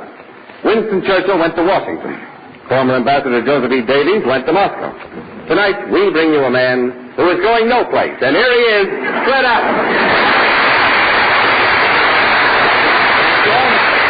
Thank you, and good evening, ladies and gentlemen. And Jimmy, you're right. This has been an eventful week. The RAF blew up those 2 big dams over in Germany. With all that water flooding Germany, Hitler will have to stop goose-stepping and start duck-stepping for a day. You know, people treading water in the streets over there will sink if they put their hands up. So now, when they heil Hitler, with the other hand, they'll have to hold their noses. You know, this sure has been a great week, Fred. Did you hear Mr. Churchill speak over the air last Wednesday? Did I? I had to tune out our gal Sunday to hear him. Well, Mr. Churchill says that Japan cities will be laid in ashes. You know, does laid in ashes mean that the cities are going to be bombed? Or is Mr. Churchill going to fly over Japan with one of those big cigars? I don't know. But things look good, Jimmy. We've taken Tunisia. We're bombing Italy. And don't forget Attu. What? Attu. Oh, Gesundheit, Jimmy. But if things keep up this way... Of course.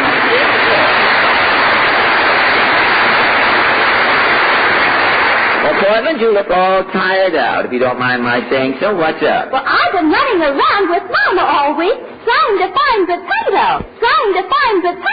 Potatoes? Yes, potatoes have been scarce, haven't they? The nearest I came to seeing a potato last week, I passed a man on the street smoking a Spud cigarette.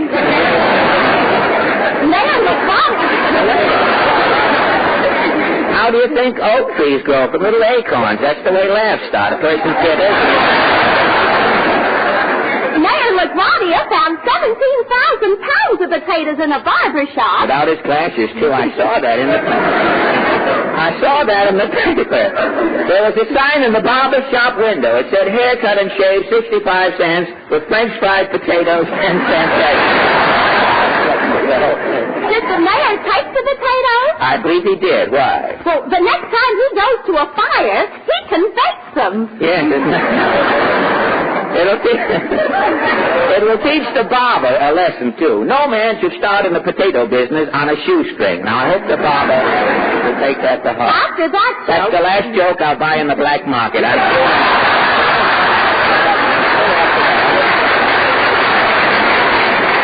After that joke, we'd better get down to Allen's Alley. Right. What is your question? Well, tomorrow, National Poetry Week starts, Portland. And during the week, we are all supposed to be more or less poetry conscious, you see. And so our question tonight is, what are you doing about National Poetry Week? Shall we go? After you, madame.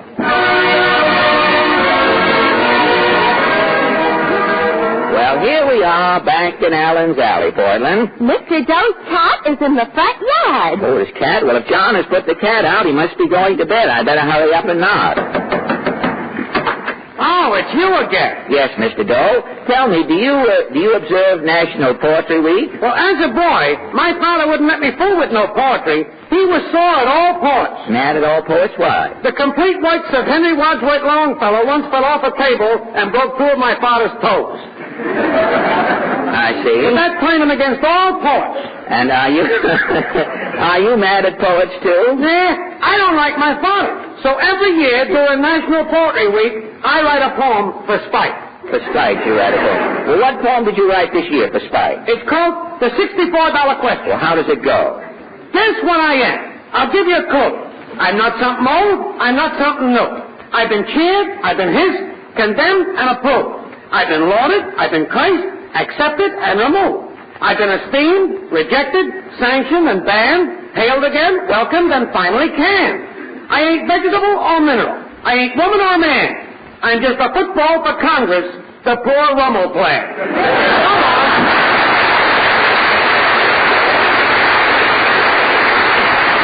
Well, this looks like a great night for poetry, all right. Let's see what happens here next door. No? Ah, Mrs. Nussbaum. You are expecting maybe Mother McCree.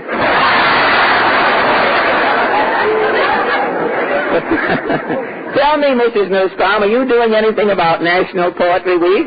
Only once in my life I'm writing a poem. Only once. When? When I'm a little girl, Mumsy is sending me to a store. I shall bring back for 10 cents a salmon head.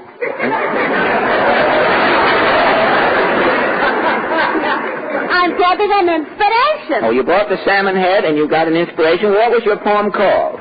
Solitude. Solitude. How did it go? In a delicatessen on the floor stands a barrel by the door. In the barrel filled with brine floats a pickle saturnine. Customers come in steady trickle, but no one buys the lonely pickle. Bobbing, turning, floating, sinking. Little pickle, I know what you're thinking.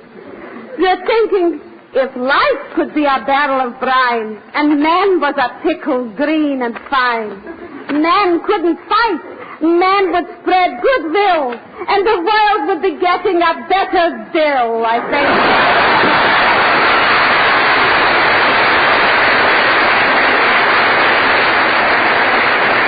Well, Mrs. Nussbaum has a sour outlook. Perhaps we'll have better luck in here.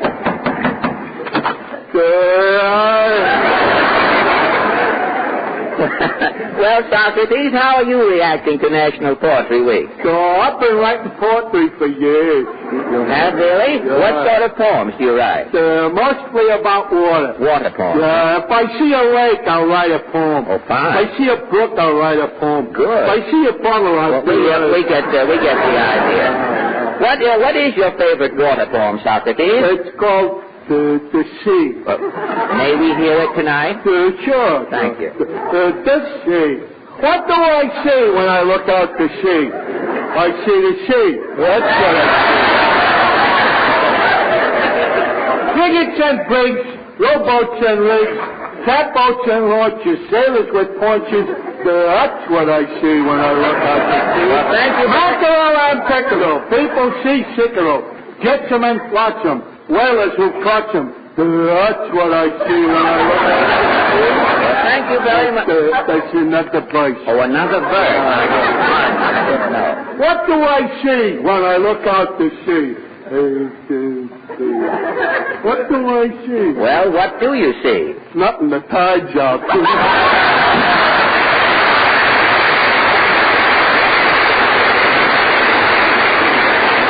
Brings us once again to a little poison ivy-covered cottage at the end of the alley. Greetings, merry gentlemen. Falstaff joins you once again. I hope you have come sans dactyl tonight, Falstaff. Au contraire. Have you heard rabbits aren't babbits, but they do have babbit's habits? No. Or said the big bull whale to the little sardine, brother, I've been necking a submarine. Sounds familiar. I heard it with a minnow once, I think, in a rowboat. I'm not sure. Have you heard this? Mother put arsenic on the cinnamon toast. A few minutes later, father gave up the ghost. Now you've finally done it. Tonight we are discussing poetry here. Why else would I be here? I have done it again. What is your poem called? The Muse has come to the alley. Carry on, sir. This evening, National Poetry Week was observed in Allen's Alley. You've heard assorted rhyme and quip and rondelay and sally. John Doe regaled you with refrain on the Rummel plan's decline. Mrs. Nussbaum's ode to the gherkin praised the pickle saturnine. Socrates looked out to sea, and the ocean did malign. These double crossers have ruined my racket. They've left me naught to recite. So I'll fold my tent like the Arab and steal back into the night. Well, thank you, Paul.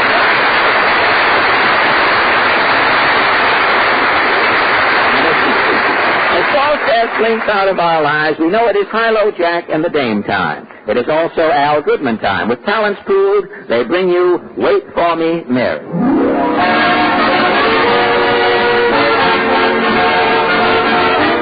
Wait for me, Mary, till the world is wild again, till the clouds are fall again, and the dreams will fall again. Wait for me, Mary, by the moonlit garden day, where my heart and I would wait for you. There are so many things I want to tell you, little words that I never told before, and I hope that it won't be hard to tell you all the dreams I have in store. Oh, wait for me, Mary, till the world will sing again, till I bring my love again to you. Wait for me, Mary, till the world will smile again, till the smile then start again, and the dreams will smile again. Oh, wait for me, Mary, by the moonlit garden day, where my heart and I would wait for you. There are so many things I want to tell you, little words that I never told before, and I hope that it won't be hard to tell you all the dreams I have in store. Wait for me, Mary, till the world will sing again, till I bring my love again to you. When the world will sing again, dear, I will come back to you, till I can hurry to you. Wait for me.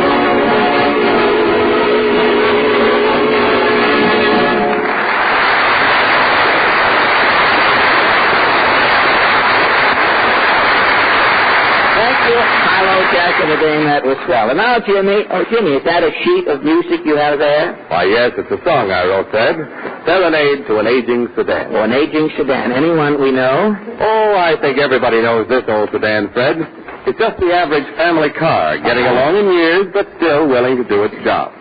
And my song shows how a Texaco Spring Tonic, complete Marfax chassis lubrication, a crankcase refill with the right grade of insulated Haviland, and a stem-to-stern Texaco checkup can put a song in the heart of any car. So, Jimmy Wallington, if you could make a song out of that, you are another Stephen Foster. I did it. You did it, huh? Yes, sir. Mr. Goodman, if you please. My auto is ancient, but it runs like new, because I'm one driver who knows what to do. As regular as clockwork, I drive around through to the sign of the Texaco Star. A Texaco checkup, some mighty fine thing. It's extra important in this wartime spring. It's a tonic to make your old car want to sing. At the sign of the Texaco Star. Take our suggestion and make your old car feel full of no vigor, all set to go far. Give it a spring tonic, bring it up to par. At the sign of the Texaco Star.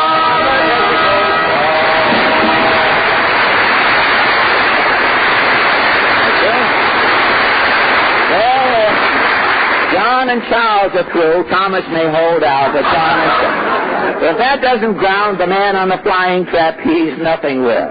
Mr. Wallington, ladies and gentlemen, Mr. Wallington and I are available for smokers, stags, barbecues, lunchtime follies, or other stuff. Now, look, Portland, stop reading that magazine while I'm talking here. I was just looking at these new styles in Esquire. Oh, the new men's styles? Yes. Gosh, Mr. Allen, you sure dress corny. Who is corny? Why, Barney made this suit personally. Look at it. He made it in the window himself. The lapels are detachable. If a man from the finance company grabs you, the lapel comes off in his hand. It's a new idea. As the little boy whose head came to a point said, "Sister, I am sharp." Well, so much for fun, Portland, and people with pointed heads. We'd better... present company accepted, of course. We'd better get ready. Who are we having as our guest tonight? Portland, not who, it's whom. Whom are we having? Why, our guest is a great author. If he hears a grammatical error in his presence, he'll swoon, and it's 2 miles to water from here. This man is an English perfectionist. You mean Red Skelton? Oh, no. Our guest is Georgie Jessel. He has just written his autobiography. It's called So Help Me. George Jessel wrote a book? Yes? In English? Yes, in English. He had a little punctuation left over. He's using it for astigmatism till he gets his And that's why I want to see him tonight. I'm going to write the story of my life, and I think that perhaps Jessel can help me. But how can you write your life when you haven't finished living it yet? Well, Jessel will know. Jessel will know what to do. He isn't dead yet as far as I know, and he wrote his life. Maybe on the last page of my book I can put, to be continued. And then as I live, I can keep mailing out episodes to people who have thought the book. They can keep up. Well, this may be Jessel now. Come in. I'll step a little closer, brother. I have an item here no man can afford to be without. Wait a minute. What is Look, brother, under my coat. Where? Next to the postcards. Yeah, Georgie Jessel's book. Right. This racy volume, called So Help Me, contains all the facts, figures, hits, runs, and errors of George Jessel's career. This volume is worth $15. To eliminate the middleman, I'm selling it for $2.50. Well, who... You say that ain't enough? All right. You want more for your money? With each and every copy of Jessel's book, I am giving away absolutely free a genuine Easter lily bulb bookmark. You put the lily bulb in the book, it leaves a lump, you can't lose your place. Now, wait a minute. You lost your place. Now, you lost your place. You put a lily bulb in. You should have the lily bulb with you for occasions like this. You say that ain't enough? All right. Along with each and every copy of Mr. Jessel's book, I'm throwing in a little dandy vest pocket orange juice squeezer and a Boy Scout jackknife with 340 cents. Now, wait a minute. You say that ain't enough? All right. With each and every copy of Mr. Jessel's book, I give you the author himself. And here he is. Meet Mr. George Jessel.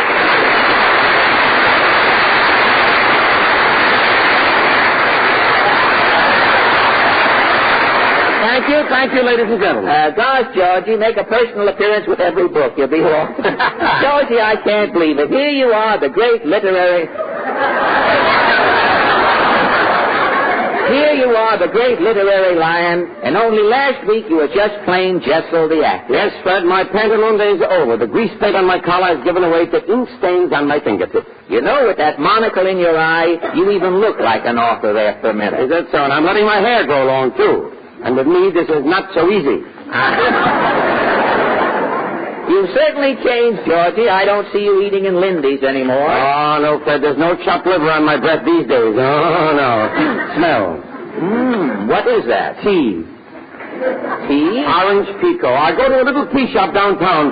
The Fawn's Haunt, they call it. The Fawn's Haunt? Yes, huh? The intelligentsia eat there, you know. It's a real literary rendezvous. Oh, yes. Last year, the menu won the Pulitzer Prize. How did that... And, of course, in a place like that, if a guest makes a grammatical error while ordering, the bouncer comes and he's out right away. Oh, yes. That's the circle you are moving into. That's the people I hang around with. Tell me, did you move out of that Actors Hotel on 46th Street? Well, of course, to get the real writer's atmosphere. I'm living now in an attic down in Greenwich Village. You're living in a garret? Mm-hmm. The same room that John Steinbeck wrote Mice and Men. The same room? And the same mice are there. Well, Georgie, after your exciting career in the theater, isn't this literary life a letdown? Letdown? Why, Fred, since my book So Help Me came out, every morning I'm in Brentano's window blowing kisses to the crowds. And autographing, you know. How, every morning? How long does this keep up? Till noon, then I run over to the automat. Oh, to the automat? Yes. You sell your book in the automat? Right next to the potato salad, yes. See, you put a dime in the slot, my head flies out, and I read you a chapter of the book, you see. Well, that keeps you pretty busy. And on top of this, they've asked me to join the Book of the Month Club, but I refused. Why? Who can write a book every month? Well, well, tell me, Georgie, how did you come to write the story of your life? Well, Fred, one day I went down to the draft board. Yes? And said, Jessel, how did you get to look like this in only 37 years? So this sort of set me to thinking. That's you thinking, huh? Yes, I started conjuring up my early days. My grandfather with the long beard. He had a long beard? Oh, my God, had the longest beard in the Bronx, my grandfather, yes. He had buttons down the front and a belt in the back. Sort of a zoot beard. Yes. Gosh. Then I thought of my Uncle Louis, the Sturgeon King. You know, Uncle Louis, you like that. The Uncle Louis was crazy, you know. Really? Yes. My Uncle Louis thought he was a piece of boiled beef. We had to go in every hour and pour horseradish on his head. It was awful. Well, you had some interesting relatives. And then, Fred, I thought about my father. Every day my father would sit on the front steps in his bathrobe wearing a fez. That's all he did for a living, wear a fez? Well, no. At night, my father would put on his dress suit and his high silk hat. Then I'd run after him down the street, laughing all the time. Laughing at your own father? Yeah, you see, his shirt front used to light up and spell Fugelman's Romanian Wrestling. My father had a very big chest. There was room for everything, yeah. Well, you must have had some pleasant memories. Fred, when I emptied the top drawer of my mind, well, I had a book. I should hope so. You know, I'm going to write the story of my life, George. Now, if I can only get a successful writer to Well, help I'm me... a successful writer, Fred. You should read what the critics have said about my book. The critics? Well, I have the notices right here. Look at this. Hoboken Herald. Jessel is a shiny light in the literary horizon. Hoboken? Weehawken Gazette. Dynamite in every page. Look at this. Staten Island Chronicle. A must on your reading list. Look at here. The New York Daily News. Who reads the news?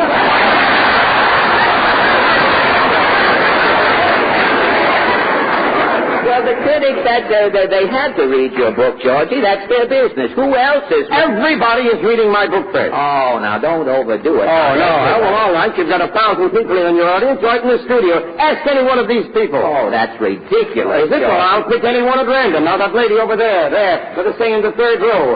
Madam, would you step up here, please? Would you mind... Now, wait a minute, Georgie. We can't interrupt the radio broadcast. Radio schmadio. I want to prove something to you, and it'll be all right. Madam, would you mind standing over here? My name is Alan, madam. This is Mr. Jessel. I'm glad to meet you both. Oh, thank you. Now, madam, I'd like to ask you one question. Have you read a book called So Help Me, written by George Jessel? So Help Me? Well, now, if you haven't read it, never mind, because Miss Allen and I just want to prove something. I have read the book. You have? There you are, Fred. An absolute stranger picked a friend. This lady has read my book. Thank you, madam. Just a minute, madam. Yes, Mr. Allen. Madam, what do you think of the book? I think it's the greatest book I ever read. And I think Mr. Jessel's name will go down in history as one of the greatest country's geniuses. Mrs. I don't know what to say to you, but I'm deeply indebted to you for that statement. Allow me to help you right back to your seat. Just a minute, madam. May I have your name for our files, please? I'm Mrs. Jessel. Jessel, are you...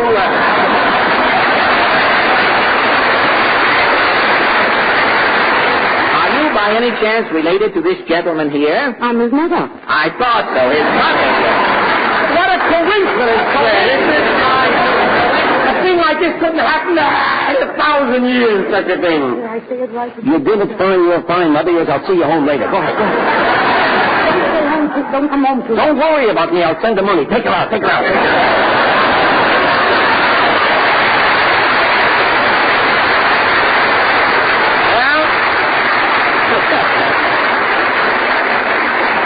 To pay her. She won't take it from me. Now, look, everything is all settled. Let's get going. Now, I want to write the story of your life. Well, all right. I think I can trust you, Georgie. Before we start, how much will you charge to ghostwrite my book? Well, to write like a ghost, I'll have to wear a clean sheet every day. This runs into money, you know. What is your usual fee? Well, for $1,000, I can write your life in 10 volumes. And with this, I'll throw in 2 bookends. For $1,000? Well, haven't you something cheaper? Well, now, for $500, I can squeeze your life into 1 book. 1 book. In 1 volume. But then you're not as big a man as you are in 10 volumes. Well, no. But it'll be a nice, fat book. Babies can sit on it. It'll save a high chair if you need it. Georgie, what do you write for, say, $100? Oh, $100. This comes out a very small pamphlet. I write a few dates. You were born, and 2 pages later, you're already an old man. That's all. In 2 pages? Well, for this price, you age very quickly, you know. Well, I don't know. $100 is a lot for a pamphlet. What would I get for, say, $50? For $50, you will get a handbill with your picture on it. Underneath our right here is a man with something on the ball. And for you, I'll throw in a picture of the ball besides. Is that all right? Georgie, I'm afraid that... Oh, you want it cheaper? All right. $4. I'll write your name on Kleenex. You satisfied? Georgie, look, forget about my life. Forget the whole thing. And if I were you, I'd even forget about writing. What do you mean? My book is a big success. I'll make a fortune. Look, you can't make any money writing a book, George. Why not? Look, I'll explain the whole thing to you. In the first place, if your book is a bestseller, In 2 weeks, it comes out in a 25-cent edition, and they start selling it around in the drugstores, you see. A customer comes in, picks up your book, reads it while he eats his meal at the soda fountain, then puts the book back on the rack. The party not only reads your book for nothing, but he spills malted milk on it, and the pages stick together so you can't even sell it later. That's true. I've done it myself with the Fudge Sunday. That's true. It's sweeter with the Fudge Sunday. But give up writing. Give up writing, Georgie. You'll end up like Shakespeare alone in a garret gumming a crumpet. Come back to the theater. Remember those good old days in Vaudeville? Remember the time we played the Hippodrome, the big house in Red Bank? Oh, you remember who was on the bill? Pincus's Performing Peacock. Pincus's Peacock, the headline. Yes, you remember how Pincus would shake the peacock every morning and should lay an egg for Pincus's breakfast? The peacock's eggs had Technicolor yolks, as I remember. Yes, I do, yes. And the great saltpeter, the great typewire walker. Oh, remember the night the great saltpeter broke his leg? The wire was loose and the great saltpeter was tight? Yes. Oh, gosh, those were the days, that's it. Come back, Georgie. The name Jessel in front of a theater in blue neon will pack them in. Yeah, I know, but the name of Jessel now belongs to the world of literature. Well, look, you can take another name for the theater. Start a new career. Think up a name, any name. A new name? Now, wait a minute. How would a name like maybe Jolson be? Jolson? That's an odd name, isn't it? That's an odd name. I just made that up, that name. Yes. I'll call myself Mal, like Al Smith, only there's an M on it. Mal Jolson. Let's see how that sounds. Tonight we launch a new star, Mal Jolson. Mal Jolson. A name like that might catch on. Mal Jolson. It's possible. With a few jokes and a song, you can't miss, Mal. Well, I got a song ready. Fine. Ladies and gentlemen, we are privileged to present the world premiere of a new personality, Mal Jolson. And listen, you ain't heard nothing yet. Play it, Goodman.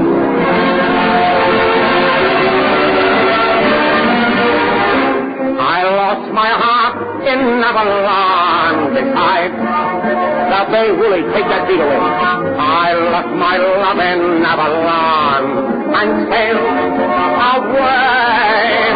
I dream of her and Avalon from dusk till dawn, and so I think I'll travel on to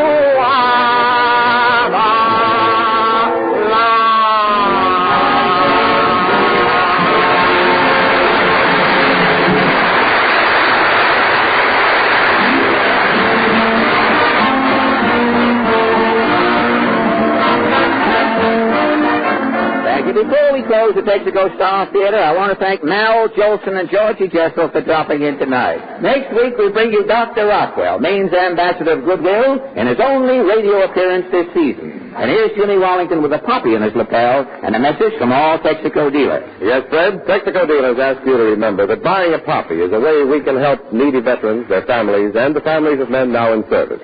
So buy a poppy and wear it as a tribute to America's fighting men. An excellent suggestion, Jimmy. This is Fred Allen speaking for Texaco dealers from coast to coast, inviting you to tune in again next Sunday and to drive in at any time. Remember, you're welcome. Thank you. Good night. Thank you. Good night.